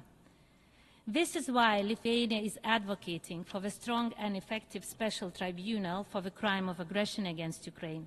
Such a tribunal must have real power to deliver real justice, not create another loophole for impunity of those having the greatest power. Justice must also extend to Russia's accomplices, including Belarus. Lukashenko regime must be held accountable, and not only for the crime of aggression against Ukraine, but also for widespread and systematic human rights violations against its own people. That is why last year Lithuania has referred the situation in Belarus to the International Criminal Court concerning alleged crimes against humanity, including forceful deportation. We must also continue to support UN investigations, including the work of special rapporteurs, in identifying war crimes and delivering justice. These mechanisms are under increasing pressure and face threats to their funding, so we must defend them. Strengthening international justice is the only effective way to prevent future atrocities. Justice takes time, but it must be felt by every victim of aggression against Ukraine. And the establishment of the Register of Damage for Ukraine represents a significant international effort and an essential first step towards creating a mechanism to deliver justice and compensation for Ukraine and its people. Visibility of justice and its real impact are important, as well as our all humanitarian efforts towards alleviating suffering of Ukrainians on the ground. We commend the UN for their efforts in supporting Ukraine with humanitarian aid. The UN's role in humanitarian aid and reconstruction remains essential. The devastating impact of the aggression against Ukraine requires ongoing and sustained global efforts. We urge all member states to stay committed. Ukraine's recovery is not just about rebuilding, it is about reaffirming peace, stability, and respect for international law. Colleagues, our support for Ukraine must remain unwavering. We continue to be guided by the same principle: nothing about Ukraine without Ukraine. And so-called peace that forces Ukraine to submit to Russian terms does not guarantee peace. Ukraine must enter any negotiations from a position of strength and justice, because just and lasting peace is only possible if Ukraine is empowered and Russia's ability to wage aggression is crippled. Because weak response today incites aggression tomorrow. Justice, strength, and unity are the only answers to tyranny and lawlessness. But our actions must match our words. Talking about what we cannot do weakens our position. We must focus on what we can do instead. Ukraine must be free to choose its alliances, security arrangements, and finally, its future. Ending the war is possible, but true peace can never be dictated by the aggressor. The path forward lies in the defeat of Russia in Ukraine and Ukraine's victory by restoring its territorial integrity and independence.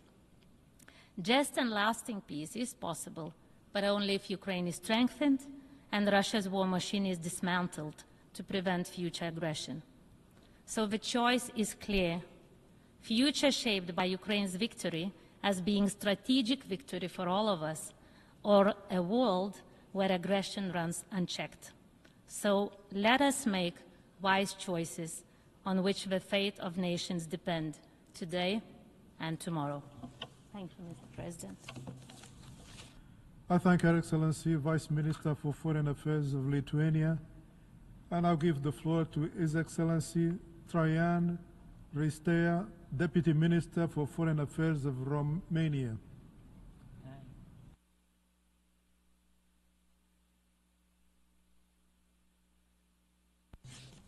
Thank you very much, Mr. President. Mr. President, Your Excellencies, ladies and gentlemen, the root cause of today's war in Ukraine is the illegal annexation of the Crimean Peninsula in 2014, followed by the full-scale invasion of Ukraine in 2022 February, exactly 3 years ago. Russian Federation needs to unconditionally withdraw all its troops from the internationally recognized territory of Ukraine. This should be the silver line for any negotiation effort meant to achieve a comprehensive, just, and lasting peace in Ukraine. The United Nations General Assembly stood by Ukraine in the past 3 years in defense of its sovereignty, independence, unity, and territorial integrity, because these are in line with the purposes and principles of the United Nations Charter. These defense lines that the General Assembly has taken is consistent with its work in the last 80 years since the Charter was negotiated, thus keeping alive the spirit of the San Francisco Conference. As a country neighboring Ukraine, Romania has witnessed in the last 3 years the multidimensional consequences of the war launched by Russia. Being a frontline state and benefiting from European solidarity, the government of Romania has employed to the best of its ability a wide range of measures in order to mitigate the consequences for the rest of the region and, if possibly, worldwide. In line with the human rights law, we welcome the civilians seeking shelter and currently take care of almost 250,000 Ukrainians that were granted temporary protection in Romania. We focused our attention to the needs of women and children by employing programs and extending cooperation with most of the United Nations agencies that were on the ground. In line with the international humanitarian law, we have facilitated the export of over 70 million tons of goods, of which 55 million tons of grains, to ensure the continuity of the global supply chain. The focus of our actions has been on ensuring transit of agricultural products so as to mitigate the risk of food insecurity worldwide.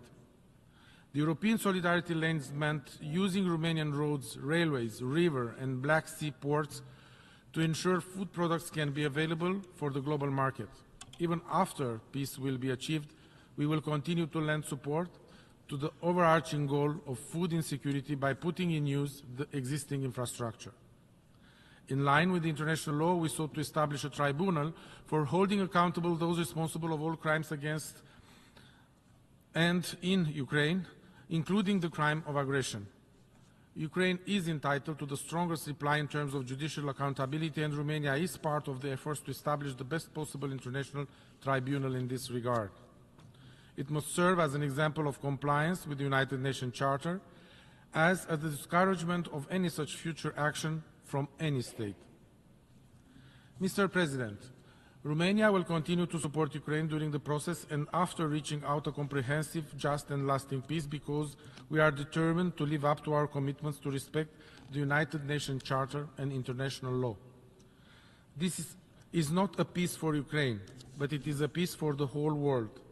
Any conversation on the future of Ukraine and of the neighboring region needs to factor in Ukraine and European countries, particularly those that were affected by the invasion. We cannot allow 80 years after the creation of the United Nations Charter for the clock to be set back in time, for the borders to be retraced by force, and for unprovoked wars to start against sovereign states. The principles and values that bind the effective multilateralism with the United Nations at its core cannot be bluntly ignored. Mr. President, the support of international community is necessary for Ukraine because it is for legitimate reasons, and it should be the same in any situation when the purpose and principles of the United Nations Charter are blatantly violated. For these reasons, Romania decided to co-sponsor the Ukrainian resolution adopted today. And I thank you very much, Mr. President. I thank His Excellency, Deputy Minister for Foreign Affairs of Romania. We have heard the last speaker in the debate on item for this meeting. We shall hear the remaining speakers at 3 p.m. today, Monday, 24 February, in this hall. The meeting is adjourned.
Good afternoon, colleagues. The 21st plenary meeting of the 11th Emergency Special Session of the General Assembly is called to order. The Assembly will continue its consideration of Agenda Item 5, entitled Letter dated 28 February 2014 from the Permanent Representative of Ukraine to the United Nations, addressed to the President of the Security Council.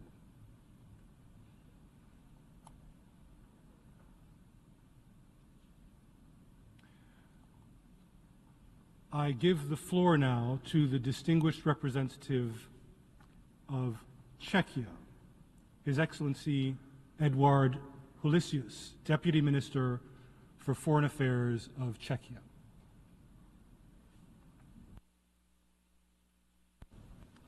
Mr. President, Excellencies, distinguished delegates, ladies and gentlemen, 3 years ago, Russia launched a full-scale invasion of Ukraine, a sovereign and independent nation. But let us not forget that this war commenced already 11 years ago, in February 2014, with the Russian occupation of Crimea and parts of Donbass, as part of a well-orchestrated expansionist plan to seize territories of a sovereign nation through aggression and to recreate neo-colonial spheres of influence. The toll of this unprovoked war is disastrous. Millions of Ukrainians have been displaced, thousands have been killed or injured. Powerful missiles and bombs systematically strike populated areas in Ukrainian cities, including schools, hospitals, and ports far away from the front line. Attacks against the Ukraine's energy grid in the midst of winter have become one of the defining, abhorrent hallmarks of this war. With its deliberate targeting of civilians and civilian infrastructure, Moscow cynically seeks to undermine the resilience of the Ukrainian men and women who, with remarkable courage, defend their country. And Russia's flagrant violation of international law doesn't stop there. Russia is responsible for a whole array of war crimes, violations of human rights and international humanitarian law in Ukraine. The United Nations investigation documented numerous cases of summary executions, torture, rape, and other acts of violence used as Russia's tactic of war against Ukrainian civilians and prisoners of war, as well as forced transfers and deportations of Ukrainian children. Czechia considers accountability as a cornerstone of any lasting peace. The leadership crime of aggression must not go unpunished, and those responsible for war crimes and other atrocities must be brought to justice. Otherwise, impunity will continue and widen. The invasion of Ukraine has also highlighted the stark link between aggression abroad and intensified repression of civil and political rights within Russia itself. 1 year after the death of Alexei Navalny, Russia continues its systemic crackdown on human rights, civil society, independent media, and dissent of any kind.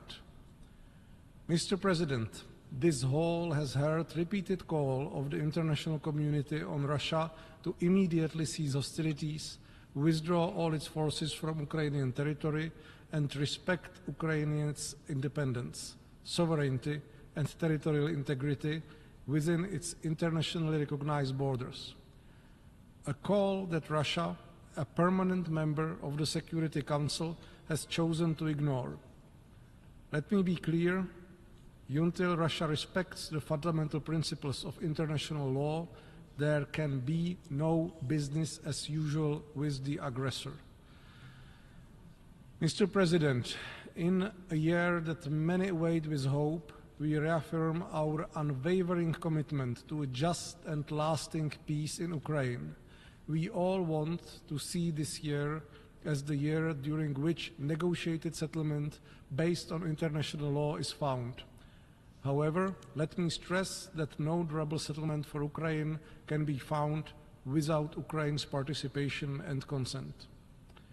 Our own Czech history suggests that aggressors are seldom satisfied with concessions designed to appease them. Weak compromises embolden them and bring us nothing but more war and destruction.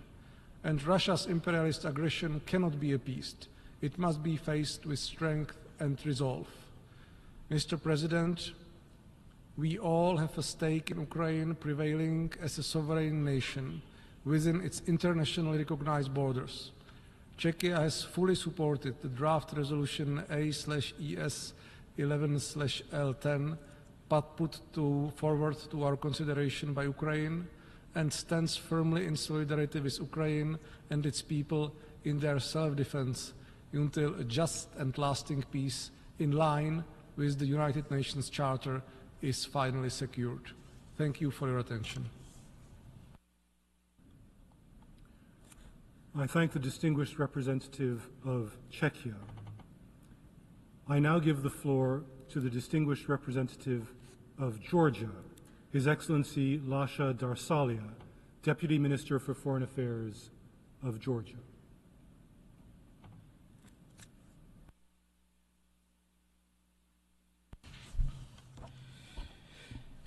Thank you, Mr. President, Excellencies. The resumption of this emergency special session once again reminds us that the founding principles of this organization remain as relevant as ever.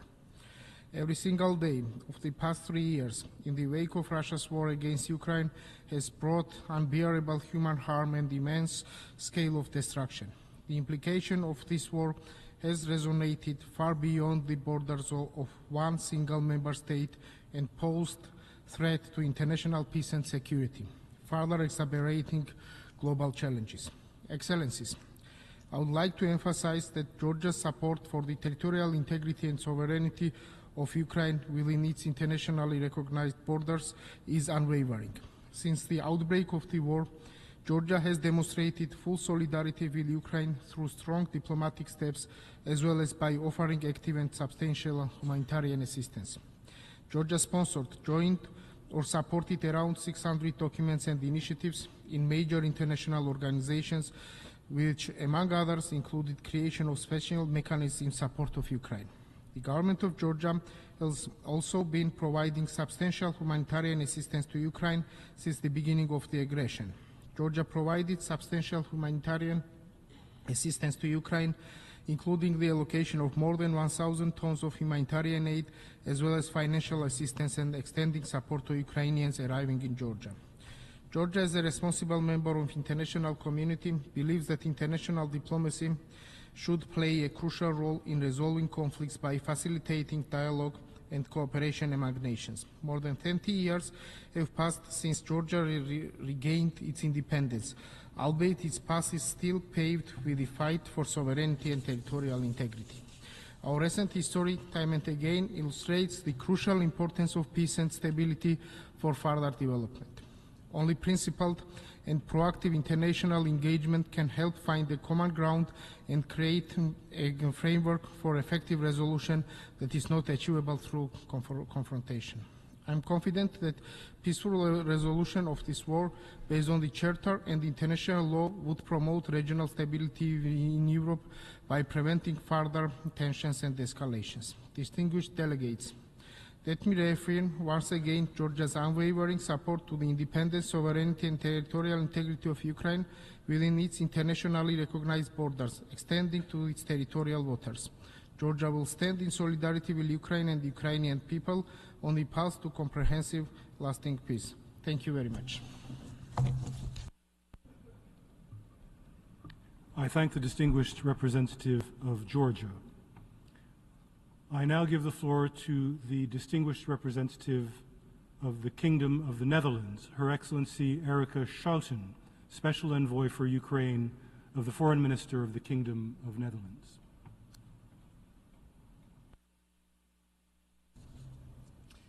Mr. President, distinguished delegates, the Netherlands aligns itself with the EU statement that will be delivered. 3 years ago today, a line was crossed. Ukraine's sovereignty and territorial integrity were violated. International law was trampled on. The very principles of the United Nations Charter were blatantly disregarded. Ukraine did not provoke this war, nor did it start it. Russia, a permanent member of the UN Security Council, a body with a special responsibility to uphold peace and security under the UN Charter, chose to violate Ukraine's sovereignty and territorial integrity, and thereby the founding principles on which this organization is built. Today's vote is a clear signal in support of international law, upholding the UN Charter and against creating a world where might is right. Ending the war with a quick fix gives the aggressor the opportunity for repetition and will set a precedent for aggressors elsewhere. For 3 years, the people of Ukraine have demonstrated extraordinary resilience against Russia's unprovoked aggression. But the costs have been staggering at the front line and behind the front line, as Russia continues its attacks on energy and other civilian infrastructure and on cultural objects on a daily basis. And in the occupied territories, where, according to the Human Rights Monitoring Mission in Ukraine, Russia's occupation brings widespread suffering and oppression. Russia intends to break the Ukrainian spirit, artificially alter its demographics, and forcibly Russify millions under occupation and destroy Ukrainian identity. We cannot let Russia succeed. Russia's aggression has had devastating and long-lasting consequences, also for the world as a whole. Food and energy prices have soared. The environment has been adversely affected, and there's an escalating risk of a nuclear disaster due to Russia's attacks on the Ukrainian power grid connected to the nuclear plants. We all want peace, the Ukrainian people most of all.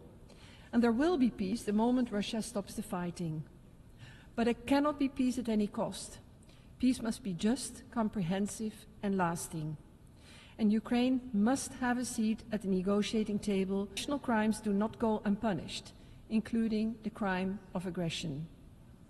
To ensure might does not make right, we need to respect all principles we have vowed to uphold, now and in the future. Thank you. I thank the distinguished representative of the Kingdom of the Netherlands. I now give the floor to the distinguished representative of the European Union.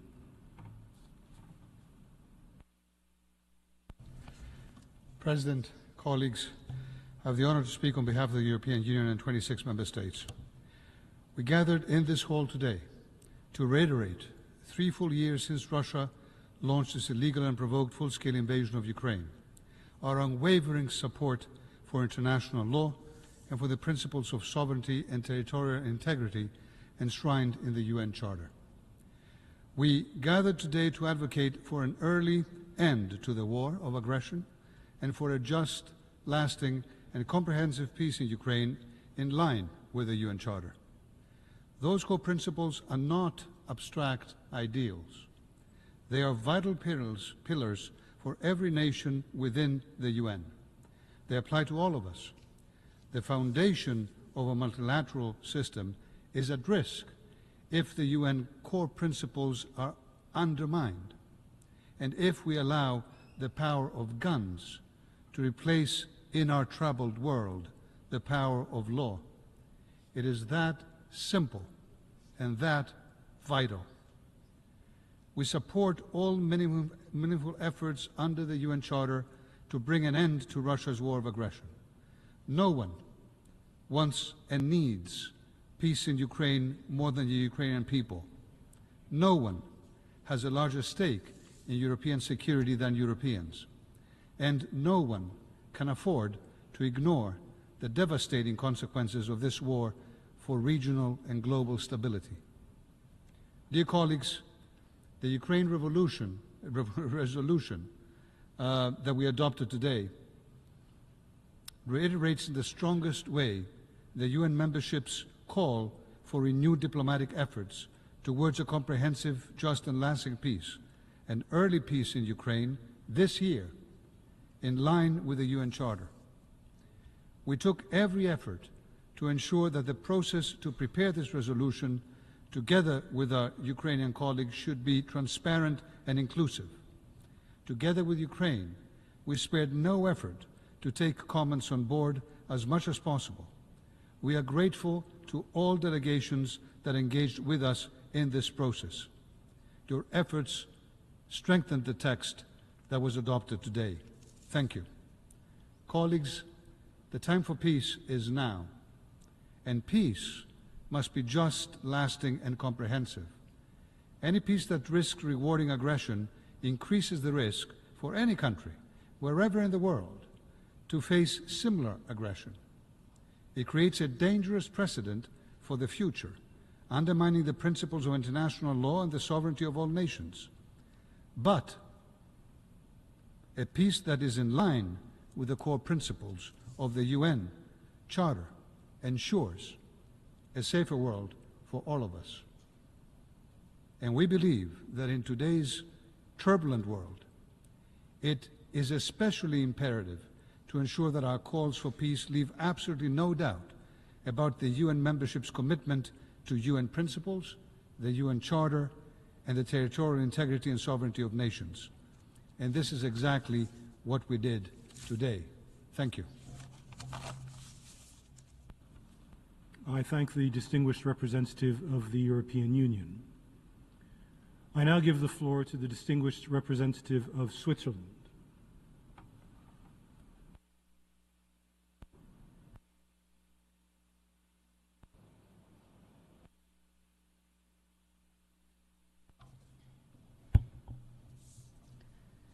Monsieur le Président, Mr. President, developments in relation to Ukraine are currently evolving rapidly. While Switzerland is monitoring the situation closely, we see this day of commemoration as an opportunity to reaffirm the principles that unite us, in particular, respect for international law, including the United Nations Charter. We remain steadfast in our support for Ukraine and call for an immediate end to hostilities. We call on Russia to withdraw its troops from the entire territory of Ukraine. Above all, we place the Ukrainian people at the heart of our concerns. The human cost of this war is immense. It continues to cause indescribable loss and suffering, leaving millions in need of humanitarian aid or forcing them to flee their homes. More than half of Ukraine's energy facilities have been damaged or destroyed. We reiterate that a nuclear accident must be avoided at all costs. Switzerland emphasizes that the civilian population and infrastructure are protected by international humanitarian law and that attacks against them are prohibited. We call on all parties to the conflict to respect international humanitarian law in all circumstances. This also includes the obligation to authorize and facilitate rapid and unimpeded humanitarian access. We have stated this on several occasions. Beyond Ukraine, this war has profound consequences. It destabilizes food security and energy supply, as well as international security. This war, therefore, endangers future generations. Mr. President, Russia's military aggression against Ukraine constitutes a serious violation of international law, in particular of Ukraine's sovereignty and territorial integrity. It jeopardizes our multilateral order, as well as the very principles of the United Nations Charter, obligations that all of us, as member states of this organization, have pledged to respect. The resolution presented by Ukraine, which we have adopted today, carries a powerful message, a call for an end to the war, for diplomacy and for respect for international law. It advocates peace. True to this commitment, Switzerland is strongly involved, whether that be through our Security Council mandate, the organization of the Bergenstock Conference in June 2024, or its targeted aid for reconstruction and in the humanitarian field. We will continue to work to contribute to peace and security in Europe when we chair the OSCE in 2026. Above all, Switzerland remains firmly committed to a comprehensive, just and lasting peace for Ukraine based on international law, including the United Nations Charter. We welcome any initiative that could lead to the achievement of this goal. It is essential that Ukraine be involved in these discussions from the outset, as its future depends on it. As the General Assembly, it is our responsibility to recall and defend the principles that unite us. In this way, we can move towards a future in which peace will prevail for all of us. I thank you. I thank the distinguished representative of Switzerland. I now give the floor to the distinguished representative of Bulgaria.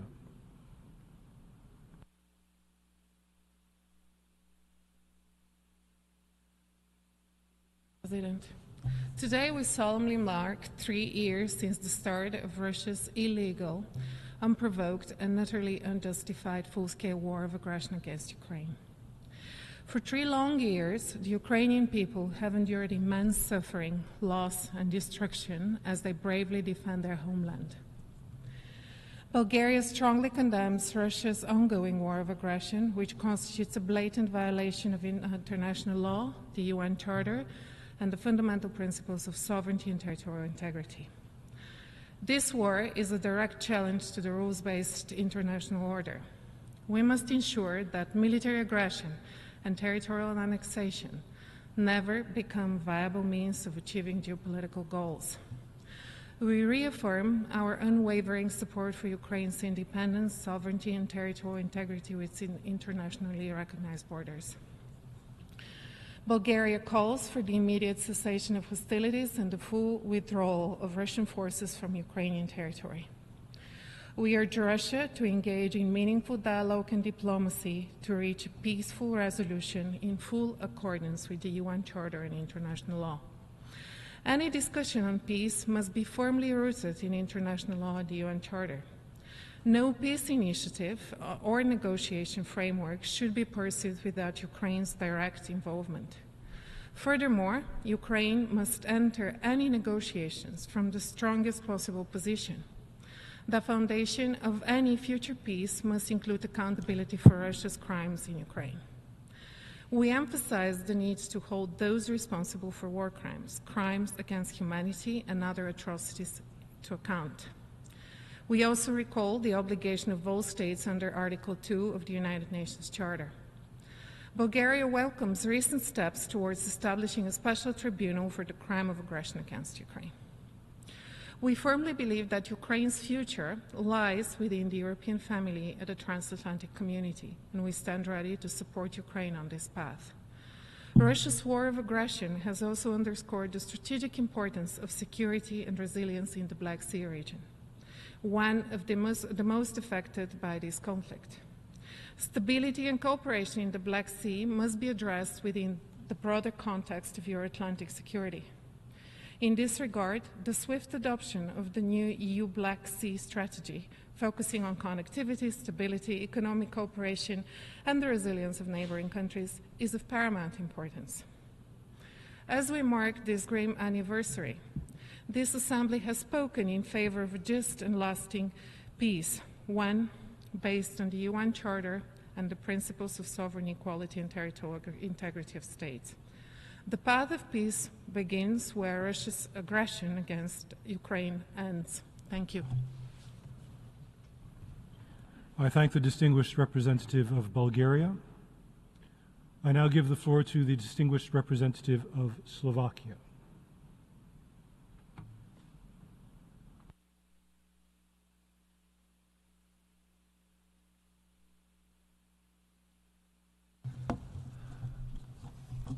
Mr. President, we fully align ourselves with the statement made by the representative of the European Union, and I can therefore be very brief. Slovakia has co-sponsored the resolution submitted by Ukraine and voted yes. Mr. President, 3 years ago, Russia invaded Ukraine in violation of the United Nations Charter and international law. The military invasion is still going on. The world recognizes the strength and bravery of Ukrainian people fighting for their survival. Let me reiterate that Slovakia supports the sovereignty, independence, and territorial integrity of Ukraine within its internationally recognized borders as a matter of principle. Borders must be respected and cannot be changed by force. Mr. President, the physical devastation and the humanitarian and economic costs to Ukraine caused by the conflict have been immense. The longer this tragedy goes on, the worse it will be and the more the human suffering it will entail.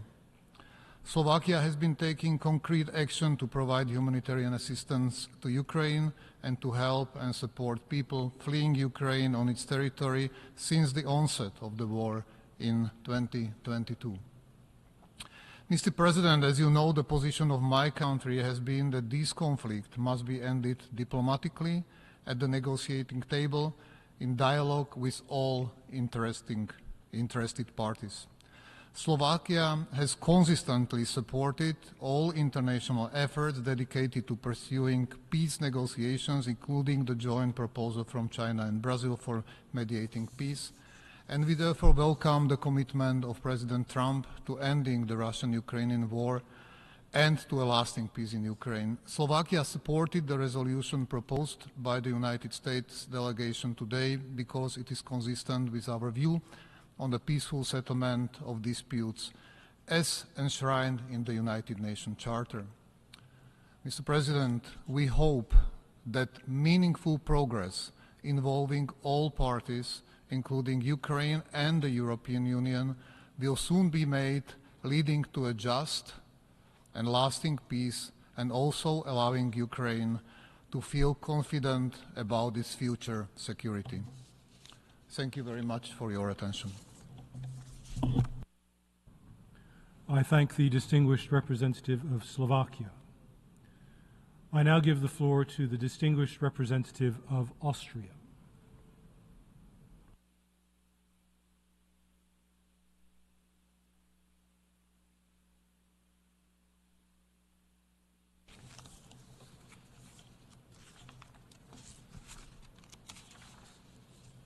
Excellencies, Mr. President, Austria aligns itself with the statement of the European Union ambassador.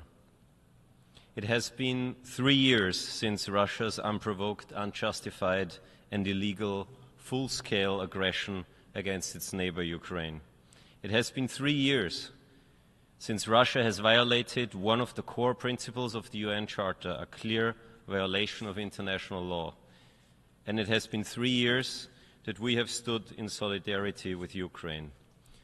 To this day, Ukrainian men, women and children continue to suffer from Russian attacks. Attacks that are in clear violation of international humanitarian law. It is clear civilians shall not be the object of attacks. We therefore repeat our calls to the leadership of the Russian Federation to immediately cease its brutal war against Ukraine and withdraw its military forces. Excellencies, Austria doesn't provide weapons to Ukraine, but in addition to our common European Union contributions, we have provided bilaterally almost 300 million euros in financial and humanitarian aid to Ukraine since February 22, and almost 100,000 Ukrainians have found a second home in our country, Austria. This comes in addition to, and not instead of, our continued humanitarian assistance to crises all around the world, including in Africa and, of course, the Middle East. Mr. President, the Russian aggression against Ukraine is not a European problem. It is not a European problem. It is a matter of global concern. We have all felt the consequences, but of course, especially those living in the world's most vulnerable countries. From delayed food deliveries to rising energy prices and threats of nuclear incidents. In addition to our firm rejection of any threats with nuclear weapons, we remain particularly concerned about the risk of damages to Ukraine's nuclear infrastructure. The recent strikes against the Chernobyl nuclear power plant are alarming.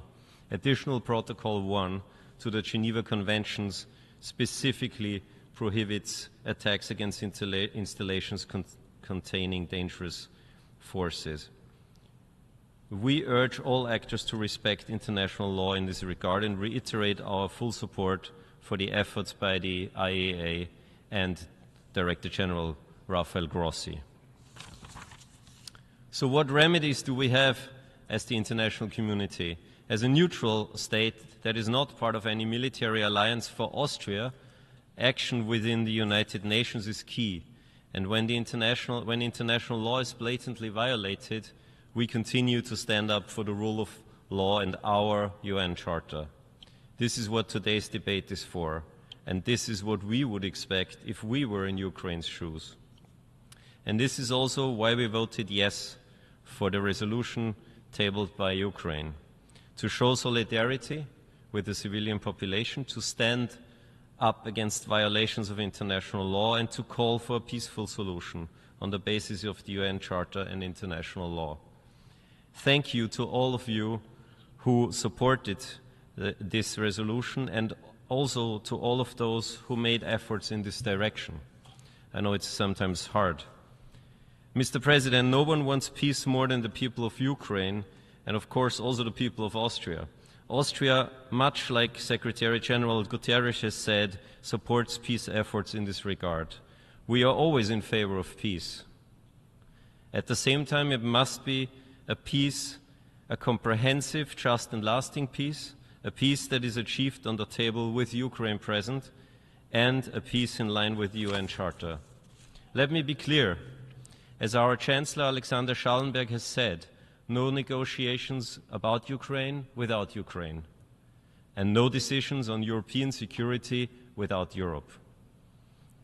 Today we sent a strong signal that an unprovoked aggression against any country cannot be accepted by the international community. Today we stood up for international law.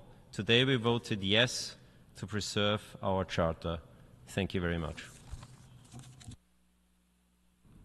I thank the distinguished representative of Austria. I now give the floor to the distinguished representative of Germany.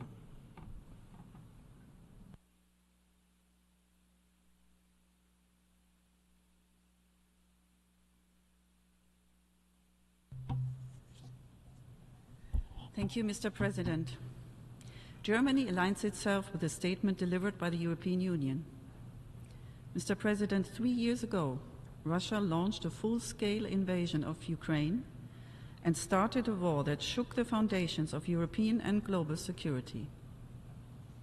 Russia violated a guiding principle upon which the United Nations was founded, that we respect the sovereignty and territorial integrity of all member states, large and small.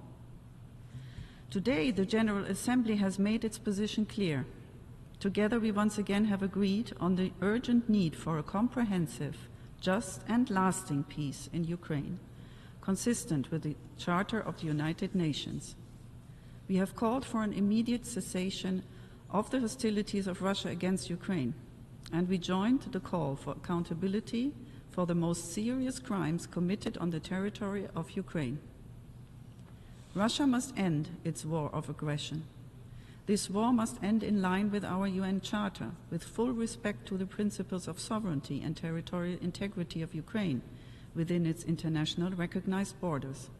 And the war must end in a way that guarantees that Russia never again uses force to attempt to withdraw the borders of Ukraine, violating Europe's security.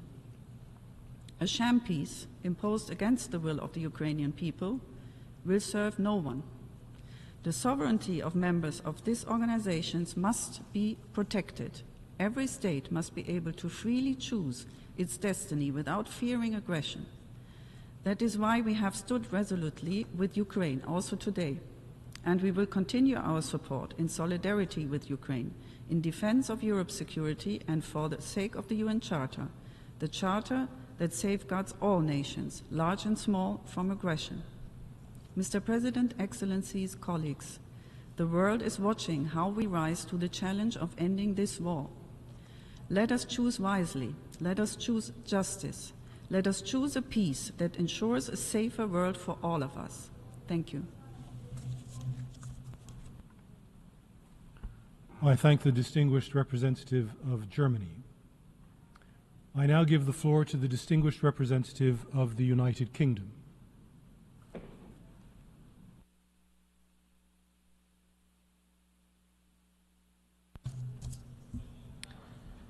Mr. President, the United Kingdom welcomes the resumption of this special session on Ukraine. 3 years on, Russia's illegal and unprovoked invasion has caused untold suffering. Most recently, in the massive wave of drone attacks over the weekend, reportedly the largest in a single night in 3 years.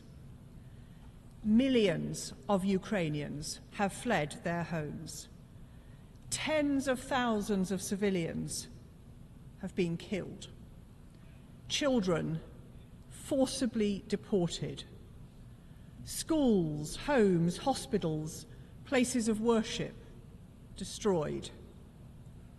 And Russia's forces have committed the most appalling crimes: summary executions, torture, rape.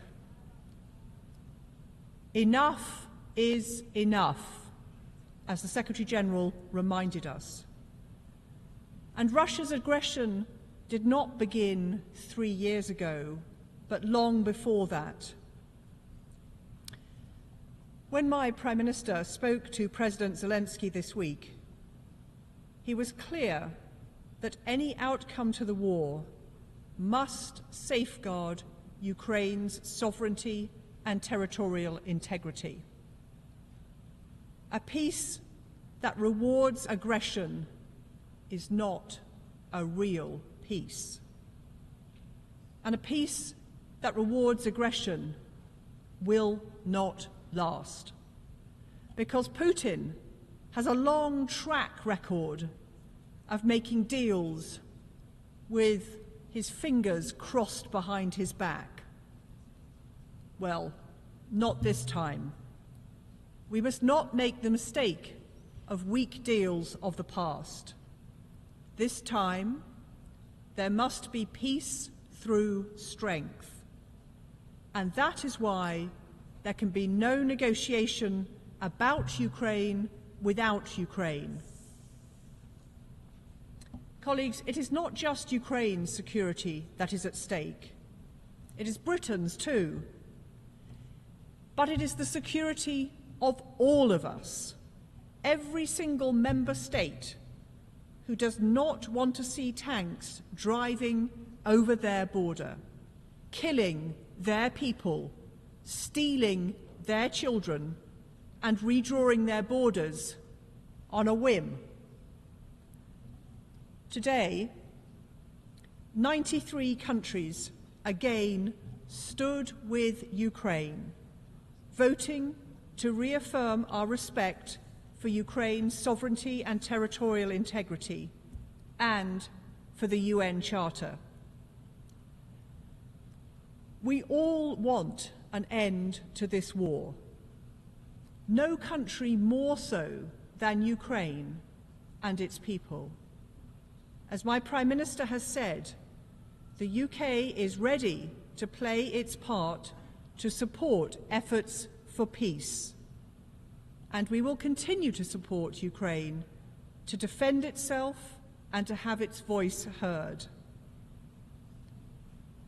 But let us not forget a simple truth: that Russia could end this war tomorrow by ceasing its aggression and withdrawing its forces from Ukraine.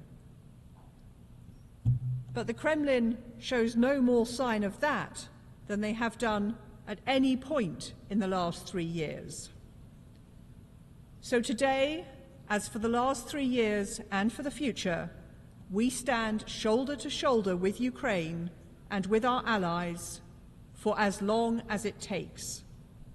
until Ukraine wins a peace that respects the UN Charter and delivers a secure future for its people and for all of us. Thank you, President. I thank the distinguished representative of the United Kingdom. I now give the floor to the distinguished representative of Malta.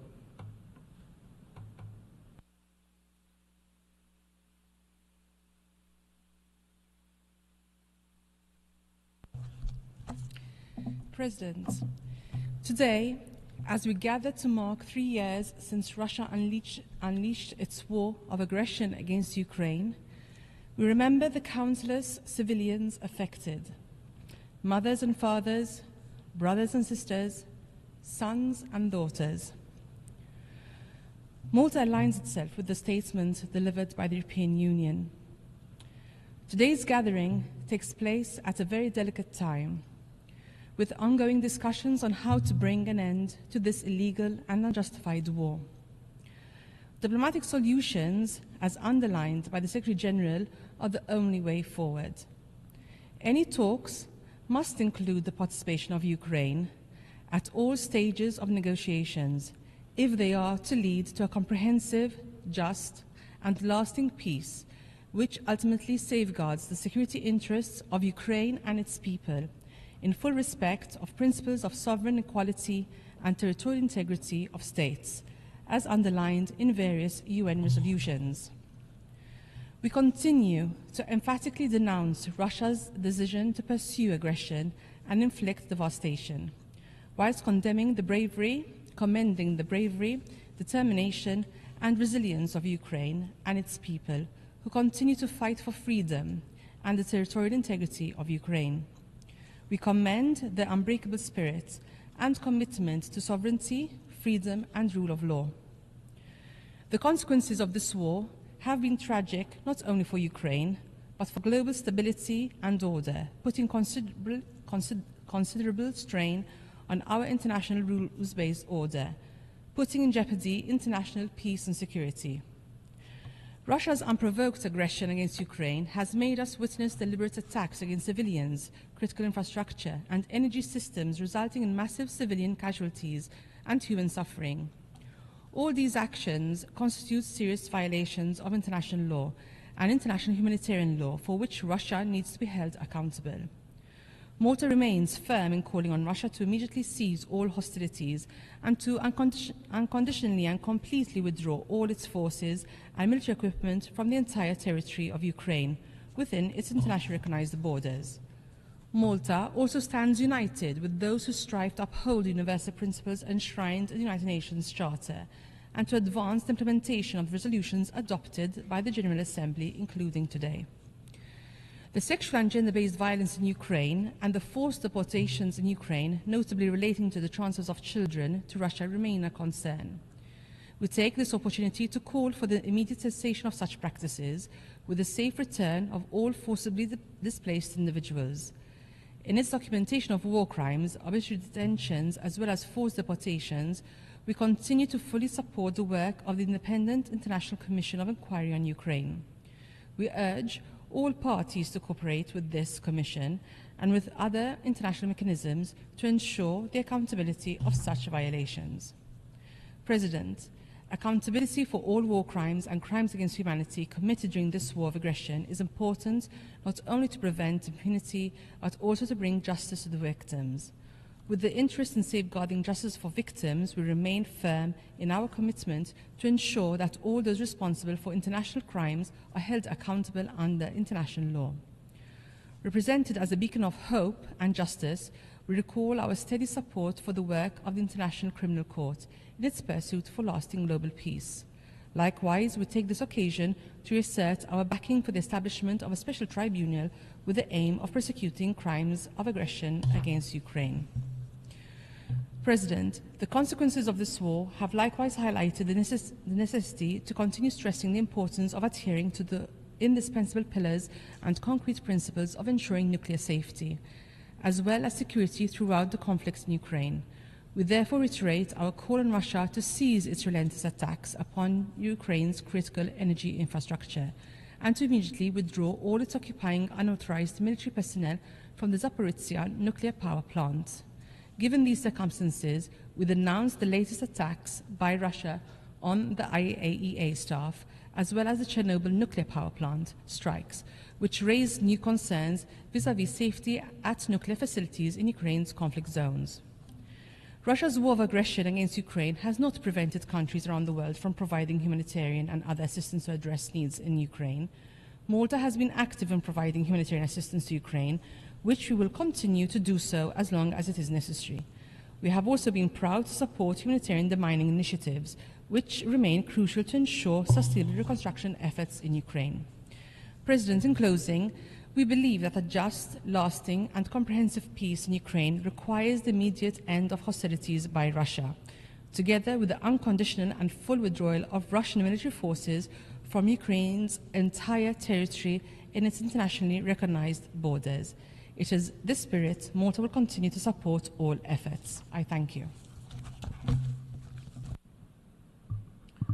I thank the distinguished representative of Malta. I now give the floor to the distinguished representative of Albania.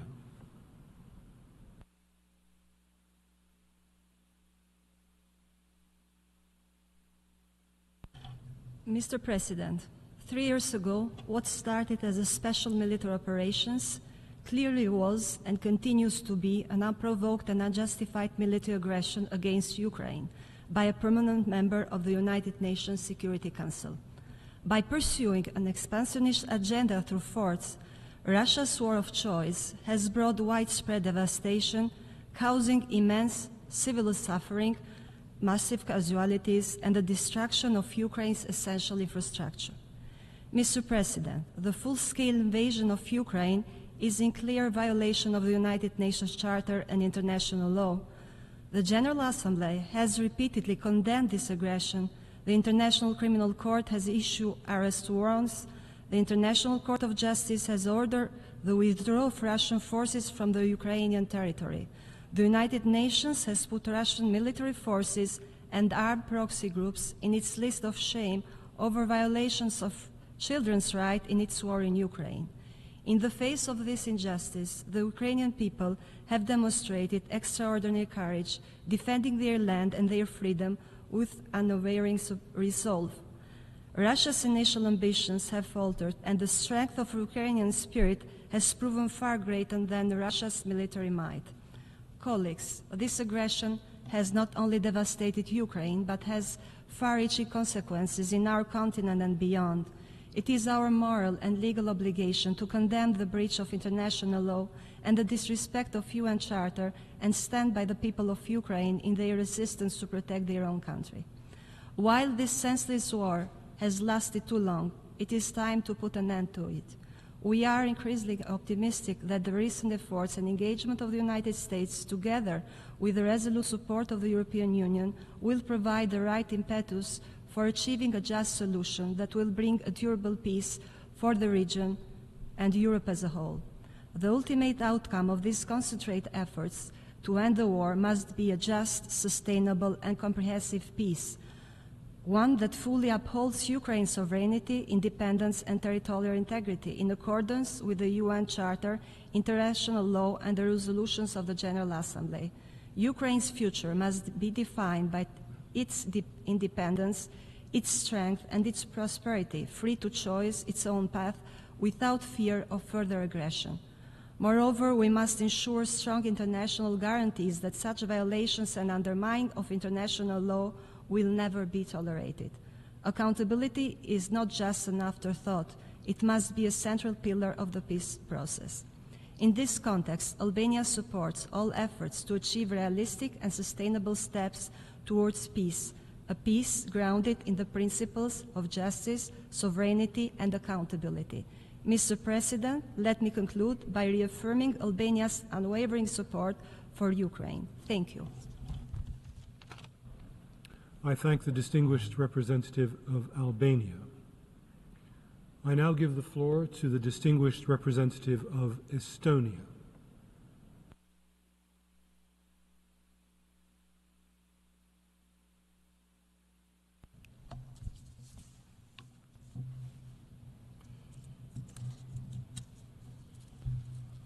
President, today we mark 3 years since Russia launched an unprovoked and unjustified full-scale brutal war against Ukraine. This act of aggression is not only a vicious attack against an independent and sovereign Ukraine, but against the international law and the global peace, the UN Charter, global non-proliferation regime. Moreover, all this is having devastating effects to global food and energy markets in many parts of the world.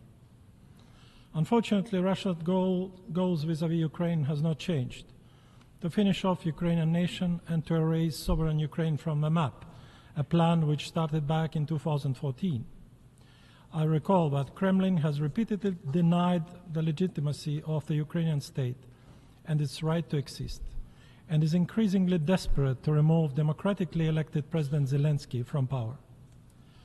War crimes, huge number of civilian deaths, grave human rights violations, thousands of deported Ukrainian children, total suffering and destruction that Russia has caused in Ukraine are a testament to those claims. Against all of the calls by member states and numerous UN General Assembly resolutions, Russia's aggression continues. According to the UN, in January this year alone, Russia's attacks caused almost 900 civilian casualties, including 21 children.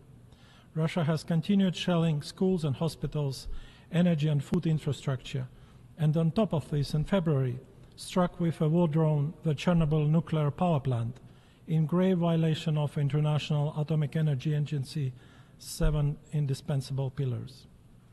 Russia's aggression is economically, politically, and militarily supported by Iran, DPRK, and Belarus. Since last October, the DPRK has elevated its support by deploying troops to fight alongside Russian troops. This constitutes a major escalation, also indicating that Russia is suffering heavy casualties at the front lines and is struggling to recruit fresh cannon fodder. And indeed, it has been estimated that at current pace, Russia couldn't occupy the whole territory of Ukraine until the year 2075.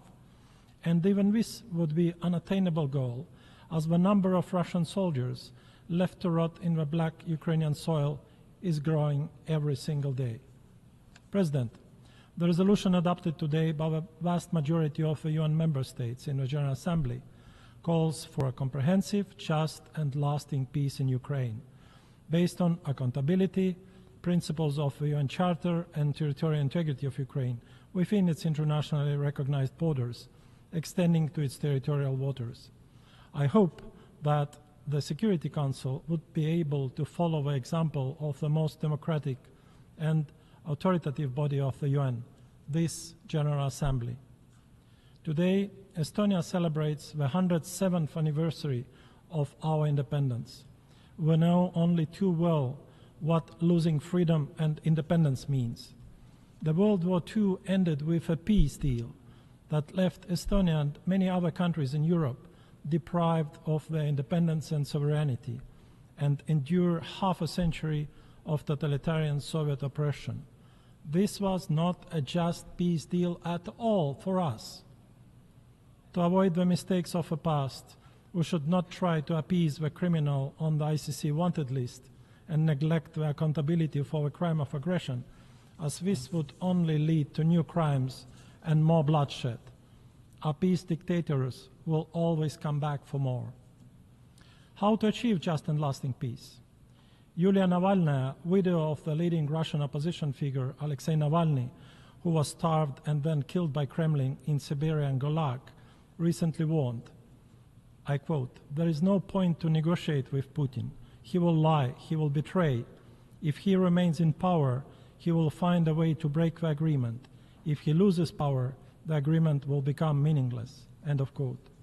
So the question really is, how can one trust somebody who cheats and changes the rules of the game under the guise of new realities whenever suitable or beneficial? What is Putin's legitimacy worth after 25 years of clinging to power, which have included regular and massive election fraud, physical elimination of political opponents, extensive violations of human rights, war crimes, and extrajudicial killings, inter alia using chemical weapons? only free and fair elections, which the Russian people can only dream about for last decades, would reveal the real support for the dictator. It's quite clear his ratings are not even close to what Kremlin's propaganda honks. It appears also relevant to repeat again loud and clear that when it comes to the so-called root causes of this war, it is Russia's imperial and neocolonial obsession with Ukraine and denial of Ukraine's existence that unleashed its aggression. The root cause of the war in Ukraine is Putin's unwillingness to accept the irreversibility of the collapse of the Soviet Union. So let's not succumb to Russian propaganda. Russia is still an aggressor and Ukraine is still the victim of the aggression. The member states who supported the resolution on just and lasting peace in Ukraine thereby supported the UN Charter, the international law, and rejected spheres of influence and might makes right conduct in international relations. I want to thank you all for this. I want to thank you all for this. Together, we need to uphold the principles of the UN Charter more than ever. We all need a comprehensive, just, and lasting peace, not just a shady deal at the expense of Ukraine and the UN Charter. It is obvious that achieving just and lasting peace in Ukraine without Europe and Ukraine participating in the negotiations over the European security architecture is an illusion, and dangerous one. In conclusion, let me once again insist that Russia immediately, completely, and unconditionally withdraws its military forces and mercenaries from the entire territory of Ukraine within its internationally recognized borders. This would be the quickest way to peace. Until then, let me assure that Estonia is determined to continue supporting Ukraine by all means at our disposal. Supporting Ukraine's right for self-defense according to Article 51 of the UN Charter is the right thing to do from the moral, legal, and global security point of view. I thank you. I thank the distinguished representative of Estonia. I now give the floor to the distinguished representative of the Republic of Moldova.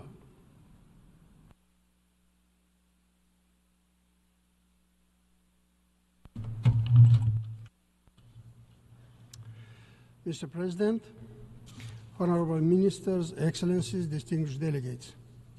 It has been 3 years already since Russia's full-scale, relentless war of aggression against Ukraine triggered unimaginable suffering and destruction with far-reaching implications for the international peace and security.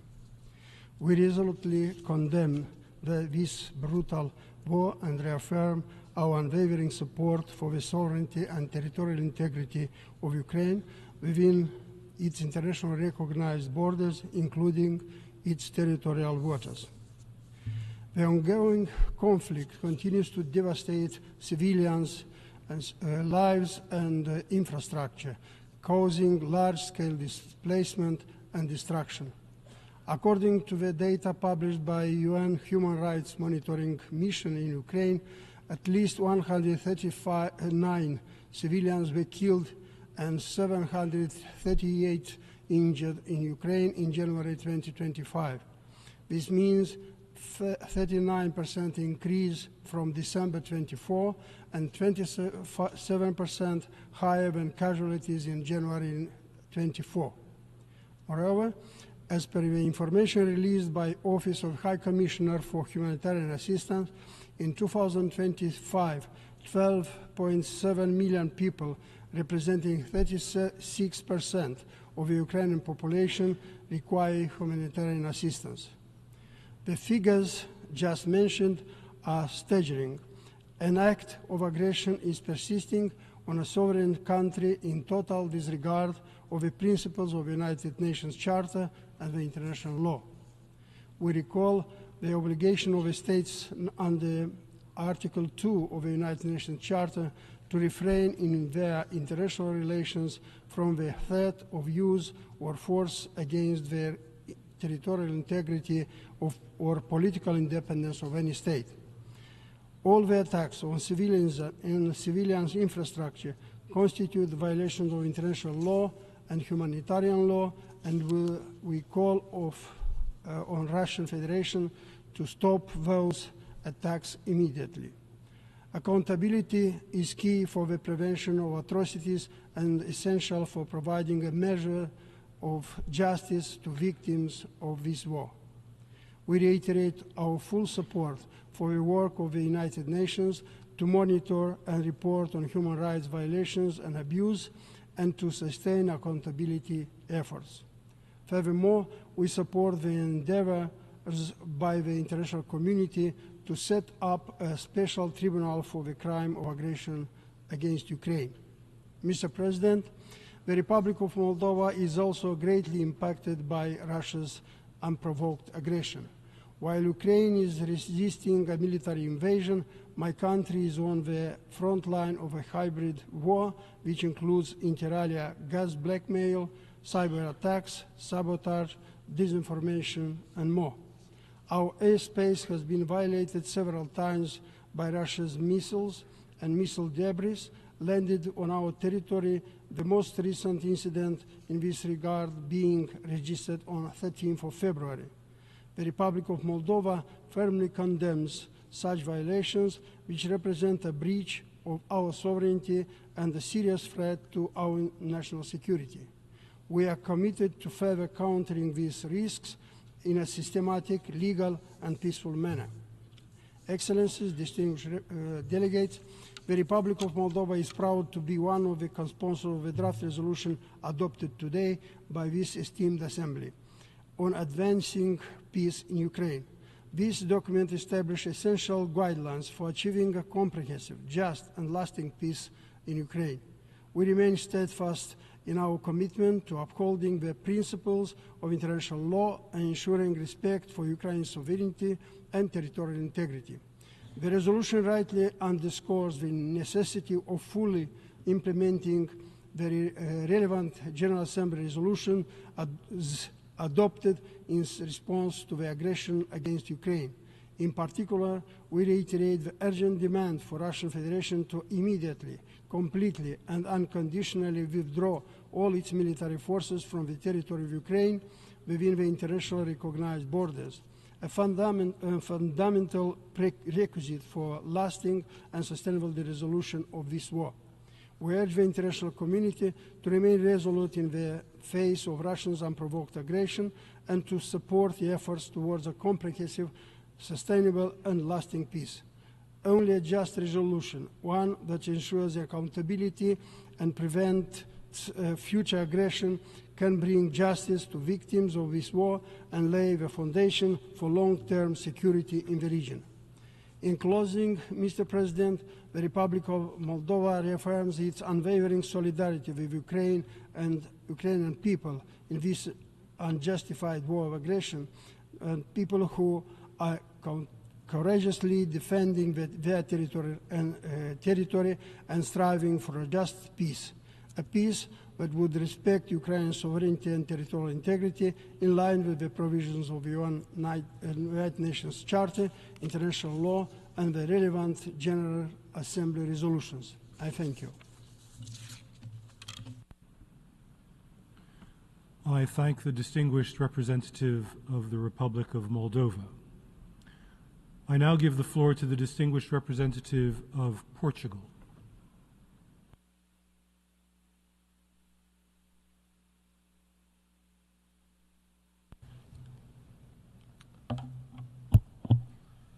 Mr. President, Portugal stands here today with Ukraine. We align with the EU statement and we are very pleased with the adoption of the resolution on advancing a comprehensive, just and lasting peace in Ukraine, which highlights the commitment of this General Assembly to the UN Charter and to international law. We have also supported the adoption of the resolution on the path to peace as amended. We all want peace. Portugal is unarguably in favor of peace, just not any peace. Mr. President, 80 years ago, representatives of the international community took upon themselves the duty to work together to maintain international peace and security and to prevent future generations from experiencing war. They did so by writing a legally binding document that has shaped our common history for the last for the last 8 decades and has established a rules-based multilateral order with the United Nations at its core. We are looking forward to commemorating these major mankind's achievements throughout this year. However, today we are sadly here to evoke the 3rd anniversary of a breach to this contract. Indeed, 3 years ago, Russia, a permanent member of the Security Council, has violated its provisions by starting a war in Europe that has caused the suffering of thousands of people and has unleashed a worldwide political and economic turmoil. With the adoption of today's resolution, we once again condemn such violation of the territorial integrity of a sovereign country and, above all, call for a comprehensive, just and lasting peace in Ukraine, in full compliance of the UN Charter, international law, and this Assembly's resolution. We supported this resolution in line with Portugal's unwavering support for international law and for the principles of sovereignty and territorial independence, sovereignty and territorial integrity without ambiguities and in all geographies, in Europe, but also in Africa and in the Middle East, while also reaffirming our joint commitment to the protection of civilians from the atrocities of war. By calling for a peaceful resolution of the war against Ukraine, we commend all meaningful diplomatic endeavors that support Ukraine in its efforts to achieve a just, lasting and comprehensive peace. With our European partners, we are ready to contribute to any negotiations that ensure the sustainability of a peace process, that the reconstruction of the country and its future prosperity, stability and independence. In concluding, Mr. President, by standing with Ukraine throughout its path to peace and freedom, the international community reaffirms its long-standing pledge to the key principles of the UN Charter as we approach the 80th milestone of our common invaluable history of the UN. I thank you, Mr. President. I thank the distinguished representative of Portugal. I now give the floor to the distinguished representative of Vietnam.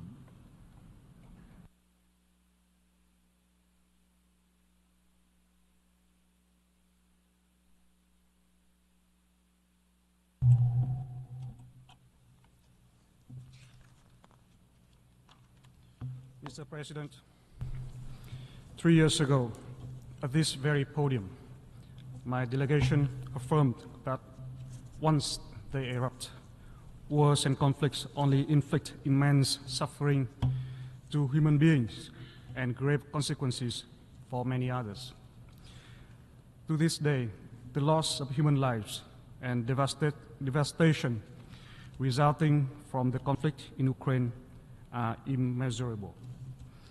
The negative impacts and destabilizing effects extend beyond those directly involved, casting broader regional and global implications. Vietnam follows closely the situation in Ukraine and the far-reaching impacts of the conflict with a heavy heart. Having borne the heavy toll of wars, our nation deeply understands the scars of conflicts and the value of peace. Vietnam continues to call for an immediate end to violence, hostilities, and any actions that fuel further escalation. Our priority is safeguarding the security of civilians, protecting critical civilian infrastructure, and addressing the urgent humanitarian needs of those affected by the conflict. Vietnam's consistent stance from day one of the conflict and even beyond its breakout has remained that all disputes must be resolved through peaceful means, and the fundamental principles of international law and the UN Charter must be upheld. These include respecting the independence, sovereignty, and territorial integrity of states, and refraining from the threat of use of force. We regret that many opportunities for peace have been missed in the past 3 years. This conflict needs to come to an end The human suffering must end. Today marks a critical juncture for us to work together and contribute to peace in Ukraine. It is all the more crucial for the UN membership to promote actions that foster consensus, inclusivity, and with the active participation and concurrence of all directly involved parties, instead of division and confrontation. This will pave the way for a lasting, comprehensive, and acceptable solution to all to resolve this conflict. And such a solution can only be achieved through peaceful means in adherence to international law and the UN Charter, and taking into account the legitimate interest and the role of all parties concerned for the stability and security of the region and the world. Vietnam commends and supports all constructive initiatives, including of the UN, in this direction. For our part, Vietnam stands ready to make our contributions to diplomatic efforts and to the reconstruction, recovery, and assistance in Ukraine. I thank you, Mr. President. I thank the distinguished representative of Vietnam. I now give the floor to the distinguished representative of Italy.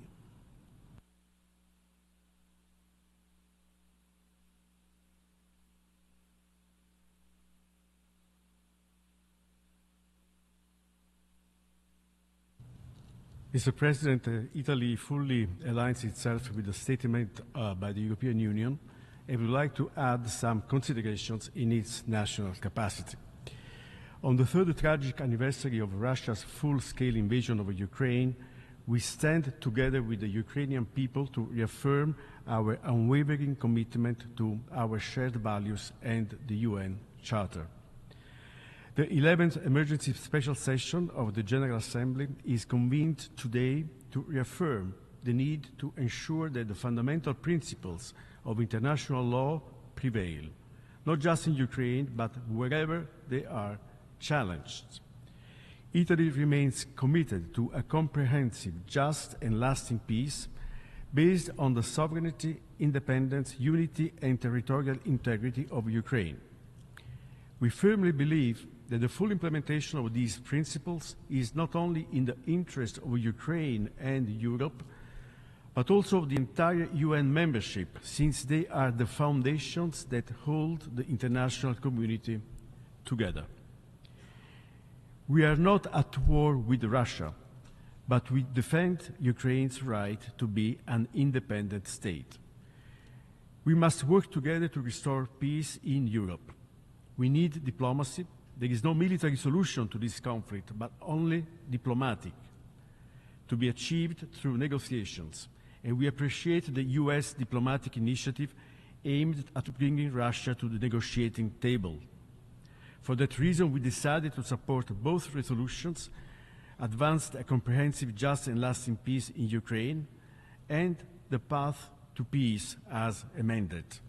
At the same time, we believe that only the full involvement of Ukraine and Europe in these negotiations can guarantee a lasting peace in line with the Charter of the United Nations. I thank you. I thank the distinguished representative of Italy. I now give the floor to the distinguished representative of Luxembourg.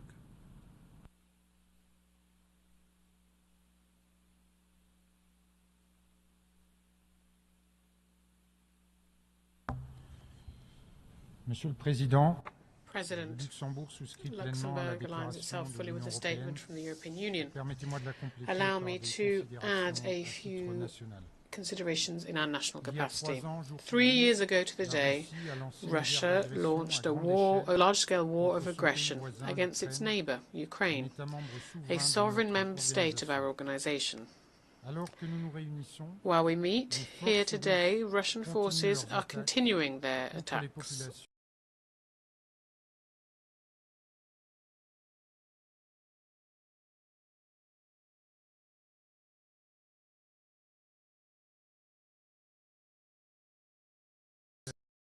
a comprehensive, just and lasting peace in Ukraine.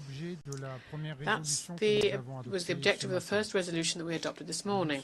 Luxembourg is proud to have co-sponsored and voted in favour of this resolution, prepared by Ukraine with the support of the European Union. The resolution took into account suggestions made throughout the inclusive and transparent consultations that took place. We'd like to thank all Member States who voted in favour of this resolution. It is in everyone's interest to defend the United Nations Charter and to this year achieve comprehensive, just and lasting peace in Ukraine. This resolution recalls a demand on Russia to withdraw all its military forces from Ukraine's territory, while calling for a cessation of hostilities as soon as possible. In voting in favour of this text, we demonstrated our solidarity with the Ukrainian people and our determination to ensure that international law is respected and prevails.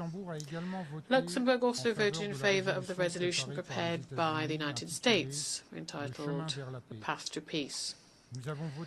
We voted in favour of this following the inclusion of 3 essential amendments on the sovereignty and territorial integrity of Ukraine and just peace in Ukraine in line with the United Nations Charter. It's important to recall who the aggressor is. It was Russia that launched a large-scale invasion of Ukraine 3 years ago. In launching its large-scale aggression, an aggression that was unprovoked, unjustified and unjustifiable against Ukraine, on the 24th of February 2022, Russia not only attacked Ukraine, Russia also flouted the international rule of law-based order, which is underpinned by the United Nations Charter, and in doing so, it threatened security and stability around the world. The numbers of this war of aggression are terrifying. Hundreds of thousands of people have lost their lives. Men, women and children have been victims of abject violence, including sexual violence.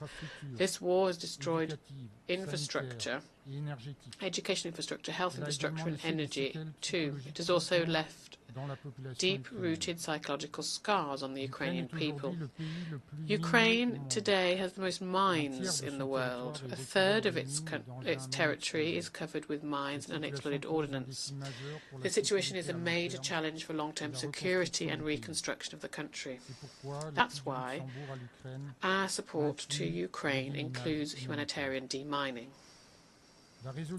The resolution submitted by Ukraine that we adopted this morning also underscores the need to ensure that the perpetrators of the gravest crimes under international law that have been committed on Ukrainian territory be brought to justice, and that justice be served for the victims, also to prevent future crimes. In this context, Luxembourg welcomes the role played by the International Criminal Court, which has already issued several arrest warrants. As the ICC cannot try the crime of aggression in this particular case, we support the creation of a special tribunal for crime of aggression against Ukraine. President, efforts to put an end to the war via diplomacy and dialogue are welcome, inasmuch as these efforts are also underpinned by the principles of the United Nations Charter. Peace in Ukraine will only last if it is a just peace, backed up by solid and reliable security guarantees. Peace in Ukraine and Europe's security are indissociable. Peace in Ukraine will only last if Ukraine and the European Union are fully involved in negotiations. Nothing about Ukraine without Ukraine. Nothing about Europe without Europe. In its brave fight to defend its freedom and universal values, Ukraine can continue to count on the full support and solidarity of Luxembourg. Luxembourg will continue to resolutely support the independence, unity, sovereignty and territorial integrity of Ukraine within its internationally recognized borders. Thank you very much.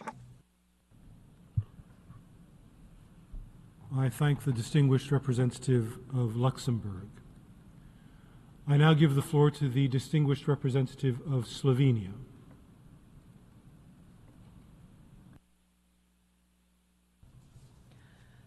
Thank you, Mr. President.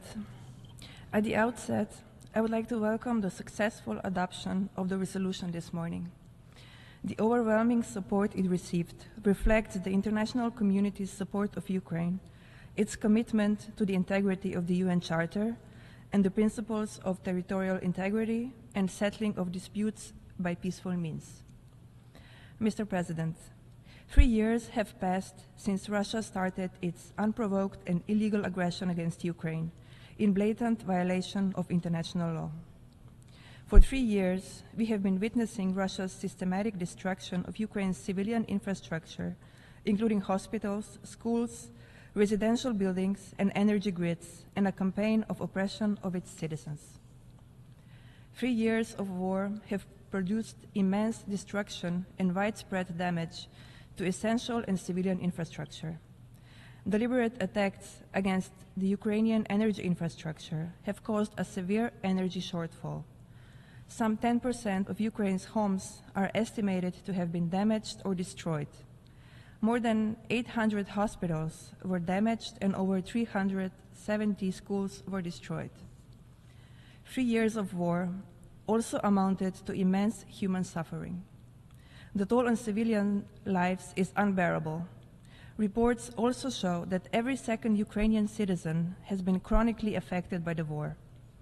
Nearly 2/3 of households are dealing with mental health challenges of their family members, and hundreds of thousands of children are experiencing or are at risk of developing a post-traumatic stress disorder. The intense fighting has displaced over 6.9 million people, and almost 13 million civilians are left in need of humanitarian assistance. This is enough suffering and destruction for a lifetime, and it needs to stop now. Each day this war continues, international humanitarian law is disregarded, violated, and undermined. With each day, the integrity of the UN Charter is ever more at risk. Mr. President, we all want to see peace in Ukraine as soon as possible, but it matters greatly how the peace process ends. Russian aggression must stop. Ceasefire must be achieved and sufficient security guarantees for Ukraine ensured. Negotiations for just and lasting peace must be held with Ukraine and the European Union at the negotiating table.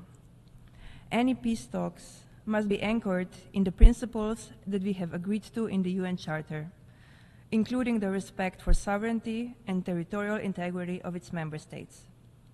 Slovenia is ready to support the endeavors to reach a just and lasting peace in line with the UN Charter, which will aim to rebuild trust and bring about lasting peace and stability in Eastern Europe.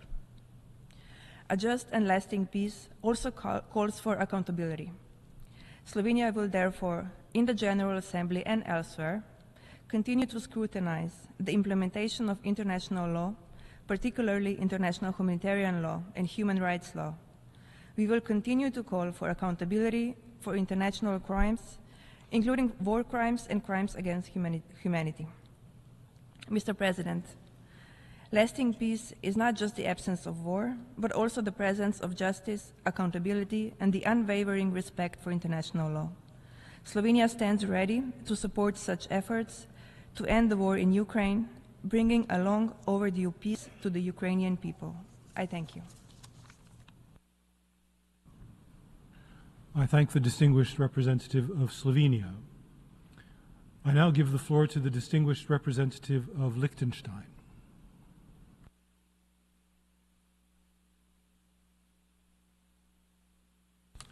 Mr. President, today we commemorate once again Russia's aggression against Ukraine that, as we often tend to forget, had its inception in February 2014 with the invasion of eastern Ukraine and the attempted illegal annexation of Crimea.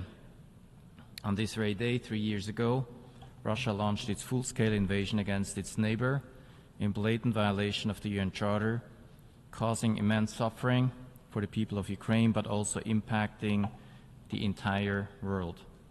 The drone attack against the Chernobyl nuclear power plant 2 weeks ago and Russia's deployment of troops from the DPRK are just recent examples that demonstrate clearly the regional and global ramifications of this illegal war waged by Russia, and that it must be of continuous concern to all of us committed to the UN Charter and the international rule of law. In retrospect, it is clear that our response to the aggression of 2014 was insufficient. GA Resolution 68-262 lacked the necessary clarity and determination to unequivocally condemn the aggression by the Russian Federation, and even failed to identify it as such. This limited response, far from preventing subsequent acts of aggression, has de facto been a contributing factor to Russia's full-scale invasion 3 years ago. We must acknowledge the shortcomings of our collective action and recognize the need to respond to future cases with greater resolve from the outset. It is our collective responsibility to uphold the purposes and principles of the UN Charter. Mr. President, the resolutions adopted by this Assembly in the framework of the 11th Emergency Special Session since 2022 demonstrate a more robust and principled approach. By adopting 2 resolutions today on advancing a comprehensive, just and lasting peace in Ukraine and on the path to peace with the strong majority of the membership of this organization, this Assembly has again demonstrated its ability to play its role in matters of peace and security and reiterated the relevant parameters for a just and lasting peace in Ukraine. The implementation of these resolutions is key, especially to bring an end to the continuous fighting that has caused immense suffering to the civilian population, to ensure accountability for the crimes committed under international law, including the crime of aggression, and to bring justice for all victims and survivors. Meaningful initiatives for a comprehensive, just, and lasting peace in Ukraine must be based on the UN Charter, in particular the principles of sovereignty, independence, and territorial integrity, international law, and relevant GA resolutions. They need to include all relevant parties, and especially Ukraine, the victim state of aggression, who indeed has signaled its willingness to engage in peace talks, as well as those involved in the execution of a peace agreement, one that not only brings just and lasting peace to Ukraine, but also security to the entire region. I thank you. I thank the distinguished representative of Liechtenstein. I now give the floor to the distinguished representative of the Bolivarian Republic of Venezuela. Señor Presidente, Mr. President, as a founding member of the United Nations, the Bolivarian Republic of Venezuela is a firm defender of the purposes and principles enshrined in the foundational charter of our organization, as well as the norms of international law. Mr. President, when addressing the issue of Ukraine, my country, faithful as we are to our diplomacy for peace, has always opted for the peaceful settlement of the conflict. With this spirit in mind, we supported in the Security Council in 2015 the package of measures for the implementation of the Minsk agreements. This year, we saw a diplomatic path built towards achieving a solution to the civil war in Ukraine. Unfortunately, these agreements were used as an excuse to gain time and to further increase armed force, leading to greater national division. In 2022, a new phase of the conflict was seen with the outbreak of an internal civil war and then a confrontation, international confrontation between Ukraine and the Russian Federation. At that time, we avoided joining the warmongering propaganda, which called for reigniting the conflict, and we decisively supported peace negotiations that began in Belarus and then continued in Turkey. These negotiations were very close to achieving a solution to the conflict. But today we know that they were interrupted by very influential actors from third states interested in continuing and expanding the war. Today, after hundreds of thousands of people have been killed on the battlefield, and after millions of innocent civilians have had their lives ruined and become displaced, and the massive destruction of the economic infrastructure of the two countries, the conflict runs the risk of expanding once again into a third phase that will be more dangerous and even more destructive. A group of countries is convinced that they can expand their presence within Ukraine by accelerating the arms race and imposing a military solution to the conflict. In the last months of 2024, we saw the transfer to this third level, where nuclear powers are ever increasingly involved in Ukraine with arms, technology and training of troops, all of this running the risk of unleashing a global conflict. This is the path of the growing war that we have seen since 2015. Given the alternative to endless war, in recent weeks there has been a new proposal for negotiation to achieve sustainable and permanent peace at the three levels of the conflict. We are now facing a fork in the road. Do we continue with the war, or do we achieve peace through dialogue, diplomacy and political negotiation? The United Nations was born after the worst war in history in order to guarantee international peace and security. Its greatest success has been to avoid a third world war. Also, when it has not been possible to avoid an armed conflict, the role of our organization has been, through political negotiation, to steer conflicts towards the path of diplomacy for their peaceful resolution. This is our obligation today, to correct the course and to build a path which prevents an escalation of tension.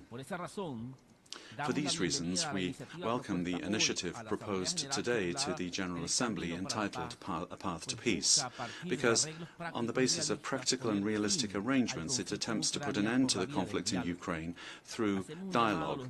We call upon the responsible members of the international community to give an opportunity for these negotiations to begin in order to provide a comprehensive and lasting solution that will benefit the peoples of Ukraine and the Russian Federation. Our role, Mr. President, is not to feed tensions and divisions. We need to put an end to any action that would tend to create greater confrontation, dividing the world into blocs, promoting hateful ideologies, using incendiary rhetoric and warmongering propaganda to justify the provision of arms, which simply extends wars, and also the imposition of unilateral coercive measures, which will never lead to lasting peace. The last 3 years of the war have shown clearly that this is the path to destruction. For these reasons, we believe that the draft resolution contained in document A/ES11/L10 and recently adopted today by this General Assembly, contains selectivity which does not help to create the conditions necessary for moving towards peace between Russian Federation and Ukraine. Likewise, the amendments proposed in L13, L14 and L15 seem to want to remove all content from the offer for a rapid end to the conflict and achieving lasting peace, as was clearly proposed in the original version of the draft resolution, A Path to Peace. Mr. President, to conclude, in Venezuela, we recognize that initiatives for peace dialogues, such as that presented today to the General Assembly, are more than unusual. They are really extraordinary.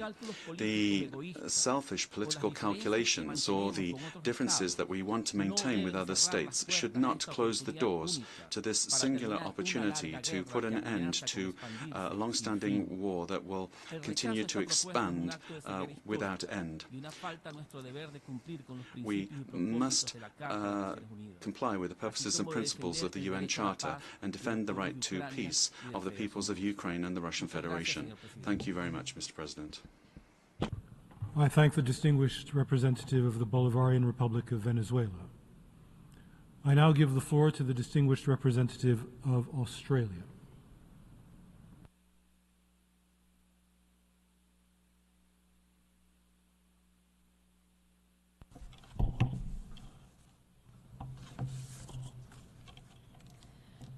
Thank you, Mr. President.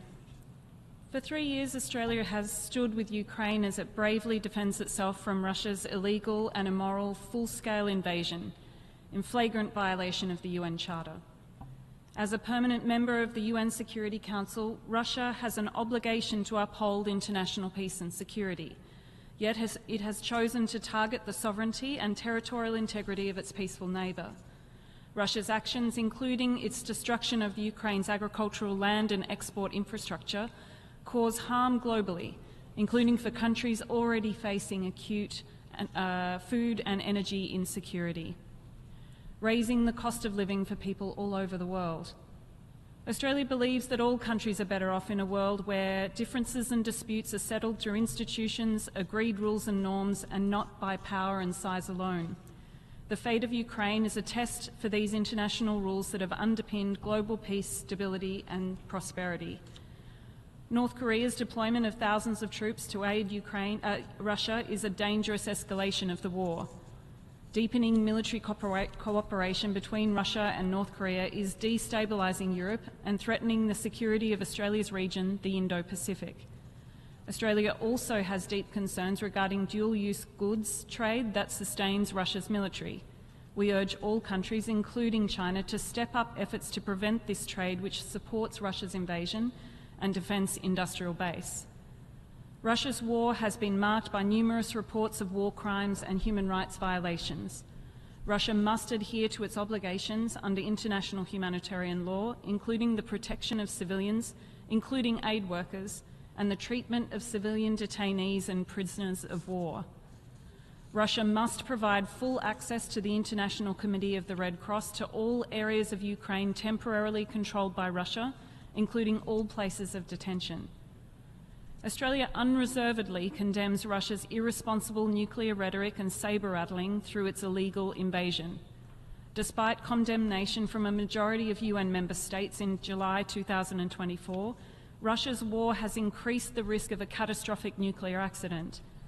Continued attacks on infrastructure and reckless conduct threatens to compromise nuclear safety, particularly at Ukraine's Zaporizhzhia and Chernobyl nuclear power plants. President, we welcome all meaningful progress towards a just and sustainable peace.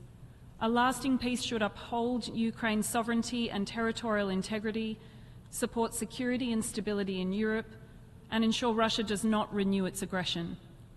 For any peace deal to succeed, negotiations must include Ukraine. Australia is providing meaningful support totalling over $1.5 billion in military, economic, humanitarian and energy support to Ukraine, and we have implemented a comprehensive suite of economic measures to ensure Australia does not fund Russia's aggression. On this sombre milestone, Australia mourns Ukraine's losses and reflects on the bravery and resilience of the Ukrainian people. The international community must come together to advance and achieve a comprehensive, just and lasting peace in Ukraine. Thank you.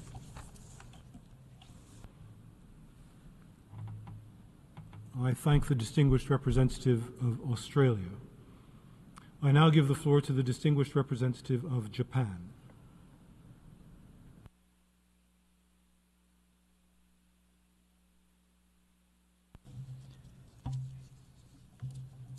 Thank you, Mr. President. It is with great sadness and pain that we are in this emergency special session, marking 3 years since Russia began its unprovoked war of aggression against the sovereign nation of Ukraine. This war, which has caused innumerable tragedies over the past 3 years, should have ended earlier. Japan appreciates all the diplomatic efforts concerning the situation in Ukraine and once again emphasizes the importance of solidarity on our side in the pursuit for peace in the country. During this period, many innocent civilians have lost their lives and many more have been injured by Russia's ruthless and indiscriminate attacks on critical infrastructure, including hospitals, schools, and power plants.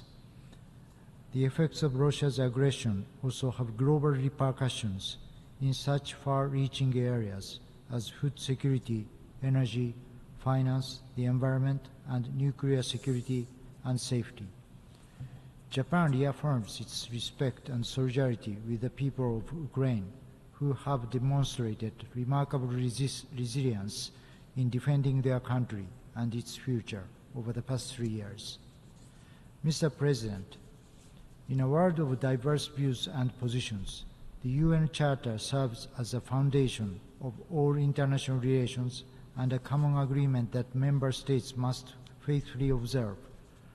Russia's aggression against Ukraine is, however, a clear and blatant violation of international law, including the UN Charter, as this General Assembly has repeatedly stated, and an act that fundamentally undermines the foundation. If such violations were tolerated, it would set a dangerous precedent, returning us to a jungle dominated by brute force and coercion. For this very reason, it is imperative we stand side by side with the people of Ukraine. Japan condemns in its strongest terms Russia's aggression against Ukraine and strongly demands that Russia cease its aggression immediately and listen to the voice of the international community. In this regard, we appreciate the various diplomatic efforts which are currently ongoing, including those of the United States, and hope that those efforts lead a breakthrough in the situation. Mr. President, Japan also strongly condemns the engagement of North Korea's troops in combat against Ukraine, which also constitutes a clear violation of international law, including the UN Charter.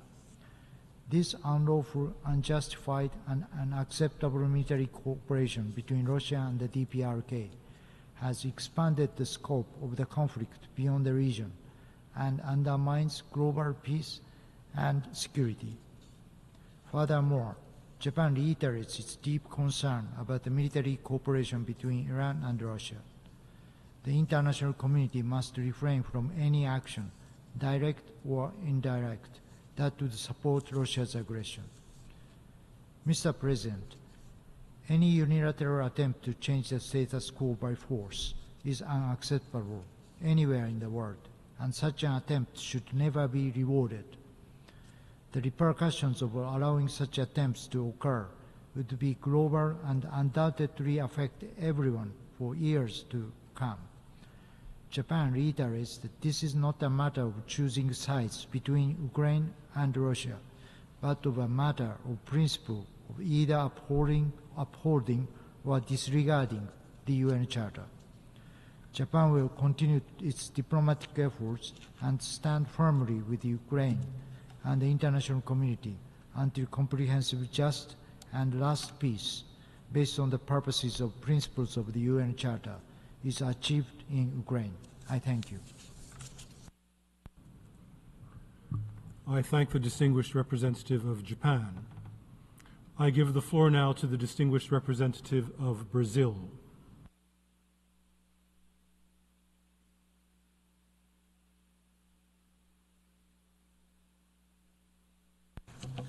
Mr. President, ever since the beginning of the conflict, Brazil has insisted on the need for de-escalation and the importance of finding a peaceful resolution to the war through dialogue and diplomacy.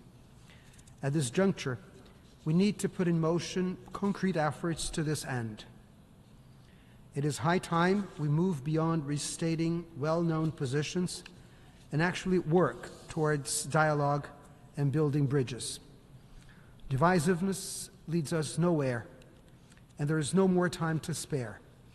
It is time to put an end to this conflict, which has cost so many lives and caused extensive destruction. Moving forward, it is crucial that all relevant parties be present at the negotiating table. The actors involved need to find a middle ground that is acceptable to all sides. This is the only way we can attain a comprehensive, lasting, and sustainable peace. This conflict has had global repercussions, affecting peace and security in other regions of the world. For this reason, we believe that developing countries have relevant contributions to offer. Dealing with such situations, as we have always done, has shown no results. It is time to listen to the voice of the Global South. We have been working with our partners in the Group of Friends for Peace to identify ways to contribute to a peaceful settlement of the conflict, bringing both parties to the table, addressing the root causes of the conflict, and providing security guarantees to both Russia and Ukraine is the way forward. We will continue to promote peace, security, and prosperity for Europe and the entire international community. It is our belief that the peaceful resolution to the war in Ukraine may represent an important step towards reinvigorating multilateralism and strengthening a multipolar order that benefits all. I thank you. I thank the distinguished representative of Brazil. I now give the floor to the distinguished representative of the Democratic People's Republic of Korea.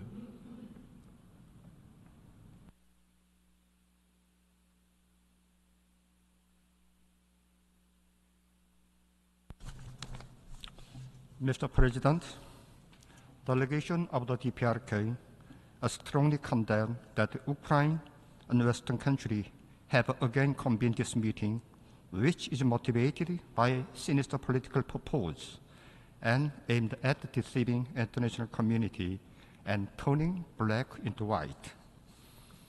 It is widely known that the Ukrainian crisis was caused by Western forces, which have systematically denied legitimate security interests of the Russian Federation and recklessly pursued NATO's advance toward the East under the ambitions of the sustaining hegemonic world order.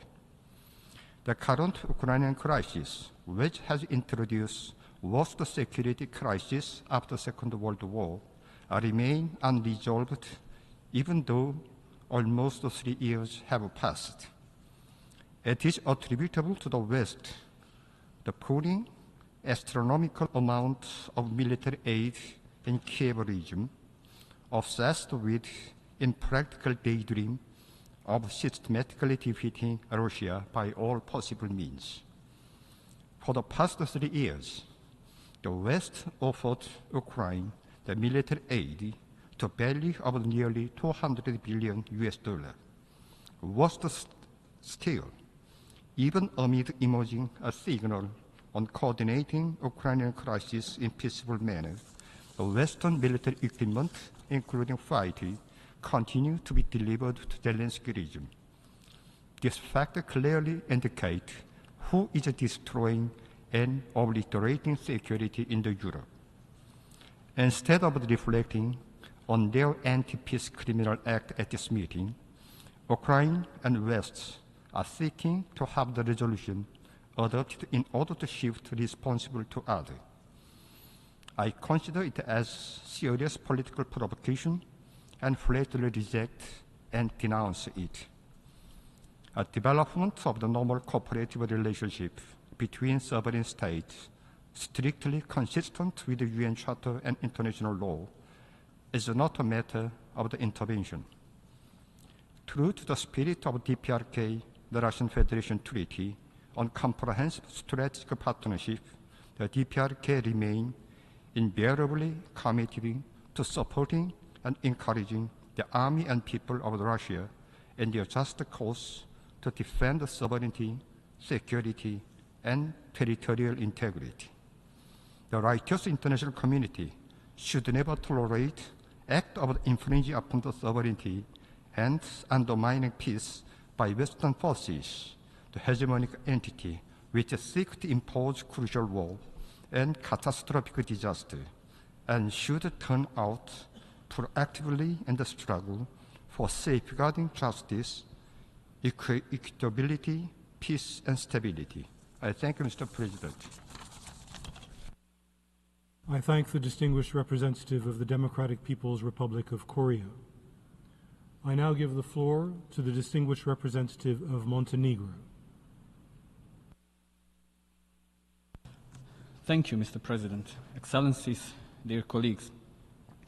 We've entered the 4th year of unprecedented and devastating act of aggression an unprovoked war waged by a nuclear power and a permanent member of the Security Council against a sovereign UN member state. For 3 years, we have witnessed a blatant and continuous violation of the UN Charter and fundamental principles of international law. There is no justification for the violence that has persisted for so long. Montenegro once again strongly condemns Russia's illegal act and the immense suffering it has inflicted on Ukraine, including the killings of civilians, unlawful attack on civilian and energy infrastructure, sexual, gender-based violence, and appalling reports of abductions of children. There can be no impunity for war crimes and other most serious crimes. Ensure accountability is of the utmost importance for achieving lasting peace. We are appalled by the findings of the Secretary General's report of children in armed conflict. We call on the Russian Federation to fully comply with international humanitarian law and take immediate measures to protect children, women, and the elderly. Furthermore, we strongly condemn the deployment of DPRK troops in Ukraine, an act that blatantly violates UN Security Council resolutions on disarmament, non-proliferation, and export control. Once again, Montenegro stands firmly supporting Ukraine's independence, sovereignty, and territorial integrity within its internationally recognized borders. We remain committed to a comprehensive, just, and lasting peace in Ukraine, firmly rooted in the UN Charter and acknowledging its importance for the European and global security. This is what people in Ukraine deserve, and it is our collective responsibility to deliver it. Excellencies, dear colleagues, in the end, I would like to pay my utmost respect to the women of Ukraine and their indescribable courage. I would like to pay tribute to the heroic mothers of Ukraine who gave birth to Ukrainian heroes who constantly, without sparing their lives, defending Ukraine from the aggression on the battlefield. I thank you, Mr. President. I thank the distinguished representative of Montenegro. I now give the floor to the distinguished representative of San Marino.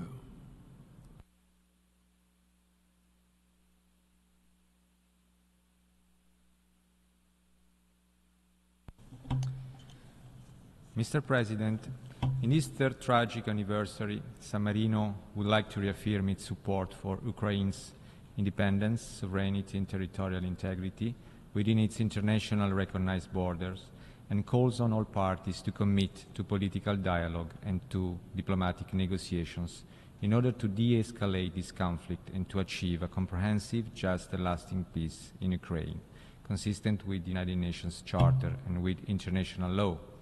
San Marino reaffirms its condemnation of the Russian Federation's unprovoked and unjustified war of aggression against Ukraine as a violation of international law. It is paramount to protect the foundations of our multilateral system and to guarantee the respect of humanitarian and human rights law, as well as to ensure accountability for any violations. San Marino wishes to renew its sincere solidarity to the government and people of Ukraine.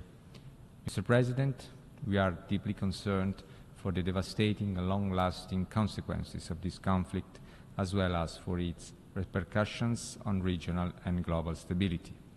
In line with its millenary vocation for peace, San Marino reiterates its call for dialogue. We welcome any diplomatic efforts toward a diplomatic solution of the conflict. Dialogue among all parties is the first step toward peace. We remain embraced to that hope that, through diplomacy, a comprehensive, just, and lasting peace will be soon achieved. Thank you. I thank the distinguished representative of San Marino. I now give the floor to the distinguished representative of Armenia. Mr. President, Armenia expresses its strong concern on the continuing hostilities in Ukraine, which have led to thousands of casualties, violence, destruction, and mass displacement. It continues to have a particularly heavy toll on the most vulnerable, the civilian population, including children, women, and the elderly. Armenia reiterates its principled and long-standing position on the full compliance of all parties to the Geneva Conventions and their additional protocols and international human rights law, with a view to ensure protection of the civilian populations and minimize the impact of the hostilities on the critical infrastructure. We support efforts of the international community aimed at complete cessation of all hostilities and opening opportunities for peace negotiations.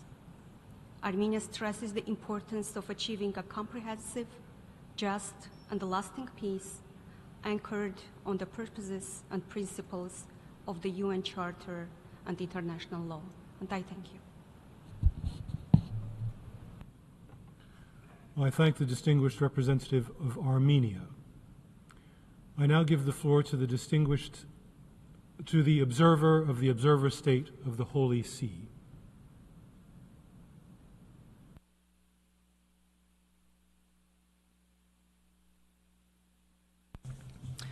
Mr. President, today we mark the third anniversary of the beginning of the Russian aggression against Ukraine. The Holy See expresses deep concern at the protraction of the conflict, which is causing a great loss of life and hardship for the entire Ukrainian population. Over the past 3 years, the world has witnessed the far-reaching consequences of this war, also beyond the borders of Ukraine. The conflict has had a profound impact on the global economy, contributing to instability in areas such as food security, energy, and nuclear safety, while exacerbating environmental damages. At the humanitarian level, the war's impact is devastating, especially for the most vulnerable.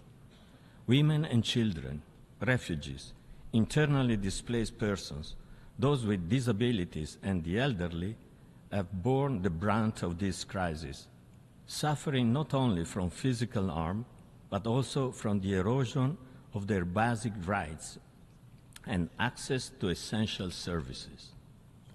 The ripple effects of this war are being felt across the globe, underscoring the urgent need for a comprehensive and lasting solution to restore peace and prevent further harm to innocent lives. Mr. President, allow me to reiterate, in the words of Pope Francis, a principle that has often been forgotten and misunderstood. War is always a failure. The involvement of civilians, especially children, and the destruction of infrastructures is not only a disaster, but essentially means that between the two sides, only evil emerges the winner. We cannot in any way accept the bombing of civilians or the attacking of infrastructures necessary for their survival.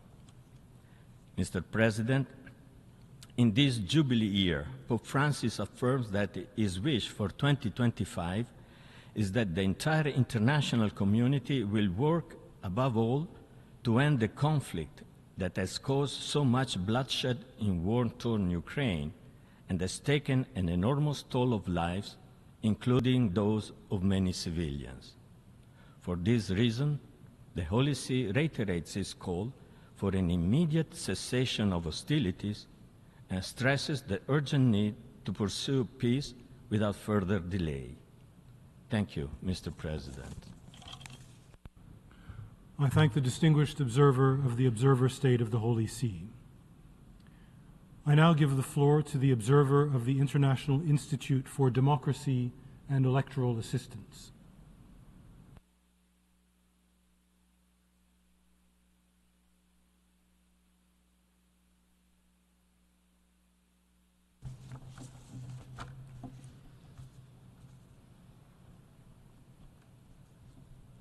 Mr. President, Excellencies, international idea reaffirms our unwavering commitment to democracy, sovereignty, and the right of all people to determine their future through free and fair elections.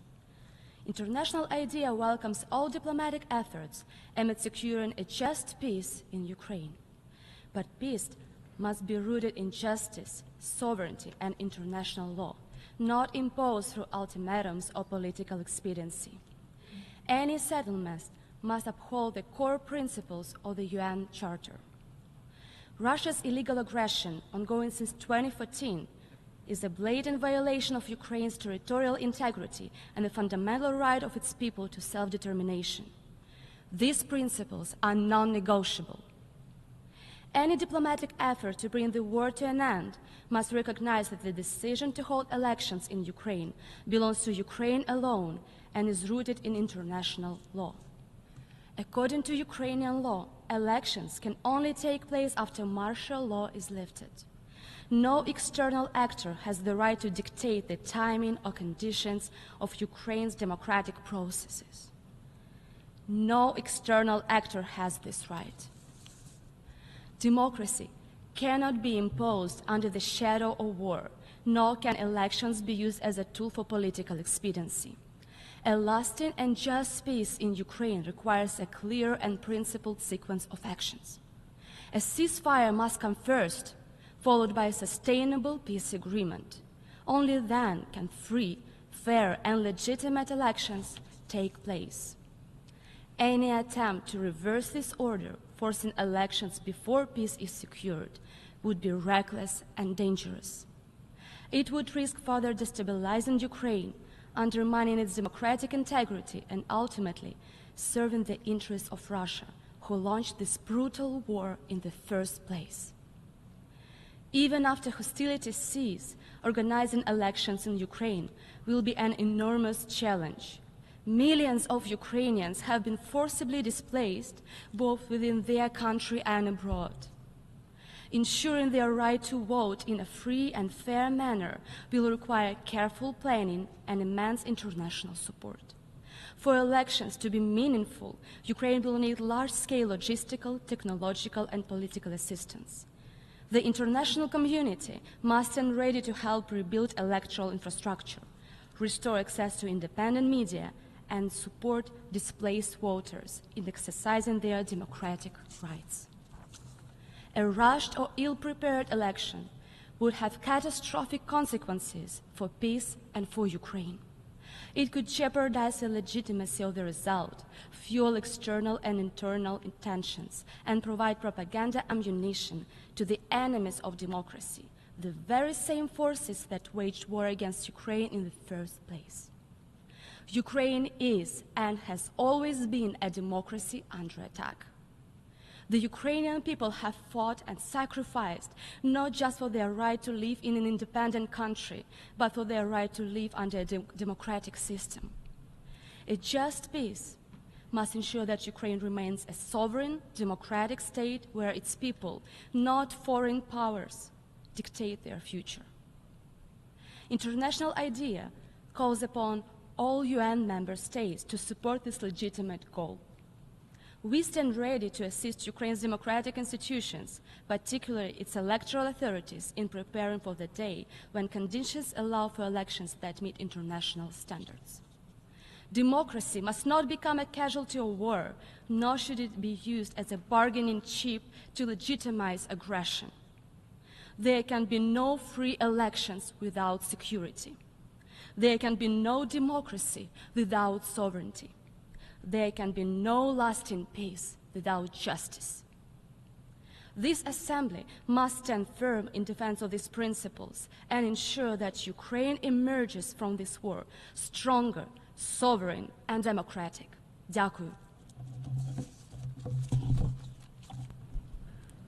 I thank the distinguished representative of the International Institute for Democracy and Electoral Assistance.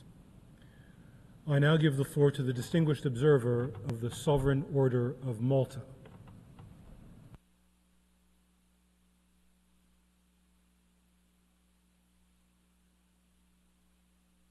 Thank you, Mr. President. Excellencies, distinguished colleagues. For 3 years, we've borne witness to the immense suffering inflicted upon the Ukrainian people, an anguish so profound that words struggle to convey its full measure. The sheer scale of loss is staggering. Lives senselessly cut short, families torn apart, generations left to bear the weight of a deep psychological and physical scar. The Sovereign Order of Malta is one of the few entities here today that has both shared and observed the suffering and pain of the Ukrainian people in their homeland. Our crisis response agency, Malteser International, in partnership with the Ukrainian Association of the Order of Malta, continues to provide life-saving assistance to innocent civilians as it has done for the past 3 years, ensuring that those caught in conflict have the fundamental necessities, not privileges, but unequivocal human rights, things like the basic elements of survival: clean drinking water, food, shelter, warmth, medical care, things essential yet out of reach for so many. We continue to support the sick, the poor, and the dispossessed, both within Ukraine's borders and beyond them. We will continue to assist amputation patients, ensuring they receive not only limbs but comprehensive rehabilitation, physiotherapy, and psychological care. We will persist in providing psychosocial support to victims, striving to mitigate the deep, invisible wounds of war, especially among children and young adults, and we will continue to comfort and support the elderly. Today, as we gather on the solemn occasion of this war's 3rd anniversary, we must also recognize that within these very halls lies the power to say once and for all, enough of war, enough of death. But words alone will not suffice. The credibility of this institution and the rules-based order itself rests not on the repetition of condemnations and blame, but in the tangible actions taken to uphold the principles on which the organization was founded. Suffering is neither inevitable nor is it necessary. Let us apply the very values we profess, the values of justice and human dignity, to bring this war to an end. Let us hasten for the day when those caught in this conflict across all borders can reclaim not just peace, but a future based on security, stability, the chance to lead dignified and fulfilling lives, and where they can again find brotherhood with their neighbors. We are all commanded to love our neighbor, just as we wish to be loved, and to seek forgiveness when we have transgressed. Isn't that an underlying rationale for this organization? And are these not signposts of hope on a path to peace? Thank you, Mr. President. I thank the distinguished observer of the Sovereign Order of Malta. We have heard the last speaker in the debate on this item. The exercise of the right of reply has been requested. May I remind members that statements in the exercise of the right of reply are limited to 10 minutes for the first intervention and to 5 minutes for the second intervention, and should be made by delegations from their seats. I now call on the representative of India.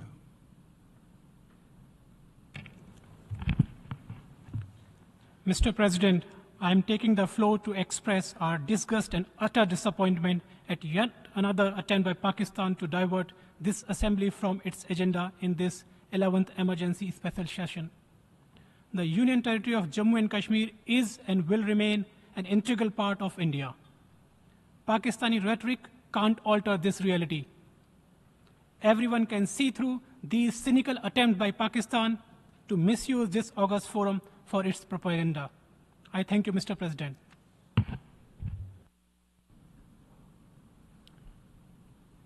I thank the distinguished representative of India. I now call on the distinguished representative of Pakistan.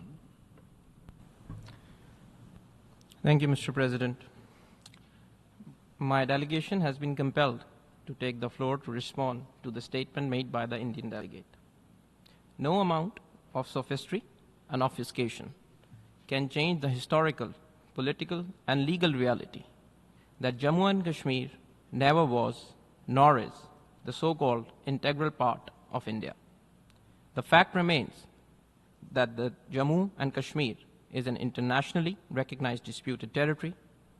One just needs to consult the UN official maps to establish this fact.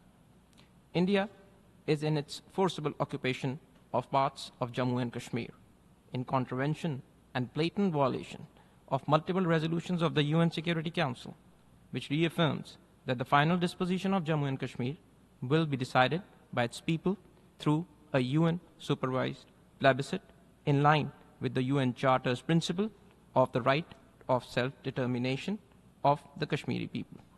I thank you, Mr. President. I thank the distinguished representative of India. I now call on the distinguished representative of the Democratic People's Republic of Korea. Thank you, Mr. President. In exercise of the right of reply, my delegation categorically rejects the provocative remarks made by ROK, Japan, Australia, and others. The groundless and reckless accusation is aimed at tarnishing the image of a dignified UN member state and distorting the essence of the normal cooperative relationship between the DPRK and the Russian Federation. As of now, the Ukrainian crisis is prolonged, and the security situation in Europe is destabilized. It is totally attributable to the wrong practice of the West, persisting in their hegemony-oriented and adventuristic military policy, obsessed with the pipe dream of strategically defeating Russia. By nature, the comprehensive strategic partnership between the DPRK and the Russian Federation is intended to promote and defend fundamental interests of both countries and peoples. More importantly, it serves as an engine for accelerating the building of a multipolar world free of domination, subjugation, hegemony, and high-handedness. As of today, by all accounts, NATO, the mastermind of the Ukrainian crisis, and the US, Japan, ROK triangular military alliance of aggressive nature, which is being transformed into an Asian version of NATO, are just cancer-like entities jeopardizing the international order anchored on the purposes and the principles of the UN Charter and constitute major threats to international peace and security. Moreover, ROK and Japan, which are dyed with a pro-US submission, have neither entitlement nor justification to tamper with the DPRK-Russian Federation strategic partnership based on sovereign equality as enshrined in the UN Charter. DPRK will put no restriction on safeguarding and exercising the inherent legitimate right of a sovereign state and will continue to make major efforts to preserve regional and global peace and security. The dogs bark, but the caravan moves on. I thank you, Mr. President. I thank the distinguished representative of the Democratic People's Republic of Korea, and I now call on the distinguished representative of the Islamic Republic of Iran.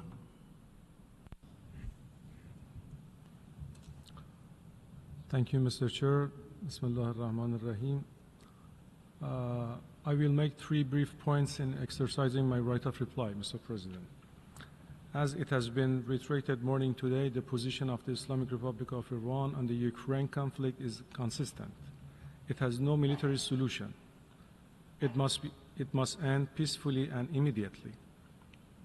We categorically reject certain politically motivated accusations made against us by a specific delegation regarding to this conflict as raised in this meeting. The military cooperation between Iran and Russian Federation is legal and within the framework of the independent decisions of both countries, and it is not against any third party. Thank you, Mr. President.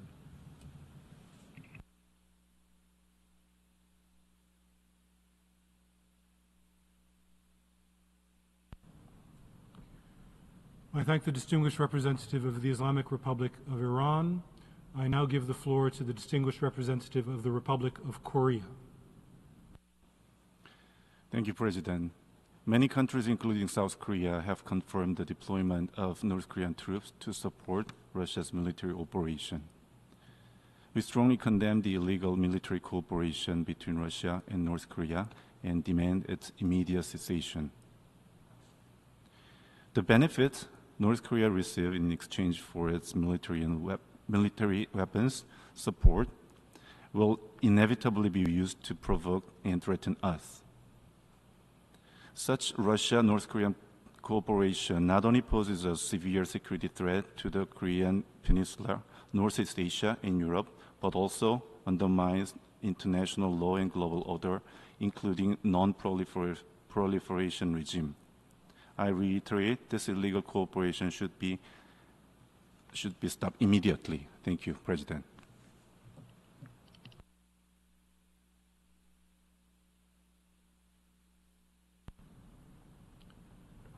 I express my appreciation to the distinguished representative of the Republic of Korea, and I now call on the representative of the Democratic People's Republic of Korea for a second intervention.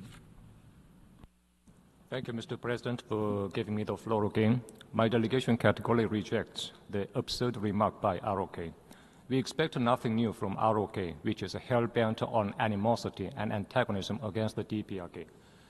It is not surprising that ROK is parroting disinformation, false narratives, and false flags spread by the West in order to shift responsibility for the prolonged Ukrainian crisis.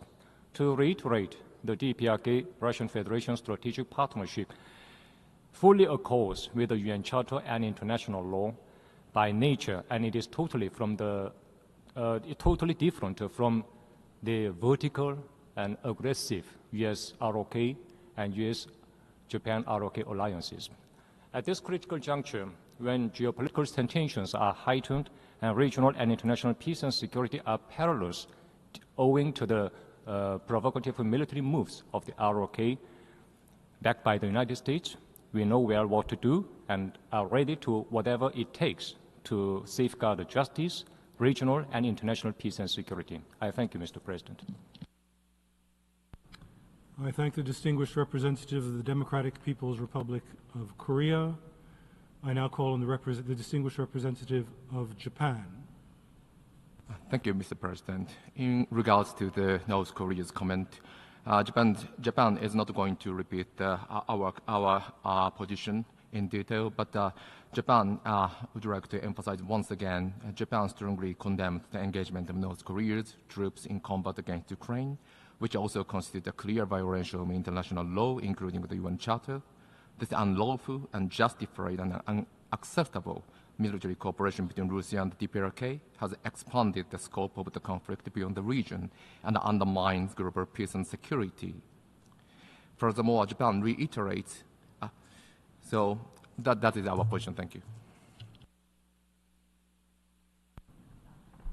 I thank the distinguished representative of Japan.